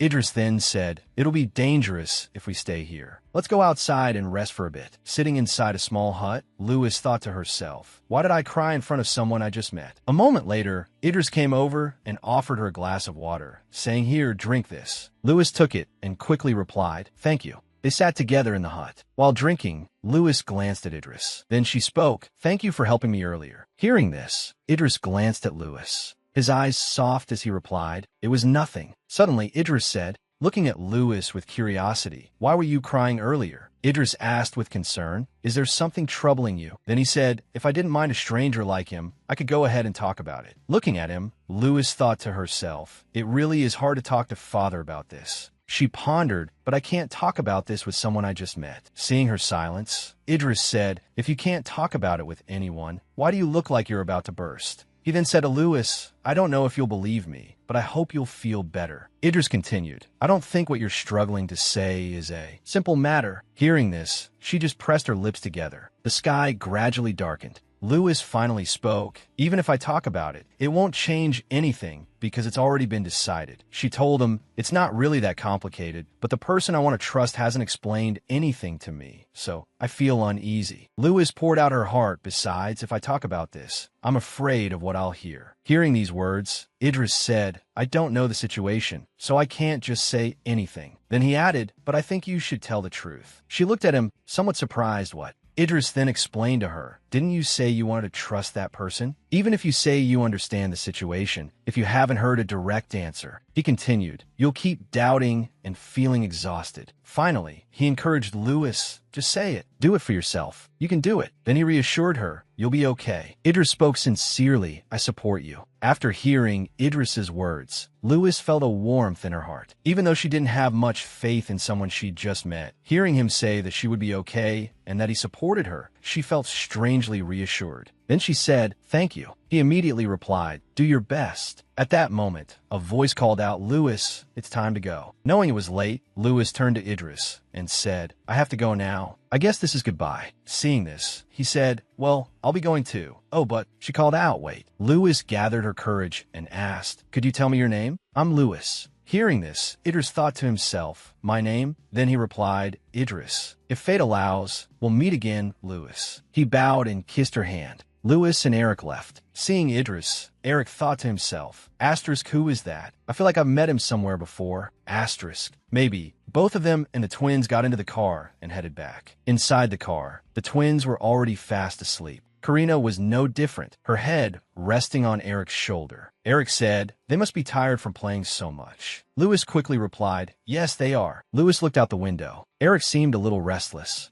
Then Lewis spoke, "When we get home, I'll definitely talk to father." She looked at Eric and said, "I definitely will." Eric placed his hand over her small one. Then he reassured her, "Everything will be all right." Eric gave a small smile. Looking at him, Lewis also smiled unconsciously. A moment later, the guard announced, "We've arrived, young ladies and gentlemen." Eric immediately called out, "Hey, Karina, wake up. Let's all go inside." Suddenly, a voice called Lewis. It was Aleste. He quickly asked, "You're back?" "Damn," and the guards were beside him. Seeing Aleste waiting, Lewis suddenly felt warm inside. Without hesitation, she ran and hugged Aleste tightly, surprising him. He then called out Lewis. She quickly pulled away from Aleste and looked at him. Then, with a bright smile, she replied, "I'm home." Elsewhere, the quiet space was suddenly filled with the sound of shattering. Inside the room, a man stood amidst the debris, thinking to himself, "Who dares take everything I want?" It was none other than Benjamin. He seemed to have gone mad. What he wanted wasn't a title, wealth, or power, but simply Leah. He recalled his childhood, that I want the same thing as him. I'm always the one left behind. My existence is just leftovers. Everything I wanted was rejected by my parents. No, this is something only the heir to the Imperator family can have. Hearing those words, Benjamin was furious and couldn't accept the truth that, and oh, why does he have it and I don't? I'm also an heir. I can do everything he can do. But his mother simply replied, "Stop it. You can't just whine and get your way, Benjamin." Aleste, acting like the older brother, said, "Mother, it's all right. I'll talk to him." Hearing this, his mother said, "All right, I'll leave it to you, Aleste." He quickly nodded. After their parents left, Aleste said, Benjamin, come with me for a moment. He gave him a necklace, making him very excited. Alest warned Benjamin, don't tell mother I showed you this, okay? He obediently replied yes. Alest praised his younger brother, good boy, and patted his head affectionately. But Benjamin secretly felt envious. Even when he praised me as a child, I couldn't suppress my jealousy. No matter what, he was always better than me and had things I couldn't have. He reminisced, if I steal something from him, I just want to steal more. It's like I'm going crazy. Benjamin remembered what he most wanted to steal from Alest. Out of everything, what I wanted most, Leah. Back then, Leah was a cute and lovely girl. She ran over and called him, young master. Leah gently asked, what are you doing here? Remembering her, he thought, she was the one who cared for me when everyone else left me behind. But then he suddenly remembered. But even her, Benjamin had asked, where are you going dressed like that? Leah happily replied, I'm going home for a bit. When he went to knock on her door, Leah, he saw a sight he would never forget. It was Leah and Alest together intimately. At that moment, everything seemed to crumble for Benjamin. He hated his brother that he took her to. Looking at them being intimate and smiling at each other, Benjamin suddenly said, don't smile just yet. With a determined look in his eyes, he said, I won't let Louis go. He smirked. Then Benjamin plopped down on the chair. No, after all, no one knew anything about the relationship between the girl and her father. He carefully counted on his fingers. If 8 years were to pass just like that, according to the law, even if there was only a small chance, he could bring Leah back. The scene shifted to Louis. Someone knocked on the door. Knock, knock. Louis startled and turned around. Come in. Is that you, Anna? Seeing the person who entered, she exclaimed in surprise, Father, and went to the bedside. He dried her hair. Louis asked, Father, what's the matter? Why are you here so suddenly? She secretly wondered, as normally only Anna would come at this hour. Louis, it's like this. Seeing him hesitate, she asked, what is it, Father? Just tell me. Is there something you want to say? Alest felt that even at this point, he still couldn't speak. It seemed he was even more timid than Louis. He panicked. This won't do. I can't keep making the same mistakes. Because of that, I had to go through such a hellish time. Louis worried, Father. He held her and called, Louis, you don't believe me anymore, do you? She looked at him intently, then continued, if I said I didn't believe you anymore, I would be lying. The air became silent after her words. Louis recalled Idris's words, you should speak your mind. What? Surely everything will be all right. Returning to the present, she said, things are as they are, Father. Although I really want to be by your side, sometimes I can't avoid having doubts. Why couldn't someone so affectionate be honest with me? But if I said those words, I was afraid that you would be hurt. I was afraid you would hate me. So I was very afraid of telling the truth. Father, why haven't you looked for Mother for the past 8 years? Alest covered his eyes with his hand and whispered that. Louis, his tears fell, unable to speak. She was surprised to see this, then pursed her lips, avoiding his gaze. It's okay, Father. We still have plenty of time. I said I would wait for you, didn't I? I'm sorry, Louis. He leaned on her shoulder and said, right now, I'm still very weak because of that failed work. I'm sorry for making you suffer so much. I'll be stronger, braver. Then I'll tell you everything. I'm sorry I couldn't protect Leah and Louis well. She looked at him comfortingly. It's okay, Father. Just start slowly, little by little, okay? She hugged him tightly. After who knows how long, the sky was now full of stars. Louis and he were also lying in bed. Tomorrow, I'll go to the Holy See. I'll go there to add your name to the family register. And I've asked the Pope to send Father Petrich to be the bishop of our city. And he said he's thinking about it, that everything will go my way. Louis said happily, then go early and come back to me, Father. He replied, all right. That day, I held my father's hand and fell asleep. I don't know if it was because he cried so much that he was exhausted and fell asleep, but he fell asleep before me. Watching him sleep soundly, the little girl turned and hugged him, whispering, let's be strong together. The next morning, the sound of clopping footsteps echoed on the road. It turned out to be Father Petrich. Finally, I've arrived. Now, I just need to quietly go to the cathedral. Suddenly, a group of soldiers rushed in, surrounding him. He anxiously asked, what's going on? A soldier kicked him hard in the leg, forcing him to kneel. Petrich winced in pain and asked, what are you doing? Someone shouted his name, Petrich M.O. Hearing his name called, he glanced over. The man held out a piece of paper in front of him and said, you are under arrest for the kidnapping of a child. Eastern Kingdom Holy Court. At that moment, in front of a large mansion, whispers of discussion arose between a man and a woman dressed in white.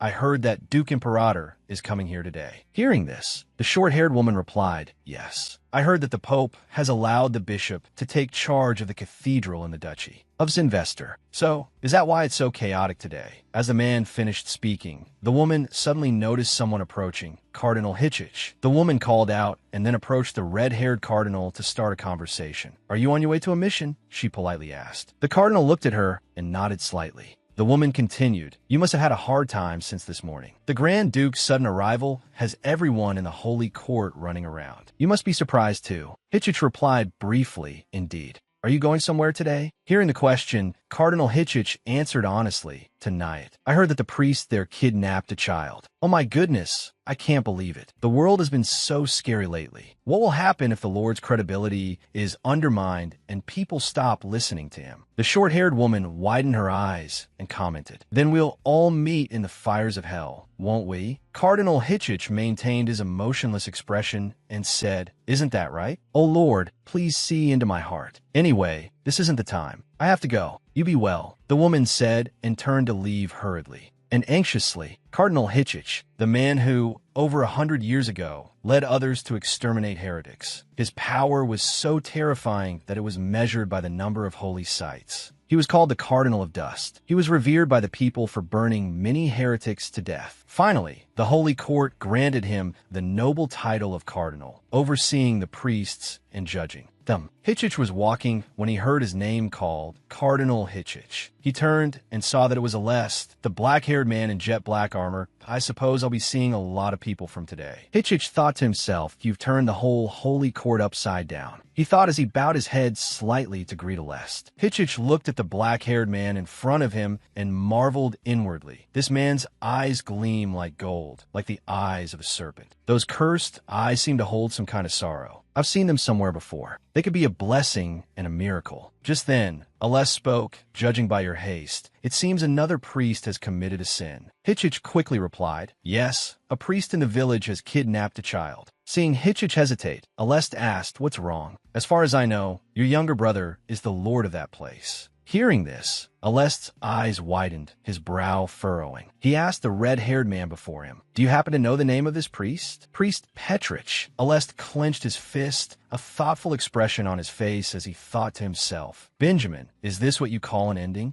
Then Alest addressed Cardinal Hitchich, "Your Eminence, you must allow me to accompany you tonight. I must lay another bouquet of flowers on someone else's grave." Alest's face darkened, and a murderous aura emanated from him. Meanwhile, elsewhere, Alest was instructing some soldiers. "Inform the Pope that I will visit him next time. Now, come with me tonight. If there's any urgent news from Dam Isley, report it to me immediately." "As you command." The soldiers responded in unison, bowing their heads in obedience. Now, as the two men were traveling in a carriage, Alest asked Hitchich, "If the priest is innocent, can the accusation of a capital crime be dismissed?" The cardinal replied, "The sin of defiling the duties of God's messenger will be brought before the high religious court, not the regional court." Upon hearing Hitchich's answer, Alest responded curtly, "That's fine. I take no pleasure in the execution of an innocent priest." The red-haired cardinal added nothing. Alest continued, 8 years ago, you were also in that position, weren't you?" Hitchich replied, "Yes, I was also a witness when your younger brother was naturalized as the heir to the Imperator family." Alest then said, "I ran away from Benjamin and my lover, fleeing tonight." Hitchich's face showed a hint of surprise at Alest's words.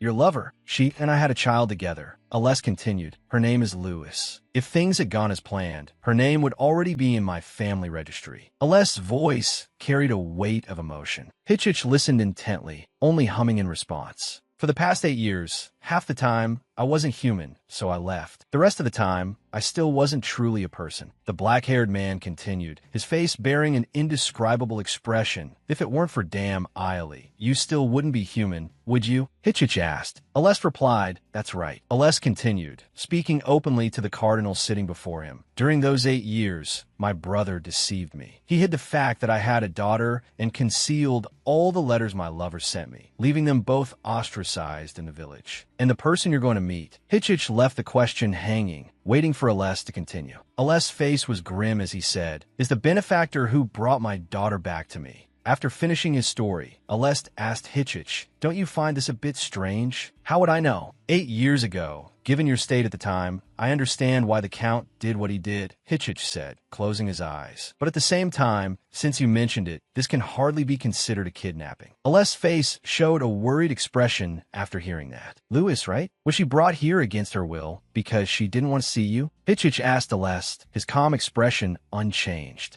"Absolutely not. That's impossible. To prove that Lewis is my daughter, she showed me the Imperator snake that I gave Leah." Alest quickly refuted, his eyebrows furrowing slightly. "I see that he isn't someone who would deceive the Grand Duke," Hitchich remarked. "Even so, there's still a lack of evidence. Nothing is certain." The red-haired man thought to himself, then sighed. "The court's servant isn't that priest. The one who deserves to be punished with death is my dear younger brother." Alest maintained his straight posture, speaking seriously. "No matter where I go, I will only act within the Lord's territory." Hitchich closed his eyes and calmly replied, "Because among the sins my brother committed, there's also the offense against God's sanctity. Even if I don't want to, I will have to face you again." Alest said, his expression shifting slightly. "About that, I didn't expect you to reveal such closely guarded secrets. Are you certain?" The cardinal's words were hesitant this time. Alest spoke resolutely, placing a hand on his chest. "I made up my mind." Alest's eyes now shone with immense determination. Hitchich was inwardly impressed by that gaze, eyes that were once terrifyingly vacant. "It's been a long time since I've seen such humanity. Can you tell me what caused such a change in you?" Unable to contain his curiosity, Hitchich finally asked, "I don't want to always be a father who is awkward with his daughter anymore." A gentle smile touched Alest's lips. The image of the pink-haired girl appeared beautifully in his mind. Now, having arrived at their destination, it was a village with a falling snow added to the coldness. "You all, go gather testimonies and evidence from the villagers. Go assess the priest's situation. After providing aid if necessary, regroup at the Lord's Manor." Alest's stern voice rang out to the soldiers. "Then I'll see you again at the courthouse later." Alest's gaze turned towards Cardinal Hitchich. "I trust you won't obstruct the evidence gathering," he replied to the black-haired man in his usual tone.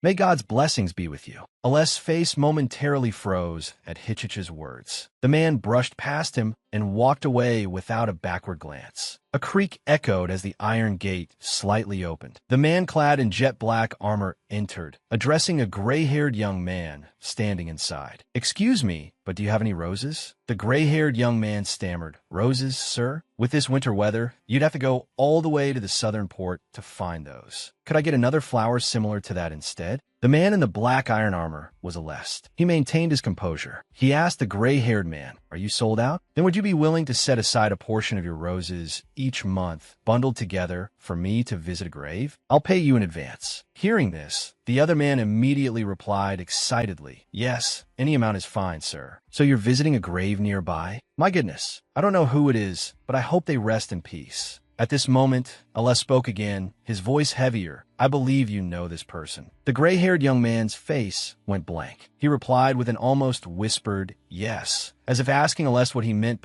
"8 years ago, that woman came here," Alest continued. Hearing this, the gray-haired young man appeared anxious, thinking to himself, 8 years ago, she came here, and now she's passed away, so... His thought trailed off. Just then, Alest said, "It's Leah." Alest stepped closer to the gray-haired young man and asked, "You know her, don't you?" The young man unconsciously stepped back, returning the question with unease. "How do you know her?" Alest clenched his fist and asked the man before him, "Who killed her?" The gray-haired man was dumbfounded. Before he could ask what Alest meant, Alest seemed to lose his patience. He grabbed the gray-haired man by the collar. He could see that time. It was clear that the entire village was possessed, cursed by demons. "That's the truth, sir," the gray-haired man said anxiously. Alest seemed unconcerned with the irrelevant answer. Pressing the man again, "I asked you, who killed her?" Alest brought his face close to the man's, his killing intent radiating outwards. The man seemed to be frightened. As soon as Alest released his grip on his collar, he collapsed to the ground, saying, "It's like this, sir." The Lord's power was simply too strong. His hands trembled as he spoke.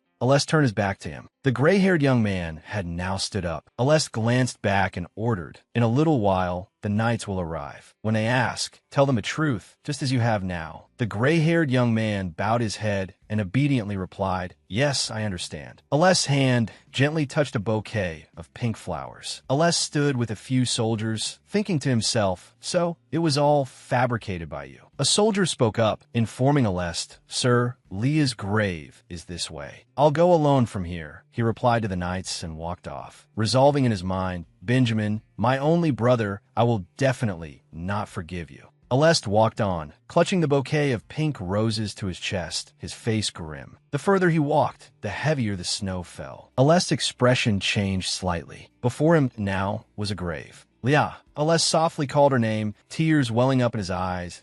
"I'm so late, my love." The image of a pink-haired, blue-eyed woman appeared with a smile, her hand outstretched. Alest collapsed, holding the woman tightly in his arms. "That I'm sorry. I'm so sorry. I was wrong." He repeatedly berated himself. The image of the woman simply smiled. "That I'm here now, ya." Alest stammered as Leah gently pressed her lips to his. "Please take good care of Louis." "Alest," she said, cupping his face in her hands. Tears welled up in his eyes again. They embraced again, though this was only Alest's imagination. Alest eventually laid down on Leah's grave. His eyes were brimming with tears. After a moment, he slowly stood up. He turned and walked away, leaving behind a promise, "I will return," and a bouquet of pink roses on the cold snow. Inside a luxurious room, the sound of rain and snow howled outside. A golden-eyed man stood frozen in the middle of the room, thinking to himself, "The weather is terrible." Just then, the voice of a guard outside broke the silence. "Hold on, you can't just barge in like that." The man who barged in furiously was Alest. He gritted his teeth, his eyes burning with murderous intent as he glared at the person in the room. The person in the room simply scoffed and calmly said, "Long time no see, brother." Alest raised a hand and, without hesitation, slapped Benjamin across the face, his expression filled with resentment. Benjamin still laughed, even though the cheek that had just been slapped was red and bleeding. "Ha. Just reunited with my little brother, and I get a slap as a gift? It seems you've given up on being human, haven't you?" He gave Alest a challenging and contemptuous look. Alest's voice was harsh as he said, "Is there really a younger brother in this world who would covet his own brother's woman?" Benjamin replied, showing no fear, "It's true I love Leah, but I didn't force her into anything, I swear to God." Alest said nothing, his gaze complex as he looked at his younger brother.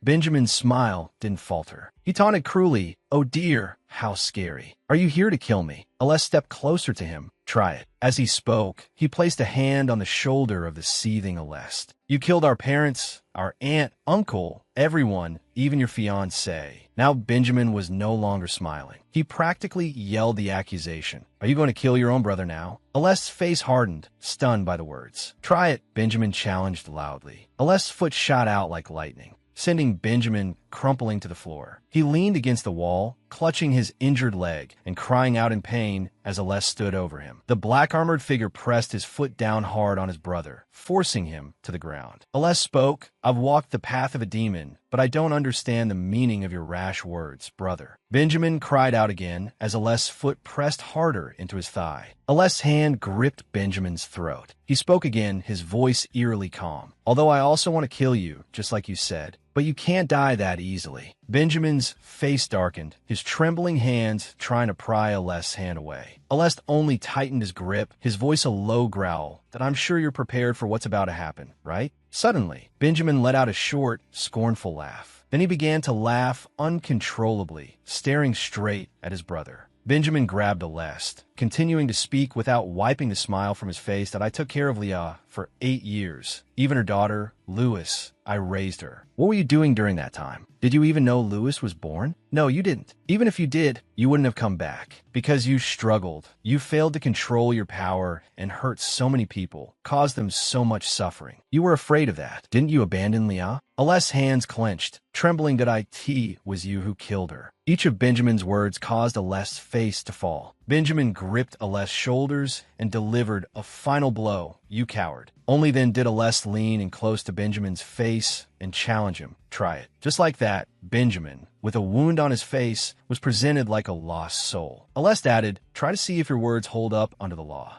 That's right, standing before the fire. Aleste, with a terrifying expression, added, "Let's see who the goddess of justice smiles upon." Suddenly, at that moment, a soldier entered and reported, "Your Excellency, we've found it." Inside, Aleste tilted his head slightly and looked out. The soldier continued his report, just as he said, "Sir, the body was found in the study. We found evidence from the villagers and a list of the Lord's witnesses." Hearing the current situation, Aleste gave a decisive order, "Send them to court." The soldier then presented a stack of Leah's letters and replied, "Yes, sir." Holding the letters, Aleste flipped through them repeatedly, wondering, "Are these the letters Leah wrote to me?" Finally opening one, Aleste held the letter and read each line.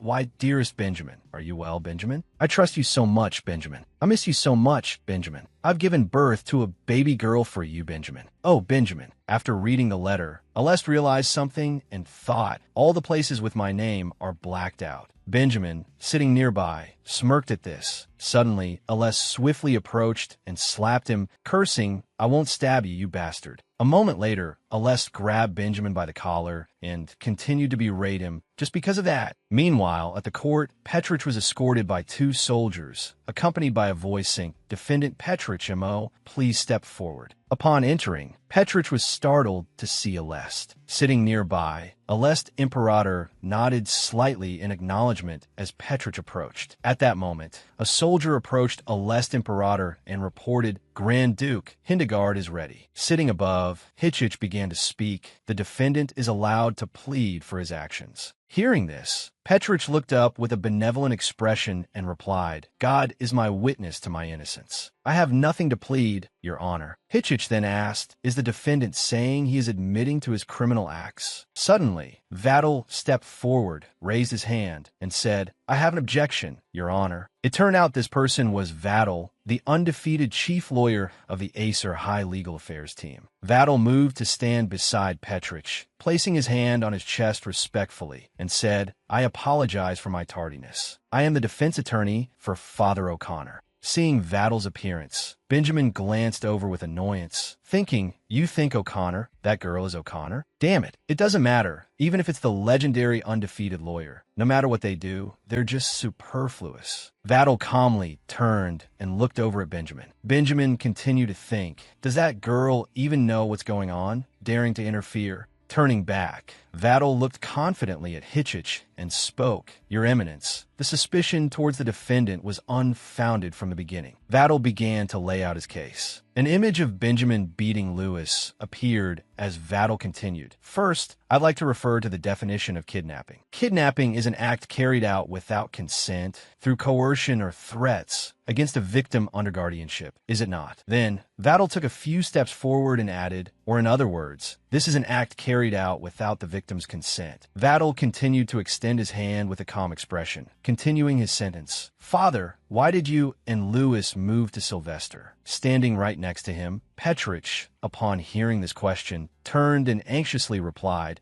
"It's because she wanted to find her biological father." Suddenly, nearby, Benjamin pointed directly at them, shouting nonstop, "Lies, lies! What does that naive child know? That priest must have lured her away." Amidst the commotion, Hitchich, sitting above, calmly spoke, "Defense attorney, please submit the documents to prove your recent statements." Hearing this, Vattel crossed his arms, looking at the judge with a confident face. "I can't do that, Your Honor." Slightly surprised by the unexpected answer, Hitchich wondered, "Can't do that?" Then, Hitchich half closed his eyes, turning his head to the side and adding, "Defense attorney, if you dare hide evidence from the court, I advise you to leave the courtroom immediately." Hearing this, Vattel disagreed and raised his head to voice his opinion. "I don't mean that, Your Honor. The plaintiff, Lewis, is currently in Sylvester, so she cannot come to court to testify." Vattel's voice continued to resonate, "But I will prove why she went to find her biological father on her own, and in that situation, how the defendant acted." Hearing this, Petrich, standing next to him, looked slightly surprised. As soon as Vattel finished speaking, he gestured towards the door and said loudly, please call the witness. Quickly, the door creaked open with a rather loud sound. Following that, a crowd of people in dirty clothes entered with sad expressions, accompanied by Vattel's thoughts. So many witnesses, through the oath of the Supreme Court judge, have come forward to testify and expose everything. Witnessing this scene, Benjamin was so astonished he was speechless. Vattel continued to think, although these witnesses are also at fault, most of their suffering is related to Benjamin. First, a neatly dressed young man stepped forward, looked at Hitchich, and introduced himself. "I am the doctor who was with Leah when she passed away." He then put on an innocent expression and recounted everything. The cause of her death was influenza due to infection. Influenza is a simple illness that can be treated and cured, but Leah's condition was due to malnutrition and physical weakness, so complications arose. The young man's voice echoed throughout the courtroom, and when she passed away, Leah's body had many signs of abuse. Alest, sitting nearby, widened his eyes in anger after hearing everything. Continuing his story, the young man looked at Petrich and continued, "Father Petrich was with me and the Lord at the time. At that time, I was certain he was someone Lewis could trust and rely on." At this moment, Vattel began to think, as time goes by, they are all accomplices. Instead of being ashamed to reveal each other's sins, the villagers began to want to confess all their sins. Sitting above, Hitchich, seeing this scene, thought to himself, if this continues, there will be more testimonies and evidence, so there will be no need to dig deeper. Suddenly, Vattel's voice rang out. Given this, the Lewis side has no reason to stop at Nyack. Below, Vattel placed a hand across his chest, determined, and continued. The villagers whose mothers have passed away and who have unwanted guardians would naturally seek out their true biological fathers. Wouldn't they? Then, Vattel stepped back to stand beside Petrich and added, besides the defendant here, no one in the village wanted to help a child not even 10 years old. Finally, he glanced sideways, a smile playing on his lips, and said, "This is proof that I'm certain she wanted to find her father herself." Vattel looked directly at Hitchich and continued, "Furthermore, based on this, I assert the defendant's innocence on the charge of kidnapping, Your Honor." Her voice resonated in the courtroom. "Count Nyack, do you have any rebuttal?" Standing at a distance, Benjamin witnessed and heard everything, grinding his teeth in anger. Seeing things going too far, Benjamin feigned innocence and stepped forward deceitfully that I was so worried about Lewis. Yes, that's right. With the intention of becoming her guardian, that priest took my most precious treasure and disappeared. Maintaining his innocent facade, he continued to explain, and the one who doesn't care where she is at all, my haste was simply what I naturally and necessarily had to do. After Benjamin finished, Hitchich spoke. "Defense counsel, do you have anything more to say?" Vattel tilted his head slightly and replied, "Your Honor, from any perspective,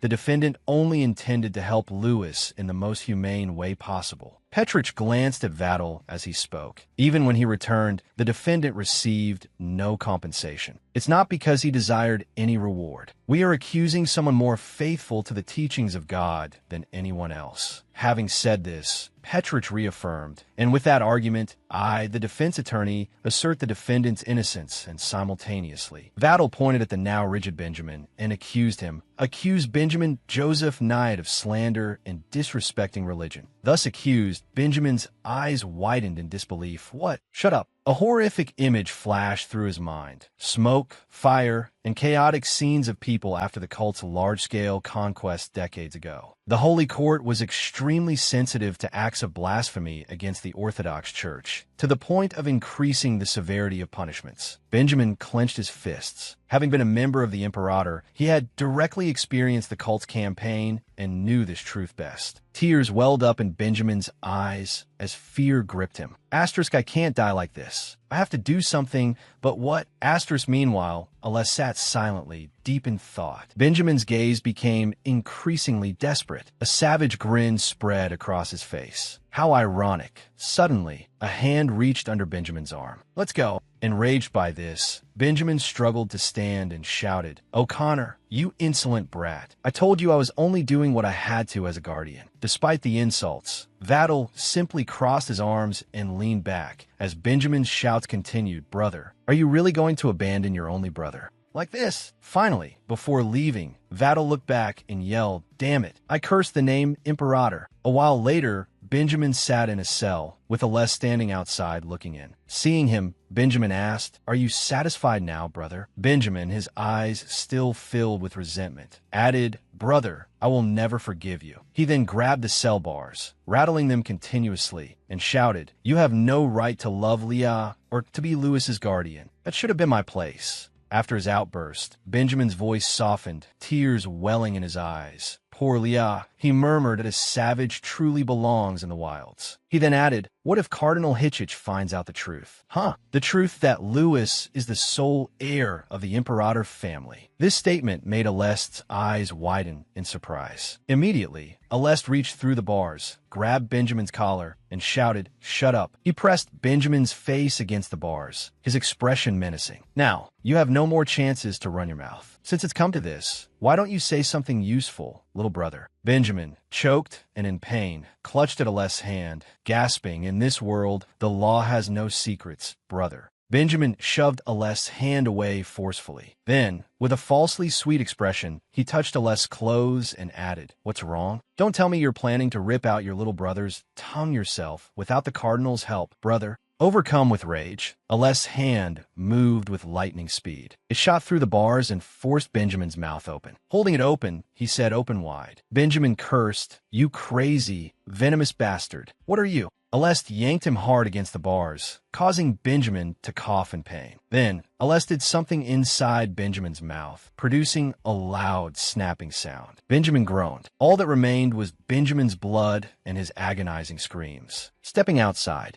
Alest looked at the others with a solemn expression. As Louis's father, he declared, "I sincerely thank you all for caring for and protecting her." He then leaned slightly to the side and added, "And I'm also very grateful for your cooperation. From now on, no one will be allowed to exchange goods or people in this village. I hope the villagers will live in harmony with each other for a long, long time." Sitting in two chairs facing each other, Benjamin looked directly at Patrick and said, "Father, won't you come to be a bishop in Imperator City?" He continued, "Even though I did this for you, it was a bit selfish of me, but I hope you will do it for me and Louis." Patrick's face was frozen in astonishment. Alest maintained his expression and continued, "In case something happens to me, besides you, Father, there's no one Louis can trust and rely on." Hearing this, Patrick asked with some confusion, "Isn't there also Miss Dam Eiley?" Responding to this question, Alest immediately answered, leaving Patrick slightly stunned. "While she is someone who can be trusted, she is also someone who can't be. Only you, Father, act based on affection, not a contract." Having heard everything, Patrick replied with a worried expression, "But I don't know if the Holy See will allow it." As soon as he spoke, Alest jumped in, surprising Patrick even more. "Leave that to me, Father. I'll ask Cardinal Hitchich about this." Hearing him say this, Patrick lowered his head sadly and said, "The priests in that rural area probably won't know what this is about until the end of their lives." Then, looking at Alest's serious face, he asked, "Anyway, what are you planning to do now?" Alest didn't hesitate to answer frankly, "Now, I'll tell Louis everything." At that moment, at the mansion, inside, Louis was wearing a beautiful dress. From afar, a voice called Louis.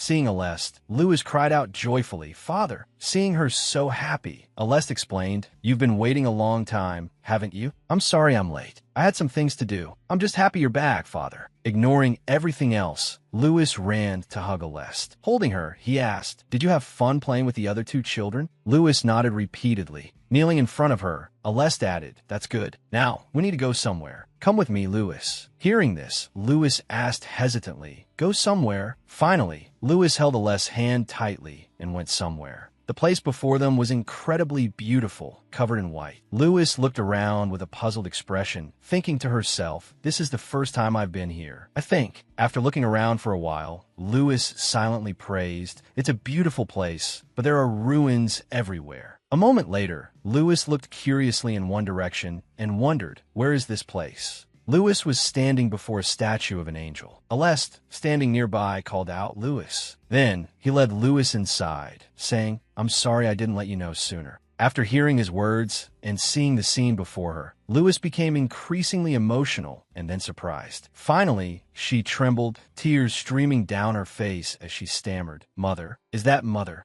Lewis reached out to touch the beautiful statue in front of her. Finally, she pulled her hand back, covering her mouth as she sobbed uncontrollably. A long while later, evening fell. Inside, Lewis lay in Aleste's arms, crying continuously, while Aleste simply comforted her in silence. After crying for a long time, Lewis softly asked, "Father, do you love Mother?" Asked this, Aleste replied as if it were obvious, "Of course I love your mother. I love her more than words can express." Hearing this, Lewis approached Aleste with glistening eyes. Then, "Father, may I ask you something? Why didn't you come looking for me?" Upon receiving this question, Aleste pulled aside his shirt, saying, "Well, Lewis, I'm a little different from other people." After seeing what was beneath his shirt, Lewis's eyes widened in surprise, and she fell silent. Revealed beneath Aleste's shirt was a body covered in scars. He then asked, "It's pretty scary, isn't it?" After a moment, Lewis reached out her small hand. Thoughts flooded her mind. It was the first time she had seen her father's scarred skin. Although surprised, she didn't feel scared. Seeing her father's sad expression made her heart ache. Even if he truly was different from other people, she could sense from his expression that he had endured much suffering for a long time. She could see the weariness in his eyes. She gently touched his scars and asked, "Doesn't it hurt, Father?" Touched by her concern, the kneeling Aleste stammered, "It doesn't hurt. I'm all right now." He then placed a hand on his chest. "That happened 8 years ago, before you were even born." Aleste recalled the scene of the destructive dragon appearing. The blood of the Imperator family will one day awaken the divine beast. To prepare for that day, the head of the Imperator family must continuously cultivate their power. The image of the mansion reappeared, accompanied by Aleste's narration. On Mount Aderna, there lives a dragon. The Imperator family lived at the foot of that mountain long before the Eriu Palace was built.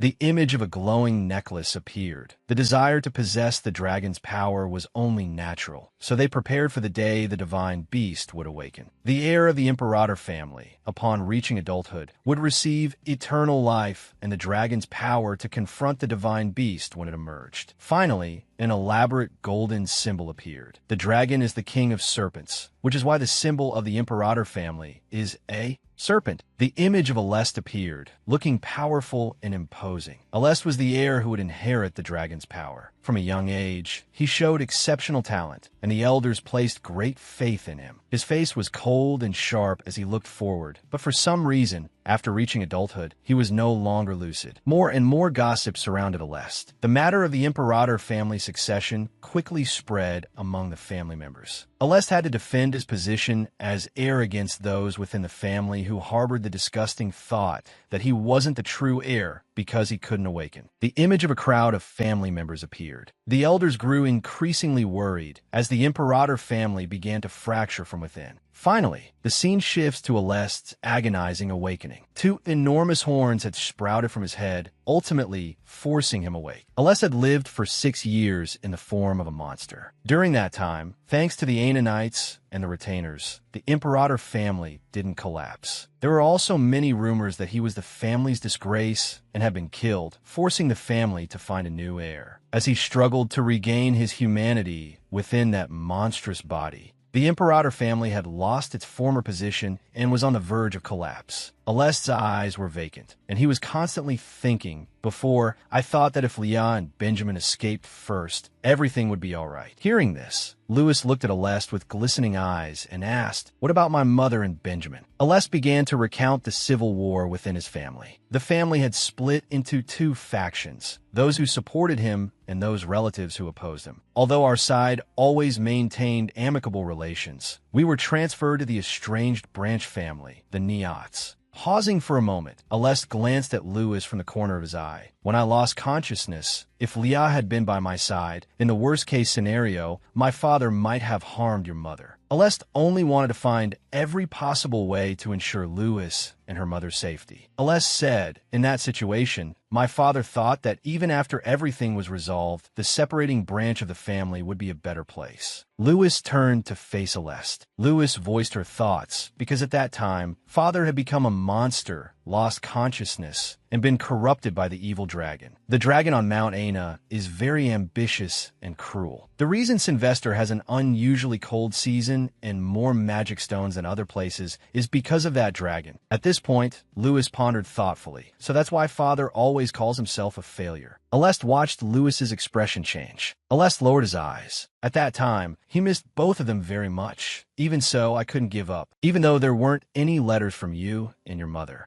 But Aleste tried to explain to Louis that he had strived to regain his human form and was always thinking about going to find Leah as soon as possible. Having said that, Aleste placed his hand on his chest and smiled. Thanks to Leah, the only love of my life, I can maintain this form now. Hearing Aleste say this, Louis fell into thought that, it wasn't that Father intentionally didn't want to come find Mother. That's such a relief. Seeing Louis's silence, Aleste continued, and Hildegard came to find me. Louis's eyes widened in surprise. Miss Dame Eiley? Aleste remembered the magic stones that Dame Eiley had mentioned earlier and recounted. She proposed a deal with me. She wanted the magic stones on Mount Aina. Pausing for a moment, Aleste imagined the desolate state of the Imperator family. He spoke with determination, and I have a responsibility to do something to restore the Imperator family. Hearing this, Louis looked up with a hint of curiosity and asked, if it was a deal, what did Father have to exchange in return? Aleste gently replied, if, within 2 years, she helps me successfully become the Duke of Imperator, gain everyone's recognition, and restore the family to its former glory. Aleste didn't refuse any conditions. I have to give her a certain portion of the magic stone minerals and the title of Duchess. Saying this, Aleste sighed and looked up at the sky, his voice filled with regret. But more than anything, I wanted to find Leah. Louis sat beside him, her gaze fixed thoughtfully on Aleste. Aleste blamed himself, thinking he was so useless at that time. But he had arrived too late, and he truly felt deep regret. Aleste thought back to the beginning of the story. He had been bound, living with a terrifyingly altered appearance. Aleste, with faint, snake-like scales appearing on his face, stood in the tower, his eyes cold as he looked back. What is it? Every action he took was met with expectant and suspicious gazes. Behind him, a group of people stood before Aleste. The man in front spoke as he spread his arms. Until the day you restore the Imperator Duchy, I will serve you with all my heart. If this ends, I will go find Leah. Aleste remembered Leah's gentle face and sun-filled smile, making him feel even more useless. But in a room, the deafening sound of shattering objects echoed. Aleste, with his disfigured face, slumped in a chair, his hands covering his face as his subordinates watched. Aleste lifted his face, his golden eyes flashing. He raised a hand in front of him, staring at it as he thought, do I even have the right to look for Leah, a failure like me? At the same time, the Imperator also had a duty to reassure the attendants and citizens of the duchy who were feeling uneasy due to the 6-year-long family feud. The easiest and surest way was to find someone to fill the vacant position of Duchess. The woman named Dame, a tycoon in the financial world, was the most suitable for the position. As someone of high social standing, this was a deal she had no reason to refuse. 2 years passed, and now the Imperator had been revived as the ruler of the North, a figure no one dared to underestimate. He had become an outstanding leader and successfully revived his declining family. Hildegard became the certain successor to the position of Duchess, with the love of the people in the duchy. Aleste seemed to have poured out all the feelings he had held inside for all those years. Aleste's final words, filled with longing, were spoken to Louis. But Louis, for me, the only person I love is your mother, Leah. Aleste looked at Louis with a determined gaze. Even though I'm no longer human, every night,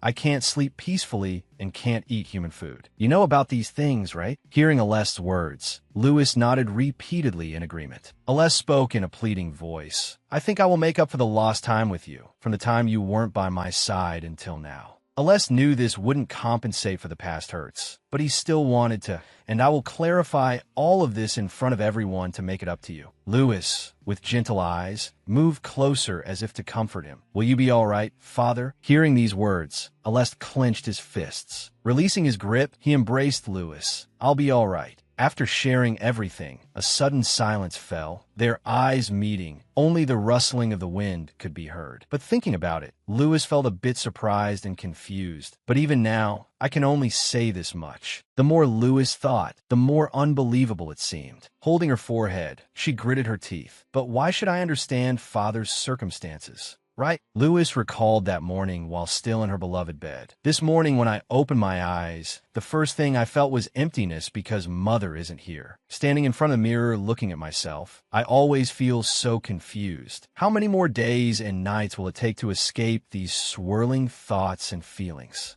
Lewis lowered her eyes with a hint of sadness. When will I stop being afraid, worried, and hesitant? Looking around the large room, Lewis was alone. She felt lonely. I'm also tired of constantly feeling so suffocated. Lewis fell into her own thoughts. Even now, even though I said I understood and tried to understand everything, it was all a lie. How can I possibly see through everything? Everything is upside down, and there's never a moment to erase this sadness. I feel so suffocated I could go crazy. Back in the present, Lewis clasped her hands tightly together and closed her eyes, lost in thought. How can I change my thinking? Seeing Lewis's expression fluctuate, then seeing her lower her head in sadness. Aless spoke up worriedly. Lewis. Hearing Aless's voice, Lewis snapped out her thoughts, her eyes fixed on him. Aless's hand paused in midair, his gaze also directed at Lewis. He trembled as he pleaded for forgiveness. But perhaps, Father is truly sorry. Perhaps you can't forgive me right now, but whenever you're ready. Lewis also wanted to forgive the father before her. Since you've apologized, I should forgive you. But pausing for a moment, Lewis pursed her lips in thought. Forgive. Lewis sighed and lowered her head, but oh well. She decided to stand up, her hands still intertwined. I can be certain this isn't the time I can forgive you. Lewis didn't say anything, just stood there staring at Alest, thinking, I have to say something now. I can't hesitate forever because I can't tell him the truth. Alest looked up, confused. Lewis? Before he could finish, Lewis interrupted. About forgiving you. Lewis, with a youthful face but a mature tone, said, I'll decide based on what you do from now on. And the day of Benjamin's child abuse trial arrived. The scene shifted to another location. Lewis placed her hand on Alest's, holding it tightly as if to give him strength. Alest knelt on one knee before Lewis, looking at his beloved daughter and saying, If you feel there's any problem, I'll arrange for a representative for you. It's all right. Lewis quickly shook her head. No, Father. I have to see his pathetic state with my own eyes. Lewis looked at Alest with determination. I deserve that right, don't I? Alest stood up, took Lewis's hand, and smiled gently. Then let's go. Benjamin's appearance couldn't be more pathetic. His hands were tied tightly, his mouth gagged with a white cloth, unable to make any sound. His eyes widened in disbelief. Benjamin groaned in frustration. MMM.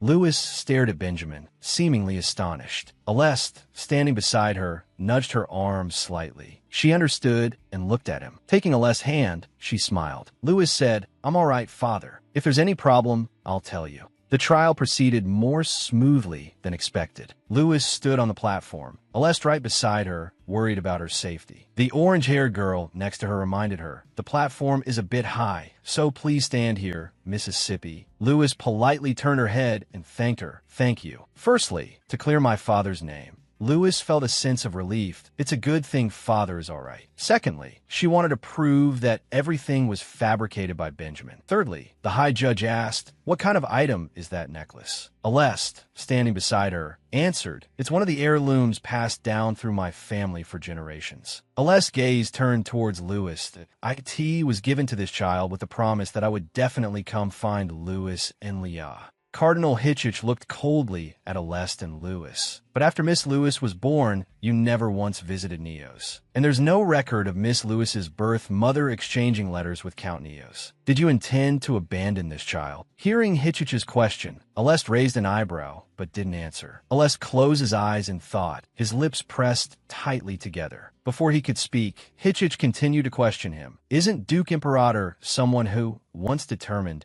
would disregard the opinions of countless people to find them? Lewis squeezed Alest's hand reassuringly, signaling that it was all right. Alest thought to himself, if I were to confess my failures here and now, the honor and prestige of the Imperator family would be affected. Alest looked away, disagreeing, but I cannot fulfill my duties as a duke right now. His heart filled with resolve. He looked at Lewis's gentle smile, that I must fulfill my duties as a father. This is not up for debate. Thinking this, Alest removed his outer garment, revealing his six-pack abs and faint scales. Seeing Alest's body, the crowd below began to murmur and gossip. A man, unable to contain himself, pointed at Alest and exclaimed, "Isn't that a monster?" Hearing the unkind words about Alest, Lewis pursed her lips and glared coldly at the man. Then, turning to Alest, she tightly grasped his large hand. Lewis comforted him. "Father, don't mind those words. You don't need to worry about it." Although Alest felt a pang of hurt from the gossip, having someone by his side brought him comfort. "Thank you," he said, "that I'll begin to tell my story." As Alest's story concluded, the crowd became restless, and Cardinal Hitchich began to question Lewis. Lewis listened to the whole story with her eyes closed. "Miss Lewis, aside from that, did Count Neos ever harm you?"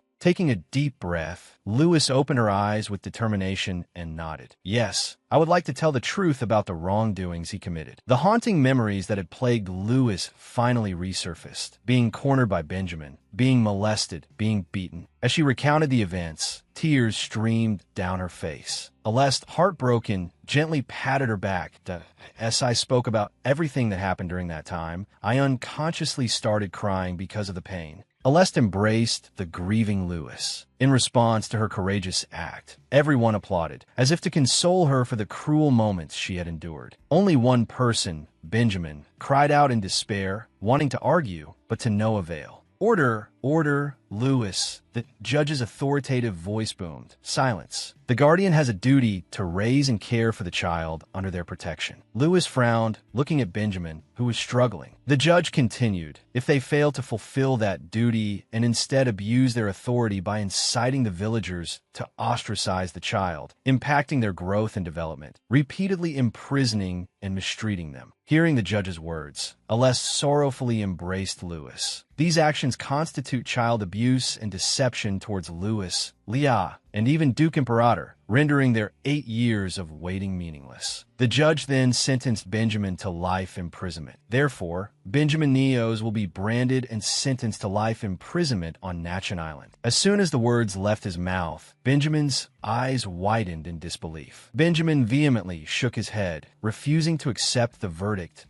Oh, no way. He turned, his eyes filled with rage, and ran towards Lewis, screaming his name, "Lewis, Lewis." Before he could touch a hair on Lewis's head, the 2 guards beside her restrained him. Benjamin growled, "Lewis." Alest and Lewis stared at Benjamin as he struggled against the guards. Lewis frowned, murmuring to herself, "Benjamin." Her small hand gripped Alest's large one as she thought, "I'm not afraid of you anymore." In a luxurious mansion, the 2 blonde-haired sisters whispered in Lewis's ear, "A middle name? Huh? Let us think about it." Lewis, wearing a red princess dress, her hair in 2 braids, and holding a book, walked over. Eric, watching Lewis sit down beside him, couldn't help but ask curiously, "Are you serious?" Both sisters nodded in unison. "Of course." Alest, approaching from the doorway, said, "Since ancient times, it's been said that names hold power." The 2 sisters looked at Alest simultaneously. "Power?" Alest smiled, explaining, "Every time we call someone's name, it's like a magic spell, praying for their health and happiness." Eric spoke up, "What about finding a name in history, like the name of a goddess?" The blonde-haired girl looked at Lewis. "Lewis is a princess, so we have to choose a name worthy of the most beautiful princess in the world." The blonde-haired young man suggested, "There's a name in legends, Titania. How about that?" Eric smiled, turning to ask, "Lewis, what kind of name do you like?" Lewis, a little embarrassed because she didn't understand the meaning of the name, shook her head politely, "I don't know." Suddenly, Alest suggested a name, Aurelia. Lewis was startled. Alest smiled, explaining, "It's a name derived from ancient gold, meaning precious as gold. It also expresses the wish that, wherever you are, your presence will shine." Lewis murmured, "Aurelia." Before she could finish, Alest interjected, saying the full name, "Louis Aurelia Imperator. Do you like it?" Lewis, her cheeks flushed with excitement, clasped her hands together, her eyes sparkling, and nodded, "Yes, I do." That evening, to celebrate the successful resolution of everything, they held a small party. A waiter brought out a glass of wine and asked the seemingly difficult customer, "How about this one, sir?" The man took the glass, sipped it, and said, not bad." Eric was surrounded by 2 blonde children clinging to him, preventing him from leaving. "Brother, play with us," they pleaded. Eric said, annoyed, "Please stop it." The blonde girl, undeterred, said cheerfully, "You can't escape." Eric's mother stood behind them, holding a wine glass and laughing heartily. "My son's a celebrity now. Mother, stop laughing and come help me," Eric exclaimed. Lewis, wearing a white princess dress, walked out hand in hand with Aleste. After leaving her father's side, Lewis encountered Dame Aisley. Dame Aisley called out to her, "Lewis." "Lewis," Dame Aisley said, holding out a key. "This is a gift for you, Lewis. I was in a hurry, so it only has your name on it, but I'll give you a nicer one next time." Lewis accepted the key and nodded her thanks. "Thank you." This, looking up at Dame Aisley, Lewis said, "Miss Dame Aisley." Dame Aisley interrupted, "Lewis, if it's uncomfortable for you, you don't have to accept me as your mother right away. You only have one mother, after all." Instead, Dame Aisley continued, "I'd like to be a good friend to you, Lewis. What do you think?" Hearing this, Lewis was startled and stood still, looking up with an incredulous expression. Aleste walked over and nodded to Lewis. Lewis stared at Dame Aisley and said, "I've admired you for a long time, Miss Dame Aisley." Lewis smiled brightly. So, when you said you wanted to be my friend, I'm very happy. Truly, I'm very happy. Dame Aisley, touched, couldn't help but bend down and hug Lewis tightly. "Thank you for agreeing to be my friend, Lewis." Dame Aisley released Lewis, standing at a distance. The two blonde siblings witnessed this scene and sighed. "I miss father," the boy said. Karina nodded at me too. "It's been so long since we've seen him." Eric, sitting nearby, glanced up and said, "Yeah, Count Andrian has been gone for a long time, hasn't he?" Karina leaned against Eric and shook her head. "I don't know." She put on a sad expression and hugged Eric's arm tightly. "Father said he would buy us presents." The boy, Kak, hearing his sister's lament, chimed in, "That's right. Father also said he'd be back soon." Lewis, approaching, saw their sad faces and asked curiously, "What's wrong? Why does everyone look so sad?" Seeing Lewis, Karina let go of Eric and ran to hug her, wailing, "Lewis, what's wrong, Karina?" Lewis asked, then looked towards Kak. Kak startled. Seeing him remain silent, Lewis asked, "What's wrong with you?" Karina released Lewis and looked at Kak. "Come here too," she said. "He says he won't come over here because of something." Kak then approached, and the three huddled together, whispering. Kak said sadly, "Now, our bedtime wish has changed." Karina nodded. "That's right. I'll pray for father to come back to us soon." She closed her eyes and sighed heavily. "But if we change it halfway, it won't come true, will it?"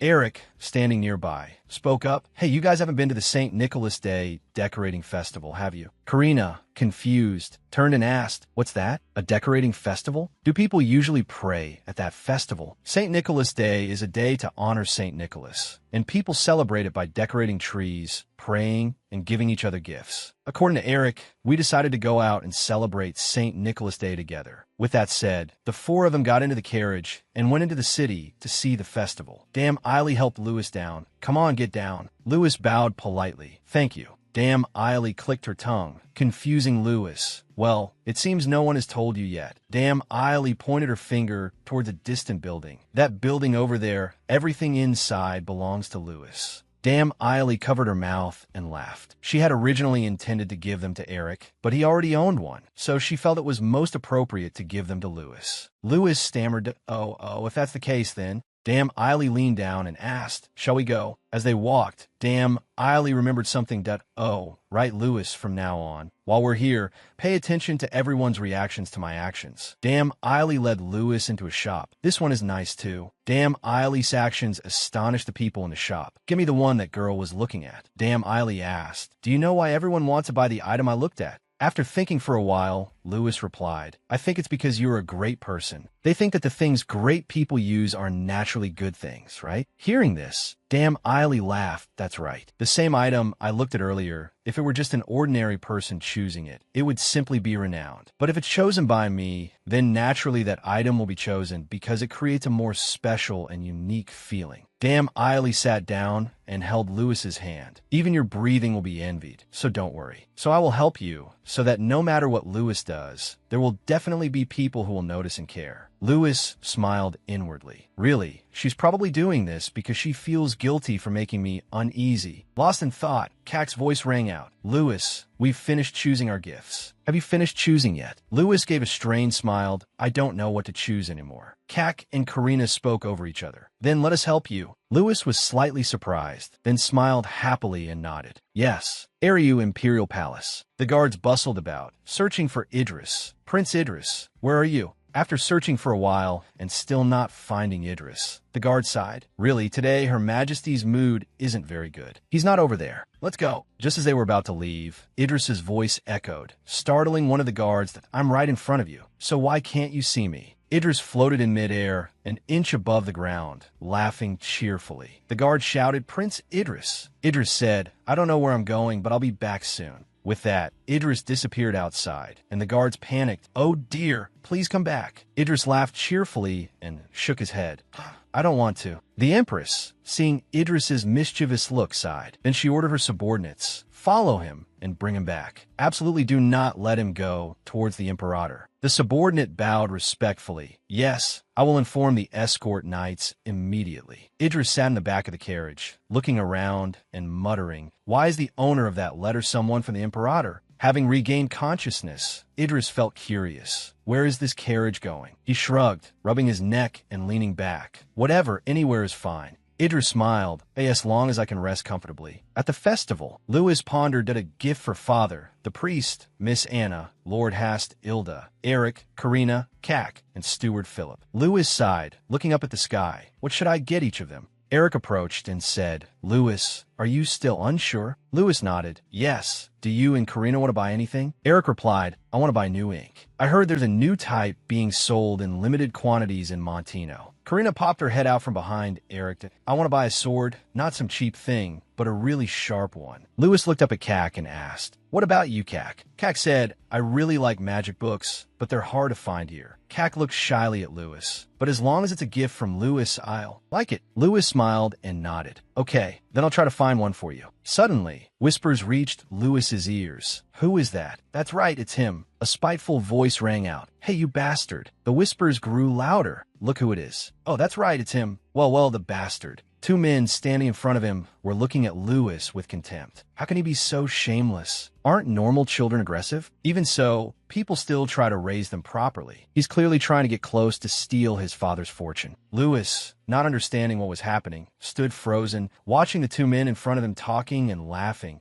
Is he really his son? He doesn't look anything like his father. Who knows? Maybe he's the child of that uncle, not his real father. At the mention of his father, Lewis's face darkened, his blue eyes turning cold as he looked at the two men. One of them sneered. Speaking of which, the Duke wasn't exactly human for a while. Maybe that shock is what turned him into a monster. Lewis gritted his teeth. How could they speak so carelessly without knowing anything? He stepped forward and shouted, I heard that. Lewis yelled defensively. Do you even know my father? Have you met him in person? Do you know how much he's been through? One of the men said irritably, Hey, what are you babbling about? Do you have any proof? Lewis frowned, refusing to back down that I heard everything you said. Don't pretend. Seeing Lewis about to lunge forward, Dame Eiley appeared and grabbed his shoulder. Lewis. Dame Eiley frowned at the two men. These aren't people worth your attention. Dame Eiley continued. Not to mention, after the trial, there have been many false rumors about the man who is about to become my husband. Kak and Eric asked worriedly, Are you all right, Lewis? Yes, I'm fine. Dame Eiley stepped forward, forcing the two men to retreat. Anyway, I'll have to hold the party a little earlier. Gentlemen, despite just meeting, you've already been so rude. So surely you can spare some of your free time to attend? Looking at Lewis, surrounded by his protective family, Dame Eiley said, Although I haven't decided on the dress code yet, since the party I'm inviting you to is a trial, I really do hope to see you gentlemen in attire befitting the occasion. By the carriage, Dame Eiley took Lewis's hand. Dame Eiley comforted her. Lewis, you did well. Dame Eiley, beloved by everyone, also lessened the frustration. Lewis, Alest's only daughter and a member of the Imperator family, sat down and said, It's true that what just happened was upsetting, but don't pay too much attention to what they said. Others gritted their teeth in agreement with Dame Eiley. That's right, if it were us, we would have punched them in the face. Karina nodded, giving him a kick too. How dare they insult someone like that? Eric, standing behind Dame Eiley, spoke up, Mother, I'll be home a little late today. Dame Eiley understood and nodded. Make sure everything is taken care of. Lewis looked at Eric with a worried expression.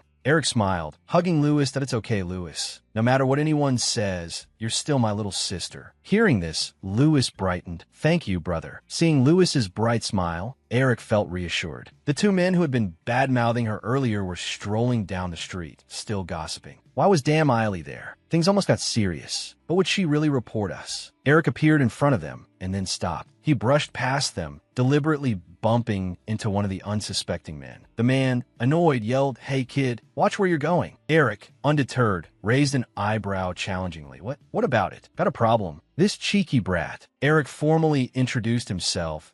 I'm the brother of the bastard. You were just mocking. I'll teach you some manners for making my sister upset. Inside the mansion, everyone was gathered around Lewis's bed. Her siblings anxiously asked, "Lewis, is your stomach still bothering you?" Lewis, lying in bed, smiled and shook her head that I'm fine. Aleste gently touched Lewis's cheek, brushing her hair back from her ear. He pulled the blanket up to cover her. Get some rest. Seeing Aleste about to leave, Lewis took his hand. "Father, could you stay here with me tonight?" Though slightly surprised, Aleste agreed and told everyone else to leave. "All right, I'll stay." Aleste lay on the bed and embraced Lewis. Lewis began to recount the events. Something happened today. Aleste was a little startled. Ditto. Lewis quickly smiled. "Oh, I'm fine. Everyone stood up for me, and I didn't just stand there and take it." Remembering how everyone had defended her, Lewis felt happy. Today, everyone was there for me and gave me strength. "Father." Lewis snuggled into Aleste's embrace. "But the reason I'm telling you today is just because I want to be spoiled by you. Because you're my greatest comfort." Watching Lewis sleep in his arms, Aleste reproached himself that I'm sorry, Lewis. I'm truly a terrible father. He soothed her that I promise I won't let anyone say such things to you again. That night, I had a dream. The desert, a place where people think nothing can survive, began to be dyed a vibrant, peaceful green. The brown trees softened, growing tall like St. Patrick. The wind was like father, a little cold, but strangely warm. New leaves sprouted, as fresh as the eyes of Hildegas and Eric. The laughter of the Adrian twins transformed into beautiful flowers and butterflies. A dream completely filled my empty world with a familiar warmth I couldn't quite remember. When I opened my eyes, I woke up feeling incredibly happy and content. Aleste opened his eyes, his gaze immediately falling upon Lewis. Lewis smiled like the morning sun. "Good morning, father." Aleste blew a kiss on Lewis's forehead. "Good morning, Lewis." Birdsong drifted in from outside, mingled with the hurried footsteps of someone. It was Prince Idris. Idris was standing at the gate of the mansion. Idris seemed to frown in disbelief. Here, Idris stood dumbfounded, looking at the scene around the mansion. Idris had a guess in his mind. The road here is so long, no wonder they didn't use a carriage. He recalled the looks of the two guards who had said, "You'd better take any other carriage, just not that one, Your Highness. We'll definitely follow you." Idris rubbed his head, looking perplexed. So that's why they said that. Thinking of Lewis, Idris felt a bit curious. That girl that day, her name was Lewis, right? The mansion is so big, I probably won't run into her, right? Just as he thought that, Idris overheard someone nearby mentioning Lewis. "Is Miss Lewis all right?" Two guards were whispering about what had happened to Lewis. After returning from the village, she seemed unwell. Those guys are dead meat, daring to say that because Miss has different colored hair, she's not the Duke's daughter. Idris strained his ear to listen to the guards. "I heard Miss is feeling better, but has she truly recovered?" Hearing this, Idris thought, "I've read about this in the newspaper, but it seems there's something more to their relationship." Suddenly noticing Idris, the two guards startled and invited him in. "Your Highness, please this way." All right, I'm coming." Idris was still lost in thought. "I guess she won't cry anymore, right?" In the kitchen, the woman, seeing Lewis arrive, greeted her cheerfully. "Is everyone all right?" Suddenly, the woman's eyes glanced at the cake Lewis had made. "Oh my, miss, who is this?" Lewis happily introduced them. "This is my father, and this is my mother." The woman praised her. "Oh, it looks just like Leah. You're so skilled, miss." This made Lewis smile brightly. Looking at the two people beside her, Lewis turned and asked, "Do my brothers and Karina also resemble Count Adrian?" Karina quickly nodded. "Of course." Cass added, "Everyone who sees us says so. They even ask where our mother went, leaving our father all alone. So he used parthenogenesis." Eric chimed in. It's asexual reproduction. Hearing Eric's explanation, Cass nodded repeatedly. Ah, that's it. They ask if father gave birth to us through asexual reproduction. Lewis asked, is Count Adrian still in JN? Cass nodded. Yeah, the magic stone industry in JN is much more developed than in Ariu. So, father went there to learn how to use magic stones. He also needs to prepare many things to be able to trade with that country. Karina pouted sulkily. Father said he'd be back soon. He's such a fool. Cass also seemed frustrated. Yeah, he also said he'd bring back presents. Seeing her brothers upset, Lewis reached out and touched Cass's arm. Lewis said, I think if we continue to spend happy days together, sooner or later Count Adrian will return, so I hope you two won't be sad anymore. Karina, hearing that, immediately cheered up. Yes, thanks to Lewis, we're much happier now. Lewis smiled. That's good then. Eric, standing next to them, interrupted. He looked at the batch of cakes in the oven that were almost done, all baked perfectly. Lewis stepped forward and picked up her cake, thinking, now I just need to decorate it. She looked at the cake shaped like herself. Lewis touched her pink hair. What if my hair was black like father's? She thought about the two people who had gossiped earlier. Wouldn't father and I look more like a family then? Placing the cake down on the table, her pink hair now streaked with black in places, Lewis fell into deep thought. Even though everyone told her not to mind those words, still, Eric, approaching with a puzzled look, startled Lewis by asking, Lewis, why did you put chocolate frosting on there? You should have used strawberry. It matches your hair color. Lewis looked bewildered when she heard Eric's question. Huh. Eric, seeing Lewis's expression, became worried. Right, because you're the only one different from everyone else. Lewis, not hearing a reply, Eric pressed on anxiously. Lewis, what's wrong? Did I do something wrong? Lewis stared blankly at the cake, now smeared with chocolate, and remained silent. Lewis quickly collected herself and spoke up. I think I smelled the chocolate too much and feel a little nauseous, so I have a bit of a headache. Lewis said this and quickly turned away. I'll go outside and rest for a bit, then come back. Eric, not understanding what was happening, watched Lewis leave in bewilderment, then turned and asked, did I do something wrong? The others nodded in agreement. The door closed. Lewis walked, thinking, I should go to the garden for a bit. Just as she reached the garden, she saw paper and ink already set out on the table. Lewis wondered, ink? Elsewhere.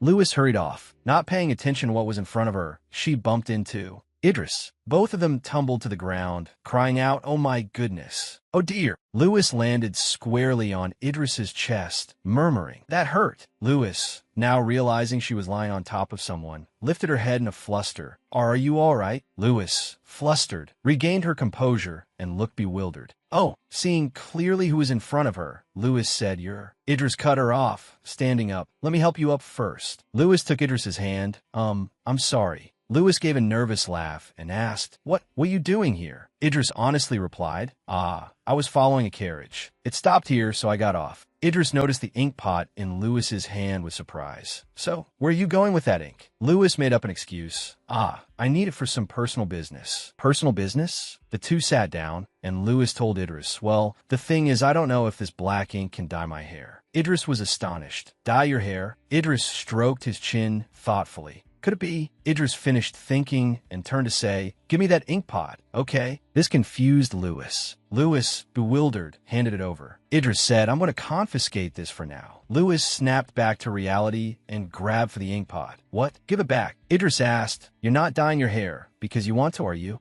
Idris's words hit a nerve with Lewis, echoing what others had said. Because they said her hair color was different from her father's. Did she want to dye it? Lewis recoiled, stammering. Did she have? She glared at Idris. Have you been following me since that day? Lewis looked down, muttering, I think you should just go and leave me alone. Lewis lifted her head, speaking firmly. Idris, you know who I am and thought my hair was unusual, so you wanted to get close to me, didn't you? Idris thought to himself. Asterisk, the first time I met her, it was indeed unusual. Could it be that I was truly just curious about her? She's the daughter of Grand Duke Imperator. Even so, it's strange, but asterisk. Asterisk, even though I already know the answer, I don't know what to do. She'll think I'm just like those other people. In that moment, I realized I simply want to know more about her. Asterisk. This can't end just because of my curiosity. Thinking this, Idris bowed his head and spoke with a sincere expression, Lewis, don't cry. Idris explained, I didn't mean to do it. I really did come here by chance, and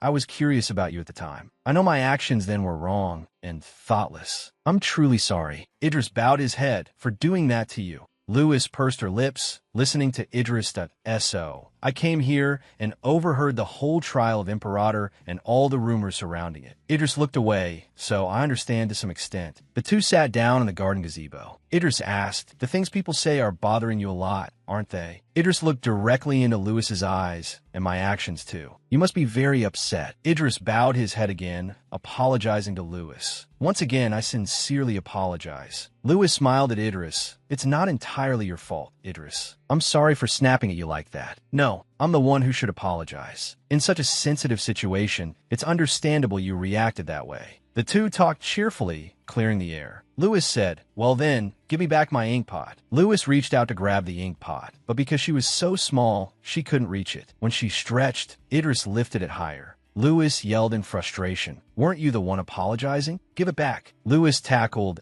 Idris to the ground. Idris said, "Lewis, don't come at me like that again." Idris glanced away and continued, "Teach, that's because you wouldn't give me back my ink pot." Idris said smugly, "So you can't dye your hair." Lewis started bickering with Idris. "What does that have to do with you?" Idris uttered a compliment that stopped Lewis's attempts to grab the ink pot. "Because your hair is beautiful." Idris gently stroked Lewis's hair. "Your hair is the color of roses blooming in early May." Lewis pinned Idris's shoulders to the ground. Saying that, Lewis said loudly, her voice laced with annoyance, "Doesn't make me feel any better." Her voice softened. "I don't feel happy at all." Then, only Lewis's soft sobs could be heard. "Hick!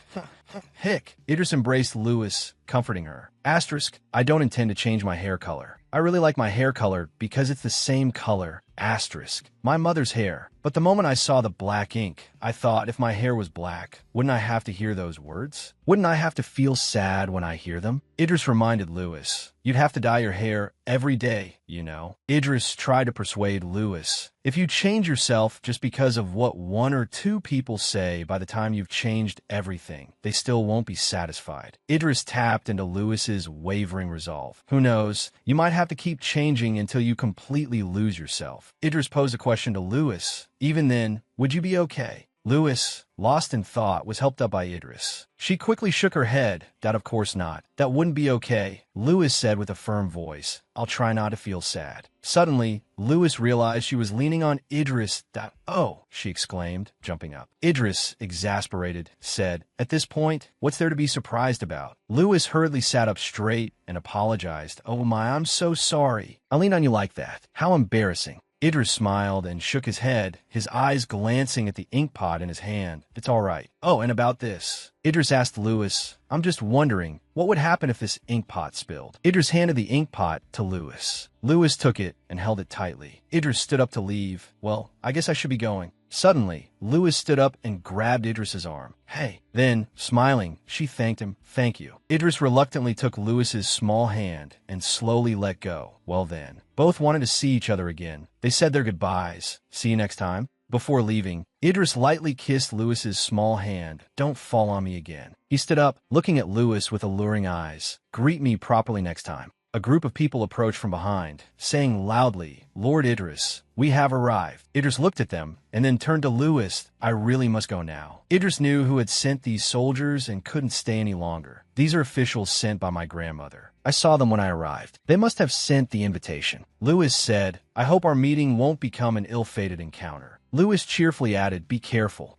Idris said goodbye, thinking to himself, "For some strange reason, I haven't disliked you since we first met." In Lewis's room, Aleste was gently stroking Lewis's pink hair. "Leah, you look lovely with your hair in braids." Lewis missed her mother too. "You also look good with your hair parted and pinned up like roses in early summer when the climbing roses bloom." Lewis remembered what Idris had said. "Your hair is the color of roses blooming in early May." Lewis, lost in thought, didn't notice Aleste still playing with her smooth hair. Leaning against Aleste, Lewis thought, "He's good at saying embarrassing things too." Scoffing slightly to herself, she thought, "It seems that even though I know his name, I don't know anything else about him." And who were those knights just now? Lewis wondered, "I wonder if I'll be able to see him again." Lost in thought, she was tickled by Alest. Ha ha, father, that tickles. Alest, grinning, tickled her more. Oh, really? How about this? In Alest's office, Philip said, "You just keep waiting like this, sir. Shouldn't you just accept it?" Alest turned around and replied, "I'm not just waiting. I'll wait a few more days." Philip reminded him, "They are the Queen's people." Philip continued, "They were sent by the Queen." Alest's face darkened for a moment before he said, "After the trial, I thought the Queen would contact me eventually, but I didn't think it would be this soon." Alest looked into the distance and sighed. "I hope things won't turn out as I predicted." Philip asked doubtfully, "What did you predict, sir?" Meanwhile, at Queen Eriu's side, a subordinate entered and announced, "Your Majesty, requesting an audience." She directly ordered, "Keep Idris confined for the next few days." The subordinate bowed and left, saying, "Yes, Your Majesty." The Queen stood by the window, arms crossed, lost in thought. She walked to her desk, muttering, "That foolish boy, but it's not like there's no other way, whether he accepts it or not." She thought, "My beloved son and daughter-in-law have been gone for 4 years now."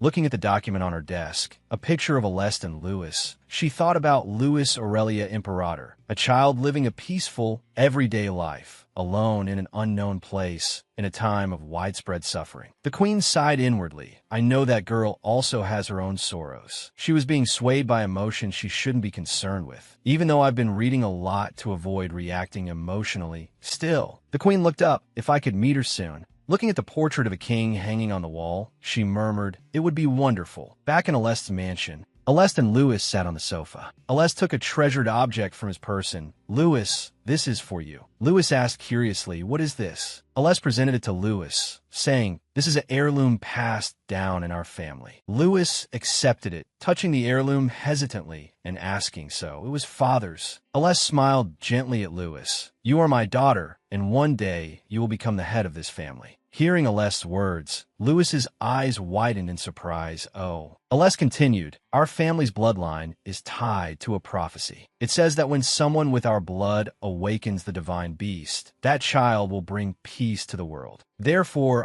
my father, my grandfather, and our ancestors all had to become stronger so that we could absorb its energy when the divine beast awakens." Alest explained, "Because the mysterious prophecy's origins are unknown. Even though we are the divine beast masters, we have always had to train diligently, gather strength, remain loyal to the royal family, become royal knights, and maintain absolute trust." Pausing for a moment, Alest continued, "And it's also called the egg of the divine beast." Louis listened to Alest's story, her body stiffening. "Oh." She accidentally dropped the heirloom. The sound of it falling startled both Alest and Louis. Louis, flustered, stammered, "Oh, I'm sorry." Seeing Louis's flustered state made Alest flustered as well. He smiled, bent down to pick it up, and shook his head. "It's all right." He then handed it back to Louis. "Here, take it." Louis took it, looking at it thoughtfully. "What if the divine beast doesn't appear?" Alest smiled, stroking Louis's head and interrupting her. "Then we'll pass it on to the next heir. That's happened in our family before, so don't worry too much." Louis held the heirloom tightly to her chest. "The important thing is that you always keep it with you now." She smiled and nodded. Looking up, "Yes, I'll keep it safe." That evening in Louis's room, Karina clung to Louis affectionately. "Louis, let's go to sleep. We'll sleep next to each other and wake up together tomorrow." Anna stood beside them, reminding both of them, "Tomorrow, Miss and Master have to go out, so please go to sleep early." Louis looked at Karina and smiled helplessly. Seeing Karina clinging tightly to her, Louis gently pushed Karina's arm away. Karina, acting spoiled, whined, I want to sleep with Louis." Louis, giving in, soothed and comforted Karina like a child. "All right, Anna, I'll sleep with them." Anna looked at Karina and sighed. "Honestly, miss, why are you being so spoiled?" Anna also compromised and left Karina to sleep with Louis. Seeing their plan succeed, Karina and the other girls, one on each side, happily hugged Louis.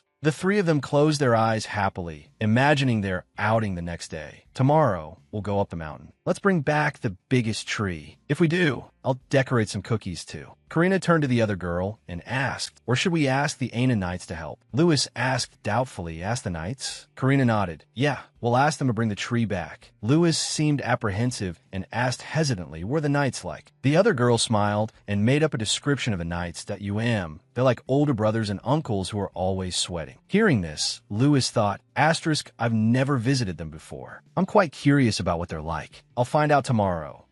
Seeing Lewis silent. Both of them poked her sides. That tickles. I have to hug Lewis to sleep. The next morning, all three of them woke up very early to go up the mountain. There were many nights ahead. Lewis saw two people hugging each other in front, wrestling. Lewis, surprised by this novel sight, gasped woe. The knights, noticing someone approaching, all stopped. Frank, seeing his subordinates stop and their gazes focused on one spot, became annoyed. Hey, you guys, why have you all stopped? One knight looked at Lewis blankly. Dada, miss. Lewis held her skirt with both hands and curtsied like a princess, introducing herself that I am Lewis Aurelia Imperator. It's a pleasure to meet you all. Lewis raised her head and gave a beautiful smile. It's a pleasure to meet you, Aina Knights. Everyone was stunned by Lewis's smile, and the whole area became silent. Seeing everyone's eyes on her, Lewis became a little frightened. Hello, everyone. Lewis's voice brought the knights back to reality, and they began to whisper praises. So cute. We should rename the mountain road after her. Frank, with a grumpy expression, stood behind them and cleared his throat, causing the knights to freeze. Frank placed his hand on his left chest and introduced himself. I am the vice captain of the Aina Knights, Frank Edogon. Frank stepped forward and took Lewis's hand. It's an honor to meet you, my little princess. Seeing this, the knights surrounded Lewis and said in unison, we hope you'll support us in the future. If you need any help, please tell us. Lewis hesitated slightly before making her request.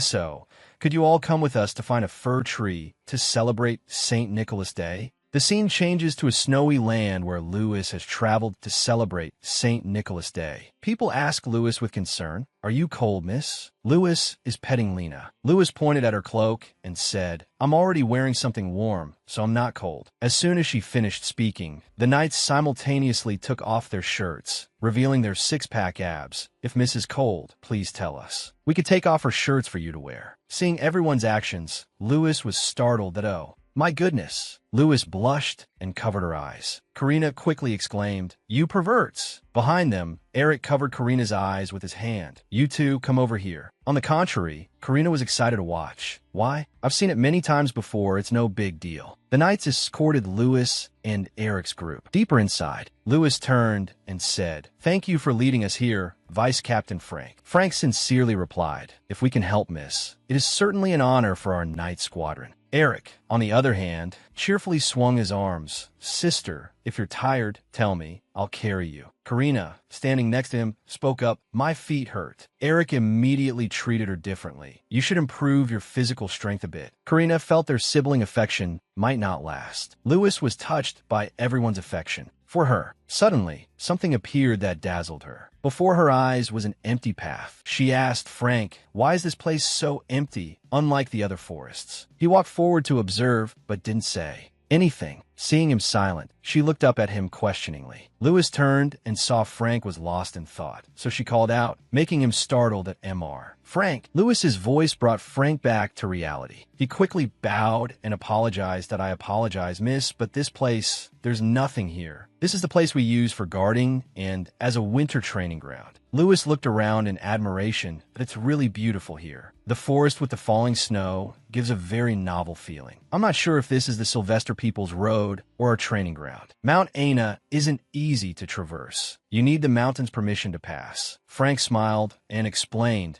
that's why Madame Isley also found it difficult to establish the magic stone mining point here for the first time. Lewis stroked Lena's fur and asked, really? Frank nodded. Yes, this mountain is the Dragon's Mountain. The dragon related to the Grand Duke. Lewis froze at his words, turning her head mechanically and replying, I'd really like to say hello to that dragon. Frank chuckled. If I were miss, I wouldn't do that. Frank led Lewis forward, saying, besides that dragon, there are many other creatures on Mount Aina. If any dangerous animals approach, Lena will let us know. Lewis looked at Lena, then turned to Frank and asked, so, will Lena be all right? Frank's eyes softened with gratitude for Lena. Thanks to Lena, many children have been saved. Lewis's eyes widened in surprise.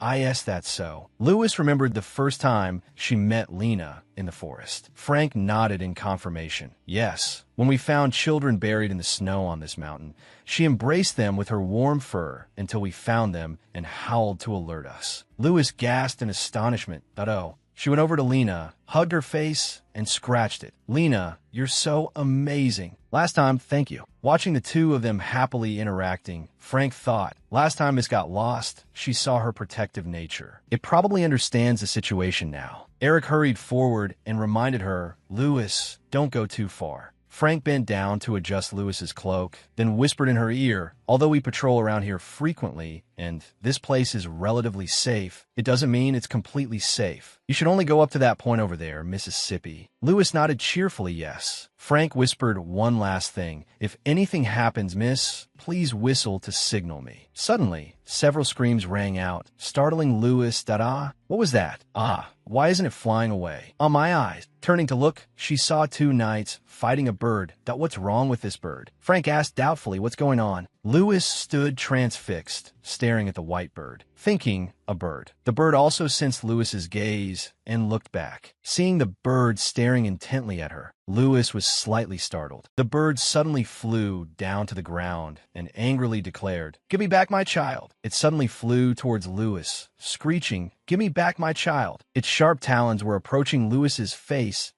My child. Lewis, unable to react, remained frozen in place. Seeing this, Frank reacted quickly and reached out to block the bird's beak as it tried to attack Lewis. Miss, Lewis, still shaken, stammered, that bird just spoke. The bird immediately turned to attack someone else. Yes, don't come over here. It just said to give back its child. Didn't you hear it? Frank frowned and shook his head. Just now, I only heard its chirping and cawing. Ignoring Frank, Lewis ran towards the bird. Frank cried out, "Aw, miss, be careful." Lewis knew no one else had heard it, except her. She spoke to the bird. You said to give you back your child, right? What's that about? Staring at the object Aleste had given Lewis earlier, the bird said, the thing you're wearing around your neck, is my child. Hearing this, Lewis thought back to when she had asked, but this necklace has always looked like this, hasn't it? Its shape was a snake coiled around a yellow gem. Aleste had replied, it's shaped like that because it contains magic. Lewis had asked doubtfully, what? Aleste had smiled and explained, there are those who would covet our family's treasures. So to prevent theft, we have to disguise it. Understanding dawned on Lewis, I see. Back in the present, Lewis took off the necklace and held it out to the bird, asking, is this your egg? The bird flew up and chirped joyfully, my child. It's my child. Frank looked puzzled. What about this necklace? Look at how the bird is pecking at it. What kind of magic was used on this? Lewis said, my father gave it to me. He said it was a divine beast's egg. If it's that bird's egg, does that mean the bird is a divine beast? Lena suddenly appeared behind the bird, sniffing with her nose. Sensing Lena's breath, the bird startled. Without hesitation, Lena opened her large mouth and growled, causing the bird's face to turn pale as it shrieked, ah. It quickly flew up. Lewis shouted at Lena, no, don't eat it. Lewis asked, hey, you said this is your egg, right? The bird nodded towards the necklace. That's right. This is my precious child that I struggled for 300 years to have. It hasn't even been incubated for 100 years, and in a blink of an eye, it was stolen. Those despicable snakes, those big-headed idiots. But Aleste said this was a family heirloom. Lewis replied, it's an heirloom passed down in our family. It's used to deal with the divine beast when it's born. The bird scoffed. Deal with it by stealing its egg? How shameless. Lewis sat down in front of it. I didn't know it was stolen. Lewis tentatively asked, this egg, can you give it back to me? The bird readily agreed, of course. As long as it's not those snakes, I'll come looking for it right away. Lewis was slightly puzzled. Snakes? The bird explained, snake stole my egg. That terrifyingly huge snake is the master of this mountain. It paused, its eyes flashing with anger. S.O. For 200 years, I've been waiting here. My child is here. I couldn't find it no matter how hard I tried. Do you know how much I've suffered? Hearing this, Lewis froze, remembering when Aleste had hugged her. Seeing Lewis's silence, the bird continued, not only that, but 8 years ago, because I suddenly lost my child, I cried all my tears. It questioned Lewis, are you here to steal my child again? Lewis quickly shook her head. Lewis curiously asked, so what are you going to do now? The bird turned, preparing to leave. Of course. I'm going back to my nest to incubate my child. I'll give it the love it hasn't received for 200 years. Lewis pointed to the tree ahead that the knights were preparing to cut down. Are you incubating it in that tree? 2 knights examined the tree. This tree is good. Let's take it. The bird saw where Lewis was pointing and bristled with rage. Hey, without hesitation, the tree where it had made its nest was cut in half. The bird witnessed its nest being destroyed and wept in anguish. You hate hateful humans. You've burned the forest, captured and killed my friends, and now you're destroying my nest." Lewis looked at the bird with sympathy, her heart in turmoil. "What should I do? What should I do?" Lewis racked her brain for a solution. After a moment, she made a decision. "Hey, why don't you come back with me?" The bird frowned, wondering if Lewis had lost her mind, suggesting it enter the enemy's lair. "Are you crazy? Do I look like someone who would walk into a snake's den?" Lewis tried to persuade it. "But don't you have nowhere to go now? I'll make you a new nest." "Okay." Frank stepped forward, agreeing with Lewis's idea. "Your Highness, please do as you wish." Lewis nodded. "Father will probably understand." Thinking so, Lewis extended her hand towards the bird. "Our family has caused this bird a great deal of trouble. This is something that happened a long time ago. You could be reunited with your family. We won't cause you any more trouble. I didn't know the whole story. I'm truly sorry for separating you from your child for so long." The bird looked at her and said, "So you're different from the snakes I know? All right, okay. Until I build a new nest, I'll stay with you." Eric, seeing a bird perched on Lewis's head, asked curiously, "What kind of bird is this?" Karina, from behind, said if we used that bird's feathers for decoration, it would be really beautiful. Eric frowned. "How could we get them?" Returning to the royal palace, Aleste, standing in her room, heard a commotion outside and turned around quizzically. Aleste walked towards the door, about to call out Lewis's name. "Lewis." Aleste looked in surprise at the bird perched on Lewis's head and called out again, "Lewis." Lewis was happily playing with it, thinking to herself, "I wonder if Father understands what I mean." But Lewis walked closer and closer to Aleste. The bird sensed the presence of a snake and jumped up, squawking, "Snake? A snake! There's a snake! You tricked me." It flew in front of Aleste and yelled, "You're going to eat my child, aren't you, you deceitful snake, you cruel human." After her initial surprise, Aleste calmed down, crossed her arms, looked at the bird, and asked with a tilted head, "Are you a divine beast?" The bird tossed its head back and declared, "All right, my name is Caladria, the divine beast of Mount Asia." Aleste still couldn't understand what Caladria was saying. She stared blankly at Caladria, perched on Lewis's head. She could clearly hear the hissing of a snake, a cluck, and some bird calls, but it was strange that she could understand them so clearly. Aleste looked at Caladria in a daze and asked, "So, this is the form of a divine beast?" Caladria frowned, annoyed at Aleste's stare. "What are you looking at?" Aleste thought, "So this is the divine beast we've been waiting for? I wonder how our ancestors would react if they knew the truth." Caladria, seeing Aleste's expression, knew what she was thinking and said angrily, "You foolish humans. If you want the power of a divine beast, you should at least try talking or making a deal. Did you think you could just steal its egg, raise it, and then force it to protect humanity?" Aleste sat down in a chair and sighed. Caladria, seeing Aleste's actions, said scornfully, "I knew it. You humans are just turning a blind eye. But even so, in 200 years, you'll pay the price. Just you wait." Lewis moved as if to leave. Caladria asked quizzically, "What are you doing? Are you going to help me? Maybe try going somewhere or sightseeing." So, Lewis led Caladria on a tour of the entire mansion and then to the library. Caladria happily tucked her egg into a prepared box and said with satisfaction, "Is this place to your liking?" "Well, what I said earlier was just, beating around the bush. It's not so bad here." Lewis asked curiously, "If you leave it like this, how long will it take for the egg to hatch?" Caladria shook her head that, "I don't know. It's already a miracle that it's lasted 200 years. But I believe my child will hatch. It will be born soon." Lewis said, "I really want to meet it. What do you eat? Do you eat bugs and worms too?" Caladria turned her head and said, "I don't eat much when I'm incubating, but if you have a little protein and fat would be nice." Hearing this, Lewis sighed and looked up at the ceiling.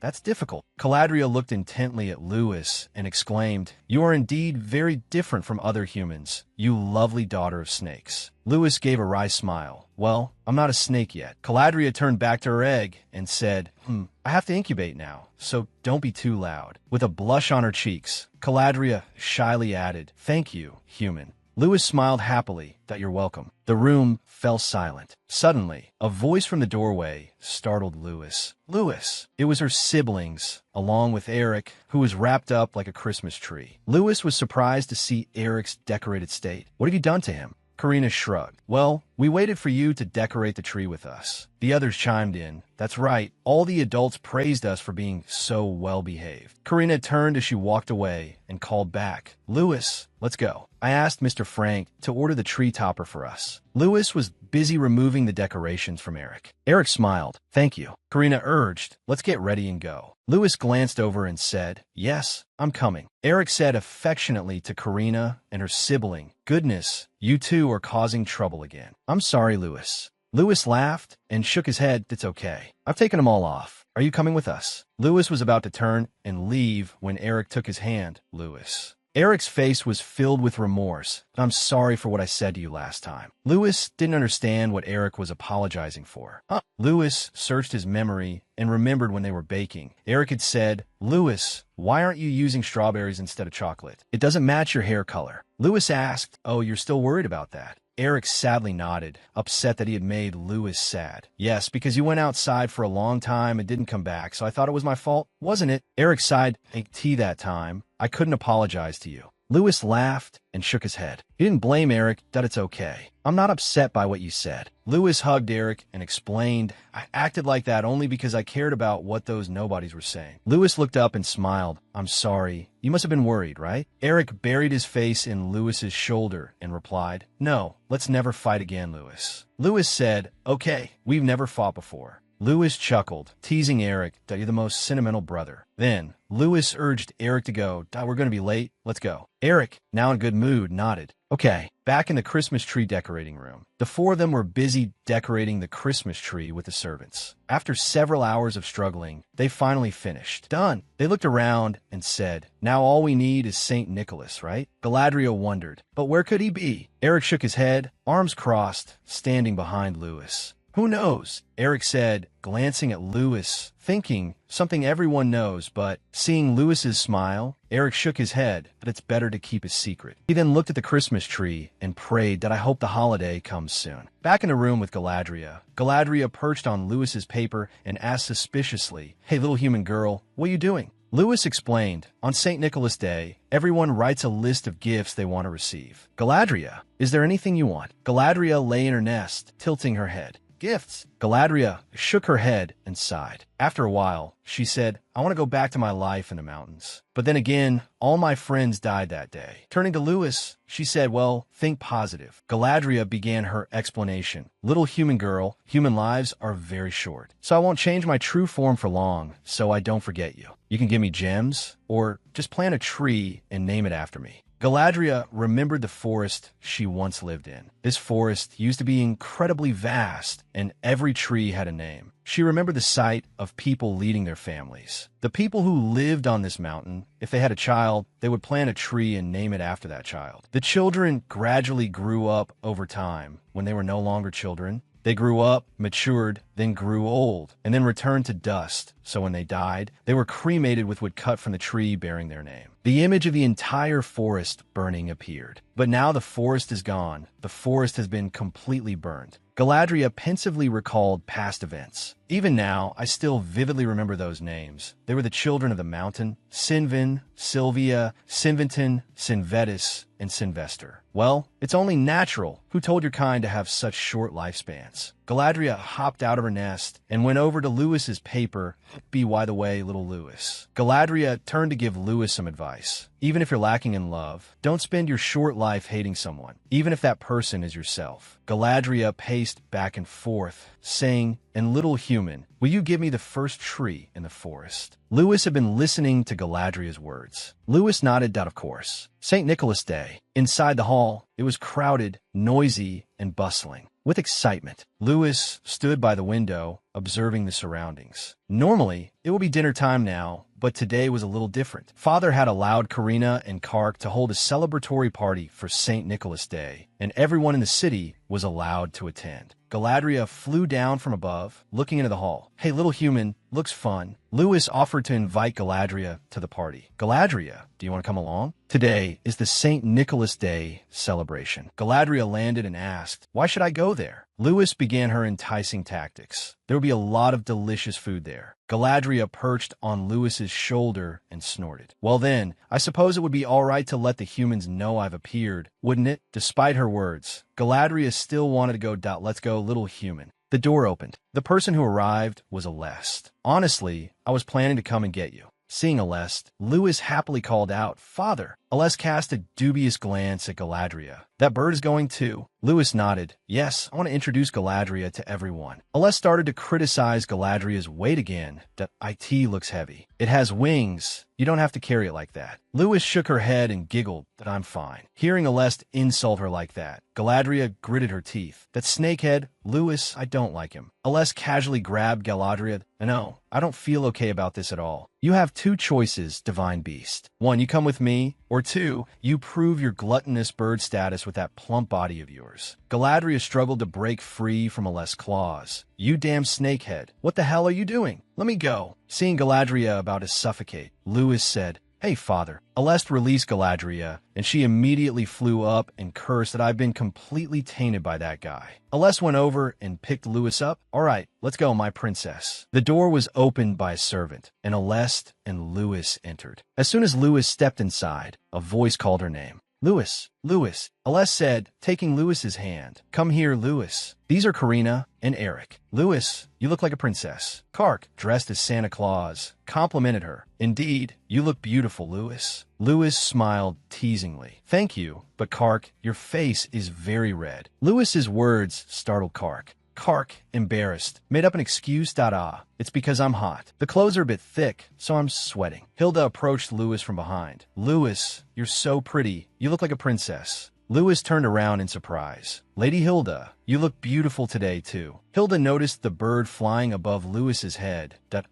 This bird a divine beast. Lewis nodded and introduced it. Yes, its name is Galadriel. Hilda asked, does it have any special abilities? Hearing Hilda's question, Galadriel frowned. My abilities? While not particularly grand, a single tear of mine can grant a dying person another year of life. Lewis relayed Galadriel's words to Hilda. That's what it said. Hilda continued to ask questions. It's a healing ability? That's special. I wonder if I could have one of its tears. Does it require any special magic to preserve them? Lewis shook her head. I don't know if Galadriel would want to work with you. Galadriel flew up into the air, annoyed. What did that human say? Lewis, watching Galadriel, could only exclaim, oh dear. The entire hall was bustling with children running and playing. Lewis turned to ask Alest, Father, is Father Patrick coming? Alest smiled and replied, he's on his way. As soon as he finished speaking, Patrick descended the stairs. Am I late? Seeing Patrick, Lewis called out excitedly, Father Patrick. Lewis ran to Patrick's side and asked, are you well? Patrick smiled and nodded. I'm fine. I was just wearing this outfit to give presents to the children, so I haven't had time to change. Lewis nodded. It suits you.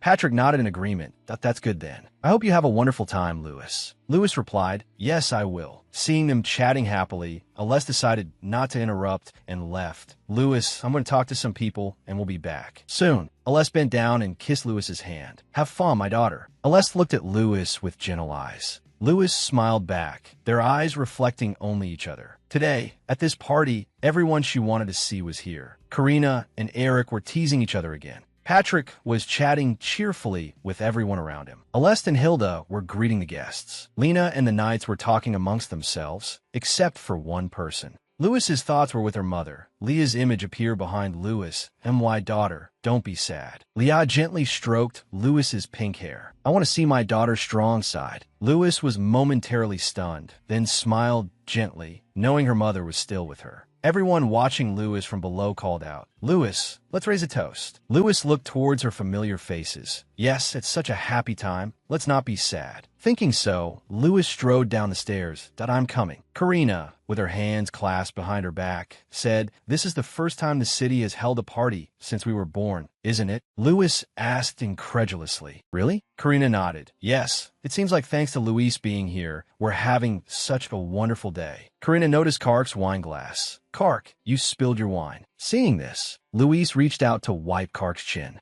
But the touch startled Kark. Seeing Kark's reaction, Luis flusteredly apologized. Kark, I'm sorry, I just touched your chin. Kark left a quick remark and hurried away. It's nothing, Luis. Do you want some chocolate? I'll go get some. I'll be right back. Karina looked after her brother exasperately. Kark, honestly. Eric stepped forward and hugged Luis. Where's he going? He only had one glass. Luis asked, confused at what's wrong with Kark. Back in the room with the Christmas tree piled high with presents, Eric said, quickly, open my present. No, open Karina's. Hers is better. Luis said cheerfully, I love all the presents you both gave me. I'm so happy. Luis stood in front of Eric. I also prepared presents for you and Karina. This one is for you. Eric accepted the gift with surprised delight. Oh my gosh, Luis, this is the Manta ink I've been searching everywhere for. It's a limited edition. Eric joyfully lifted Luis up. Thank you. I'll use it carefully. Eric looked at Luis with loving eyes that I'll definitely never forget such a special day. Thank you, Luis. Luis looked towards Karina and Kark. I'll give you your presents later. Kark and Karina asked, disgruntled. What? Karina asked sadly. We aren't fighting anymore. Luis blushed as she explained. Because you two are my most precious friends, I wanted to save your gifts for last. Kark blushed and sighed, muttering, I understand. Looking at Luis's adorable expression, Karina couldn't help but exclaim, Kark, she's an angel, a real angel. Luis turned around and hummed twice. And this is for Lady Hilda. Karina and Kark were still entranced. An angel. Hilda gasped and took the gift box to, oh my, is this for me? Luis smiled and said, I feel very reassured knowing Father has you by his side. If it weren't you, I wouldn't want anyone else beside him. Luis confided in Hilda, of all the people I know, you're the most wonderful, so I'm very relieved you're with my father. Her eyes sparkled as she looked directly at Hilda, and I'm very grateful for you always caring for us. After she finished speaking, the atmosphere became silent. Luis panicked, thinking, did I say something wrong? Looking at Luis, Hilda was moved to tears and speechless. Hilda placed her hand on her chest and spoke from the bottom of her heart. Thank you, truly. Thank you, Luis. With that, Hilda hugged Luis tightly in gratitude. Luis pulled out a scepter. Oh, right? And this is for Father. Aleste accepted it, saying, thank you, my daughter. Aleste's words made Luis curious. I also have a gift for you, Luis. Seeing Luis's questioning expression, Aleste continued, come with me to the southern villa. Luis stood there, motionless. Aleste gently touched Luis's cheek. When spring arrives, we'll go on a vacation together. Aleste said, we'll go camping and hunting, and we'll fish together. We'll rest and relax there. Hearing this, Luis's heart bloomed with joy. Yes, ma'am. The mansion servants all presented gifts to Luis. Miss, we also have a gift we'd like to give you. Luis, surprised, quickly thanked them oh, thank you, everyone. Luis looked at the box in Frank's hand suspiciously. What is this? Frank, having finished assembling it, explained, this is a camera that Miss Hilda gave you, Mississippi. Hilda spoke up. This will record the moments you want to remember. Luis, puzzled, asked, moments I want to remember. After thinking for a moment, Luis said cheerfully, then let's record today's anniversary. Frank called out, come on, everyone gather around. Let's take a picture. Karina and Eric invited Luis to stand with them. Luis, come stand with us. Before she could answer, a voice called her back. Luis, come here. It was Aleste. Aleste smiled at Luis. Then Luis approached and placed her small hand on Aleste's hand. Hilda, standing at the camera, said loudly, all right, everyone smile for the picture. Then everyone stood comfortably next to each other. Hilda counted down 1, 2, 3, receiving the picture with everyone in it. Luis said happily, I'll frame this picture. Aleste placed a gentle kiss on Luis's forehead. What a wonderful idea. Karina and Eric sighed deeply. Eric spoke. I asked St. Nicholas for Father to come back. Karina said sadly, I guess we have to do more good deeds. Or maybe we've been too naughty. Eric leaned back against the railing. Next year I'll be good. So, can I ask St. Nicholas for a wish now? Karina asked, would that be all right? In the distance, unnoticed by the two, a figure was approaching. Karina, Eric, are you serious? Hearing the familiar voice, Karina and Eric turned and hugged the man, crying and questioning. Father, is it you? Is it really you? Why are you so late? Didn't you say you'd be back after 300 days? Adrian hugged them tightly, kissed them lightly, and smiled, and why, little rascals, I've missed you so much too. Seeing this scene, Luis asked, Father, who is that? Aleste explained, that's Cesare Diego Adrian, one of the Imperator family's close aides, Count Adrian. He added, the father of the Adrian twins. Karina playfully bid her father, why are you so late? Adrian played along, ouch, that hurts, princess. Adrian put the two children down and walked over to your Luis, aren't you? I've heard about you in Lady Dam Isles letters. Adrian said, taking care of my two children must have been hard work. Adrian extended his hand. Luis hesitated slightly, but gently touched Adrian's hand. Adrian smiled and said, "This is a handshake. We grasp each other's hands. It's like a promise with good intentions, that there's no malice, hostility, or intention to raise a weapon against each other." Adrian chuckled and asked, "Playing with my two little rascals must have been tough, huh?" Louise shook her head and I've learned a lot from them. Adrian was slightly surprised. "From my two kids?"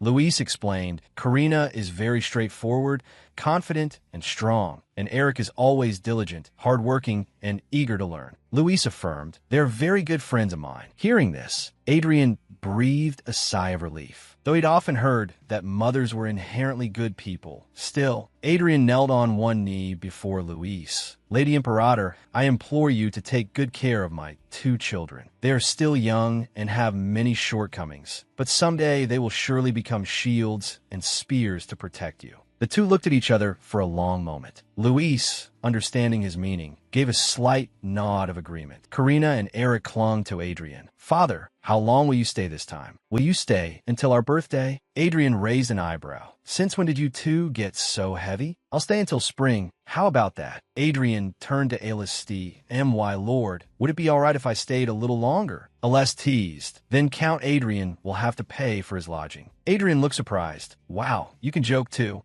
Then he said, well then, I have something to give to Lady Louise." She looked surprised. "Give to me?" "I happened to meet someone from Fordham. They asked me to deliver this to you. It's a letter from the Queen." Hearing this, Alest was startled. Louise, also surprised, accepted the letter from the Queen. Back at the mansion, an old woman sat alone in a wheelchair. Hearing a knock, she called out, "Come in." Idris opened the door and entered, asking, "Are you feeling better?" Idris placed a kiss on the old woman's hand. She replied, "Not too bad." The old woman, puzzled to see Idris still there, asked, "Wasn't there a party you were invited to? Why are you here?" "You know how it is." Idris replied, "I'm not good at socializing like the previous emperors." The old woman said, "Idris, dear, you're still young, and besides, you're doing a fine job." She didn't try to stop him. "Don't just stay here. Do what you want." Idris smiled and nodded. "Yes, thank you for your advice." Back in his room, Idris lay on his bed. Lost in thought, Idris overheard some chatter outside. "Well, it seems the Queen has summoned the Grand Duchess of the Imperator family." Idris sat up abruptly, thinking, meeting the Queen directly? I hope nothing happens. Louise's image appeared in Idris's mind. Louise must be enjoying the party right now. Idris thought, if she knew the truth about me, she'd be surprised. Would she be hurt? I wonder. Meanwhile, Louise received a letter. It read, "Dear Lady Louise, I will be delighted if you would join me for tea. I eagerly await our meeting and hope you will come in your finest attire. I wish you a joyous and happy St. Nicholas Day." Signed, Auntie Anna Marie Ariel. Louise, after reading it, was a little stunned. Every word was sharp and pointed. Louise wondered, why would such a noble person invite me for tea? Meanwhile, Alest asked Adrian, why would the Queen seek out Louise? There's no reason to summon her. Adrian shook his head and explained, it's not just any family. It's the Imperator family. It's probably because the Grand Duchess is a descendant of the Queen's trusted sword, so she wants to meet Louise.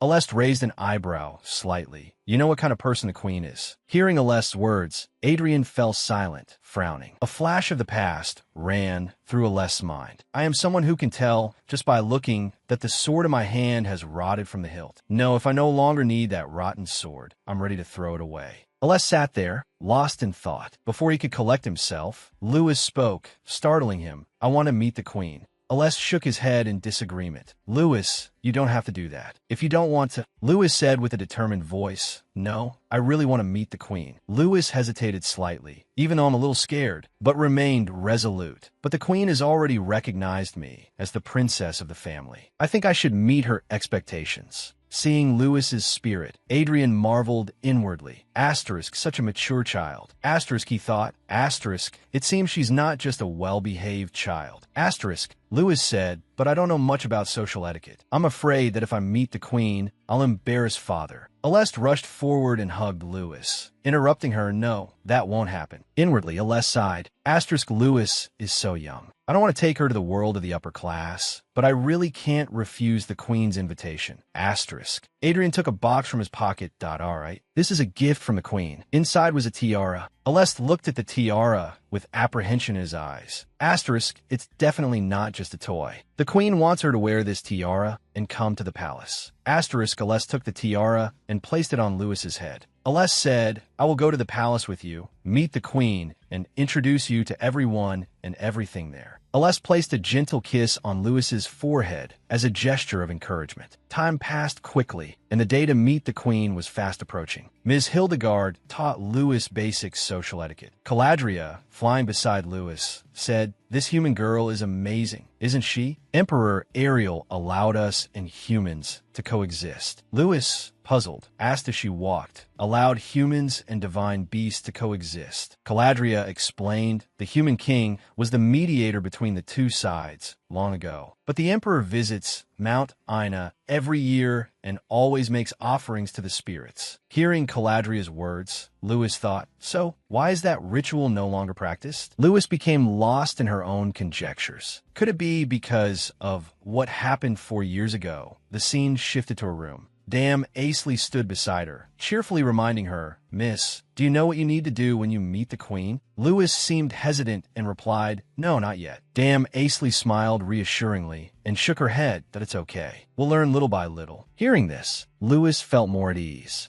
Yes, Dame Aisley suggested. By the way, Karina and Eric should come and learn too. The two siblings hugged each other. Reluctant though, we're just here to watch. Louis, nestled against Eric, asked, What about you, Eric? Dame Aisley looked a little awkward. Eric has already learned. Looking at Louis and Eric talking, Dame Aisley thought, Eric is my only son, the young master of the Aisley family, but still a lowly commoner. Eric offered, I'll help you practice. A sad look flickered in Dame Aisley's eyes. Even though she had received recognition from the queen, her son was still a commoner. An invitation to an audience was something money couldn't buy. If they were determined, he could be granted a knighthood, not just an audience. But neither she nor Eric wanted that at all. Eric, seeing Louis's tense expression, teased, Louis, you seem awfully tense. You're completely stiff. Dame Aisley began instructing Louis. When you bow, don't hunch over too much. Just a slight lift of your heels is fine. Louis obediently followed Dame Aisley's instructions to, if the queen allows it, you should kiss her hand. Karina, standing beside them,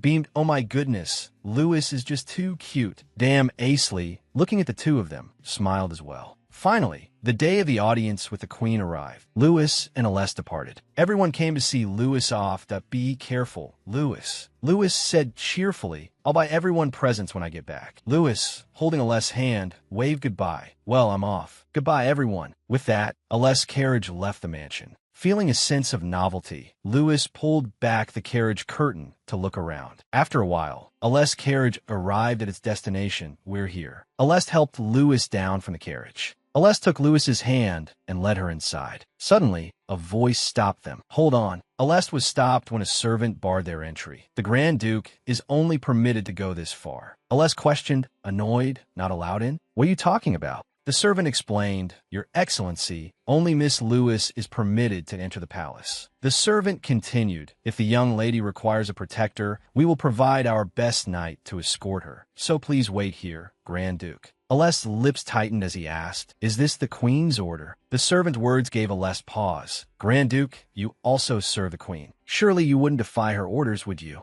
Louis released Aless' hand. Father, I'll be fine. Trying to project confidence, she walked inside, that I'll be back. The servant gestured respectfully. This way, Mississippi. Louis entered, bowing slightly yes. Aless remained rooted to the spot, watching Louis walk in alone, his lips moving silently. Louis. Inside, Louis sat tensely, clutching her dress. The room was silent. She looked around, taking in her surroundings. Louis pursed her lips, thinking, why hasn't the queen called me in yet? Anxiety gnawed at her. Maybe she only arrives at the appointed time. She looked towards the door. There was no movement, an unsettling silence. Unable to sit still any longer, Louis stood up and began to pace. I can't just sit here. I need to walk around a bit to calm my nerves. After a while, she stopped, a thought striking her. But what if the queen suddenly arrives and sees me like this? What if she disapproves? Louis stood before a door. Opening it revealed a flower garden. Overwhelmed, she thought, where is this? Suddenly, an elderly voice called out from behind her, Don't just stand there. Come over here. The woman spoke again. Are you lost? Louis answered honestly, I came to see the queen, but I haven't been called in yet, so I was taking a walk. Hearing Louis say that, she thought, but it's past the appointed time, isn't it? She reproached the queen. She's really gone too far.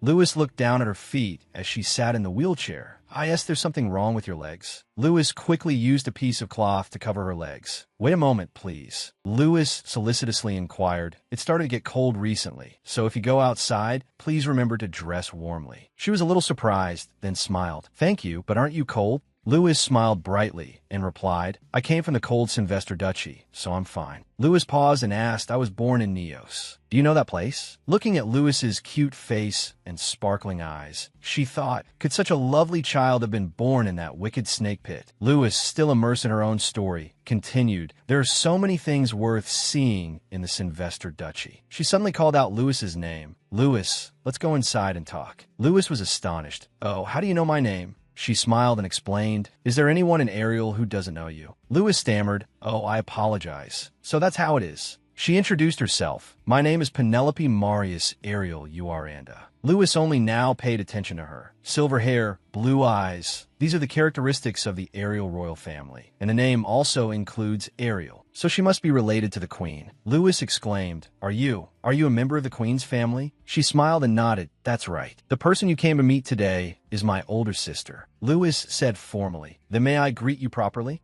Seeing Lewis frozen, she was a little bewildered. Am I that scary? Lewis bowed. Yes, it's an honor to meet you. This is truly a privilege. Lewis stood up. Lady Penelope. She chuckled. Ha. You can just call me grandmother. It makes me happy to be called that. Suddenly, a voice called from behind. Grandmother. The person approaching was Idris. Idris stopped mid-sentence that it's cold outside. You should go inside. Lewis was surprised that the person was Idris.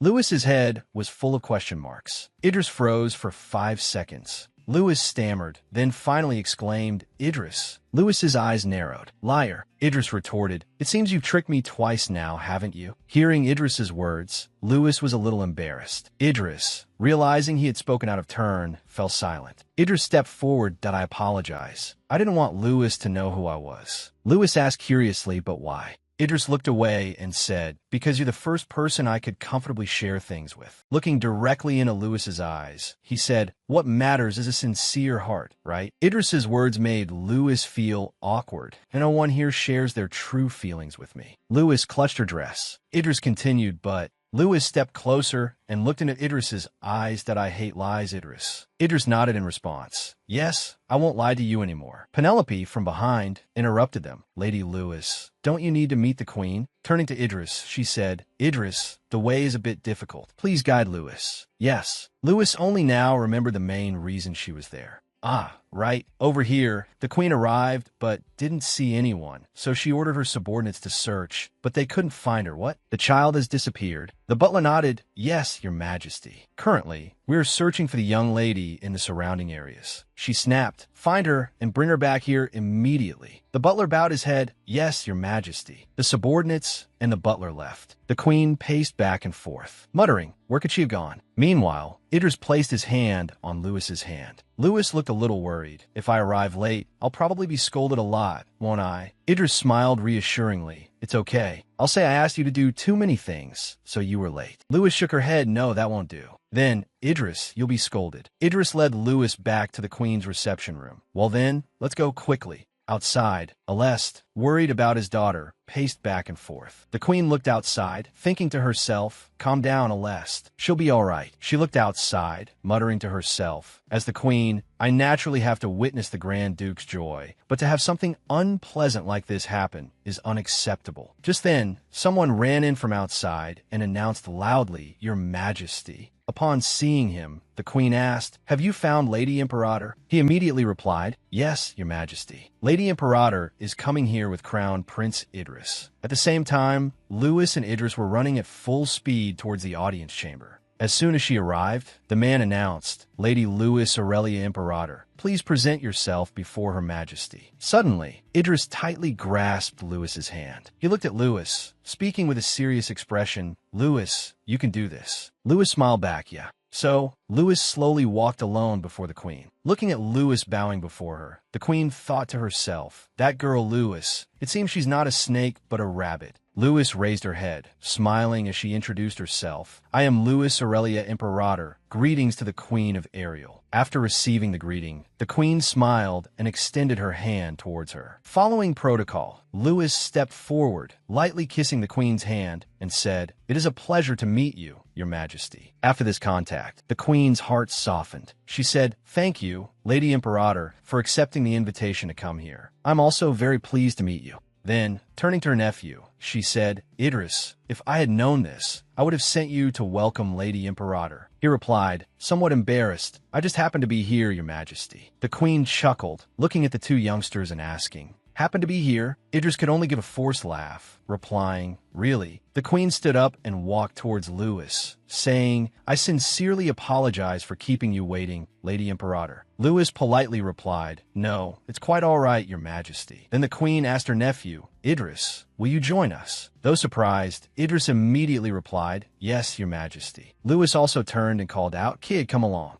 Idris replied with a yes, his face unconsciously flushing red. Then the queen asked, "Idris, have you introduced yourself to Lady Imperator?" Idris stammered a yes, then said, "Please forgive me, Lady Imperator." He stepped forward, kissed Louis's hand lightly, and said, "I greet Lady Imperator. I am Idris Nocturnarial. It is a pleasure to meet you." The queen added, "Idris is my nephew. Now that we're all here, let's have some tea." Hearing this, Louis glanced at Idris, thinking, wow, so he's a prince? Idris also turned to her and whispered, "Shall we go?" Soon, they arrived at the tea table. Tea and various pastries were already prepared. They sat at the table, laughing and talking cheerfully. Idris spoke first. "It's been a while since I've seen you this happy, Aunt." The queen chimed in. "She's been in her room all day, or maybe it's because she met Lady Louis." Louis was a little flustered, feigning surprise. "I was so surprised to learn she's Your Majesty's sister." Idris glanced over and unconsciously said, "Louis is so adorable. Even my aunt likes her." Louis blushed at his words, letting out an embarrassed gasp. The queen, sitting opposite them, had been observing everything and hummed softly. She thought, Idris seems quite close to that young lady. He doesn't usually socialize much. On the other side, the two continued to tease each other. "Don't say that, it's true." The queen thought again, it's nice to see two young people enjoying each other's company. But suddenly, her expression turned sorrowful. "But the fact that Aleste was involved in the death of my unfortunate son and daughter-in-law grieves me. However, that was Aleste, not Louis's fault. The lovely child before me knows nothing. I can't hate her just because of the adult's stubbornness." Suddenly, Louis spoke up, breaking the silence. "I'm very happy to have tea with Your Majesty today." The queen looked surprised,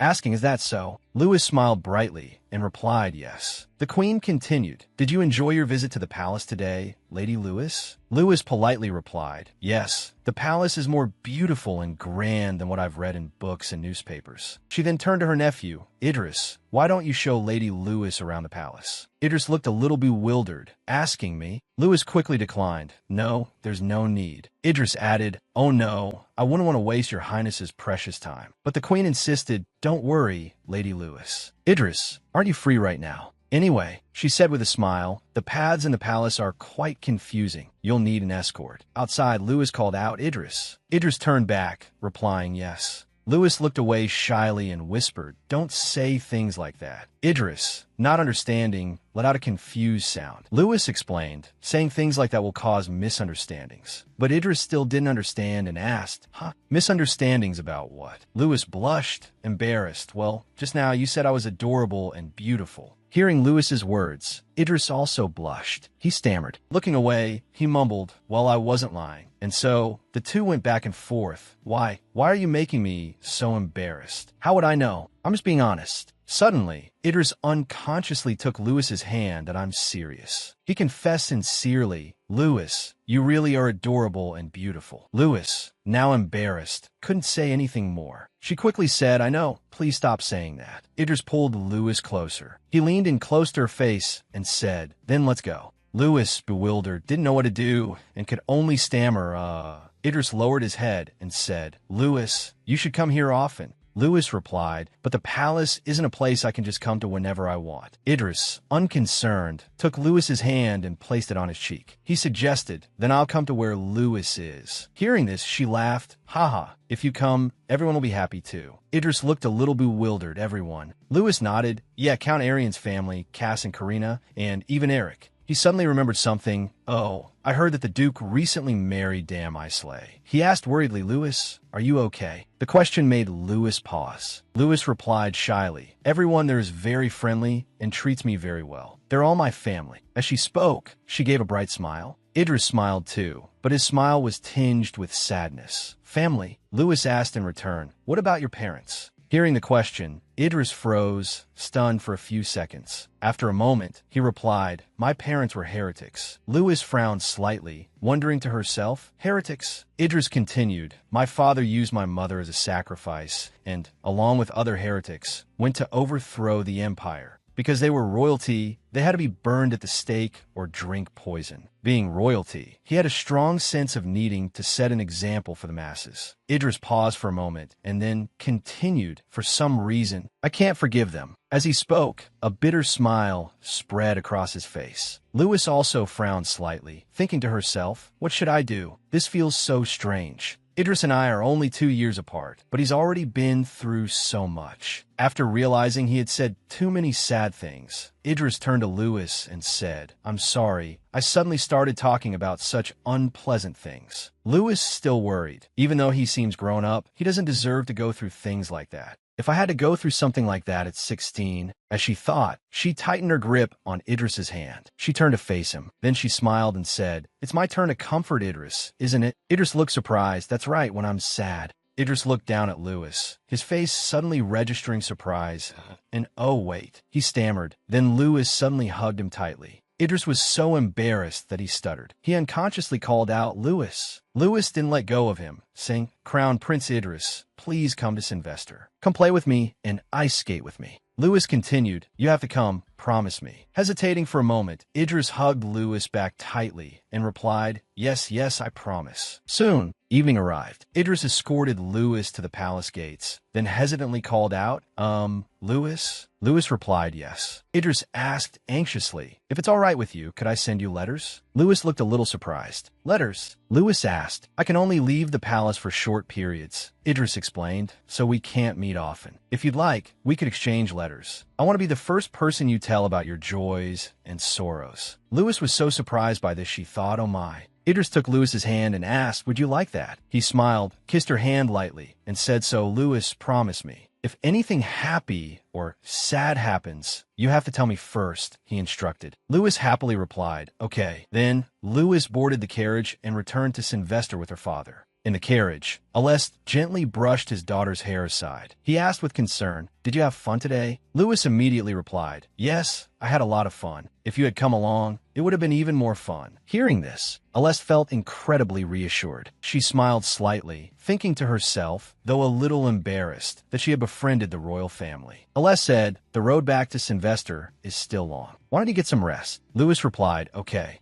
Leaning against her father, she sleepily recounted, today, I met the Queen's younger sister. She was very kind. It seemed like her leg was injured. It would be good if Caladria could help her. After a while, she fell fast asleep. Aleste softly whispered, good night, my daughter. The next morning, they arrived back at the castle in Sylvester. As soon as they saw Louis, the twins rushed to hug her, chattering, Louis, we miss you so much. Come here, Louis. Louis said in surprise, Karina, Cass, you're wearing such nice clothes. The twins beamed at this. Karina said, Father brought them back from Zane in the Far East. Louis has one too. Try it on quickly. Louis's outfit was brought out. It was a pink dress. A maid bowed and said to Louis, Miss, you've just returned from a long journey, so you must be tired. Please just try it on this once. Louis cheerfully replied, all right. A short while later, Louis's hair was neatly styled, and her clothes were perfectly arranged. Dressed in a new outfit, she looked just like a fairy. Blushing, Louis said excitedly, this is the first time I've seen clothes that use only ribbons and no buttons. Count Arian, seeing her, asked cheerfully, is that the moon goddess descending? I just estimated and bought the clothes. I'm so glad they fit you, Louis. He then followed Aleste into a room, saying to the children beforehand, "All right then, I have something to discuss with Sir Aleste. It looks lovely on you, Louis." As they walked, they joked with each other. "Were you kicked out by the Queen? Don't be ridiculous." Louis looked at them in surprise and asked, "The Count seems close to my father." Cass replied, "He was the last person to stay by Master's side." Karina added, "That's right. It's really admirable." The two children hugged Louis again, smiling brightly and saying, "So, we'll always stay by Louis's side too, because we cherish you so much." Louis smiled brightly and replied, "I cherish you both very much too." Inside, Count Arian said, "It's wonderful that the children are so close." When his dinner, Aleste, still focused on his work, casually replied, "It's New Year's, so take it easy." Arian then asked, "Did Louis accept?" Aleste didn't say anything, just pointed at the recently taken family photo. Arian looked at it and let out a no, then turned back, cheerfully saying, "I'm also glad to see you so cheerful again, Lord Aleste." Hearing this, Aleste sighed, his face much brighter. The two of them seemed to return to their childhood. Aleste still replied with a cold demeanor, "Thank you." Arian wasn't having it, furrowing his brows and asking, "Why are you being so formal? It makes me uneasy. Are you planning to send me abroad again?" Aleste smiled, replying, "You guessed it." Arian cried out in mock horror as soon as he heard that. Arian sat in the room opposite Aleste and asked, "Since when?" Aleste, with a distraught expression, replied, "That's not important. If we aren't capable enough, then our children, or even their children after them, will surely succeed." Hearing Aleste say that, Arian angrily widened his eyes, twitching the corner of his mouth. "Hey, but if we keep doing this, we'll die someday." Arian sighed, "All right, this time I'll bring my children along. I'm not sure when we'll return." Aleste nodded, "Do as you please, but..." Louis was bombarded with questions by Karina and Cass. "How's the palace? Is it bigger than here?" Arian thought about his two children. Would they be willing to leave without Louis? Louis cheerfully said, "Slow down. I'll tell you all about it later." Time passed, and soon it was Dam and Aleste's wedding day. The news quickly spread throughout Sylvester and Irium. In particular, Louis's story also received a lot of attention. The story of a girl born in a poor village who suddenly became the Grand Duchess of a kingdom, with a stepmother who was a successful businesswoman and a strong woman. Many people looked at the wedding photos, claiming that the wedding was just for show. How harsh the gossip of those present was. Louis pondered, now we really are a family. The wedding was held on a small scale to commemorate Leah. Looking around, there were very few people at the reception. Louis thought, so that's why there are so few people. Thinking so, Louis turned and went outside, that I should get some fresh air. Halfway there, Louis suddenly ran into Idris. Idris tilted his head in greeting Louis. Louis asked in surprise, "Idris, how did you get here?" Idris, while approaching, said, "Oh, I'm here on behalf of the Queen to attend the wedding." Idris thought, after our last meeting, I wasn't forbidden from coming here anymore, but why was I stopped before? Louis linked arms with Idris and asked, "Are you doing all right?" Idris nodded, "Of course. How about you, Louis?" Louis recounted, "I've been busy choosing dresses, choosing gifts, practicing etiquette. I've been so busy." Hearing that, Idris took Louis's hand. Idris said, "A happy day like this is bound to be a little busy, but are you okay?" A look of worry appeared in Idris's eyes. Idris looked directly into Louis's emerald green eyes. "Because I'm worried about you." Louis paused for a moment, then cheerfully replied, "I'm fine. I'm very happy." Louis said awkwardly, "But, my feelings are a bit mixed right now." Idris listened attentively to Louis, just not responding. Suddenly, Idris hugged Louis tightly, making Louis startled and confused. Louis, surprised by the hug, quickly said, "Idris." Idris lifted his head, his arm around Louis's waist, and said, "This is to thank you for last time." Louis blushed, so embarrassed, not knowing where she found the courage. Seeing Louis's embarrassment, Idris smiled gently. Releasing Louis, he said, "I hope everything goes according to your wishes." Louis stared intently at Idris and nodded, but there was still a look of doubt in her eyes. Idris sincerely wished for peace and good fortune for Louis. That day, in a dream, I met Mother. Unlike last time, she looked at me with a happy face. Seeing her kind mother before her, Louis excitedly spread her arms wide and said, "So I've finally met someone who loves me." Seeing Leah's outstretched arms, Louis rushed into her embrace. "Yes, I've met many people who love me. Mother." Louis looked up, blue eyes brimming with tears. "Mother, from now on, I won't have to suffer like before." Looking at Louis, Leah felt both sadness and joy for her. Leah gently touched the corner of Louis's EYMY daughter, You must be truly happy. Louis woke up with a start from the dream, gasping for breath. Aleste, lying beside her, noticed the commotion and sat up to see Louis covered in sweat. Louis. Louis turned, her eyes glistening with tears, and called out, "Father." Aleste, his clothes rumpled, looked at her in surprise. Louis looked flustered. Aleste, unsure what to do, clumsily wiped away Louis's tears. "Louis, what's wrong?" He sighed inwardly, thinking she probably still hasn't accepted the wedding. Louis spoke, her words surprising Aleste. "I saw Mother in my dream." Louis smiled. It was the first time she smiled at me. Seeing Louis's happy smile, Aleste remained silent. He reached out and gently touched a lock of her hair. "That's good then." He then helped Louis back into bed, where she quickly fell asleep. Aleste stood by the window, murmuring, "If only she would appear in my dreams too. Even just once would be enough." Aleste imagined holding and kissing Lit's pink hair. He longed to embrace her once more. Aleste remained still by the window, gazing into the distance, lost in memories of Lit. Calandria looked at her egg, which was starting to crack, and cried out joyfully, "The chick is about to hatch." A white chick with large, round blue eyes and long feathers emerged. Louis's eyes widened as she looked at the small chick chirping. She turned to Calandria and asked, "What should we name the chick?" Calandria replied, "Calandria is for a male, and Calandria for a female." Louis looked dubious. "They sound the same, don't they?" Calandria stepped in front of her offspring and said, "It's easier for people to call them that way." Louis asked, "So what should we name it now?" Calandria began to scratch her head, thinking, "What should we name it?" Louis stroked her chin, trying to think of a name. A moment later, Louis spoke up. "How about Snibbelin?" Calandria, finding it suitable, nodded. "All right, then your name will be Snibbelin." Snibbelin, excited to agree with this name, flapped its wings and chirped as it flew up. Snibbelin, in German, means a dessert with the color and size of a snowball. Louis placed Snibbelin on her hand and called Snibbelin. Louis smiled. "From now on, we'll have lots of fun together." Snibbelin flew up in agreement, chirping. Thank you for watching today's video. Our story continues with many exciting developments ahead, so don't forget to like and subscribe to our channel to support us and not miss the latest episodes. We wish you relaxing and happy moments. See you in the next video. Thank you for watching.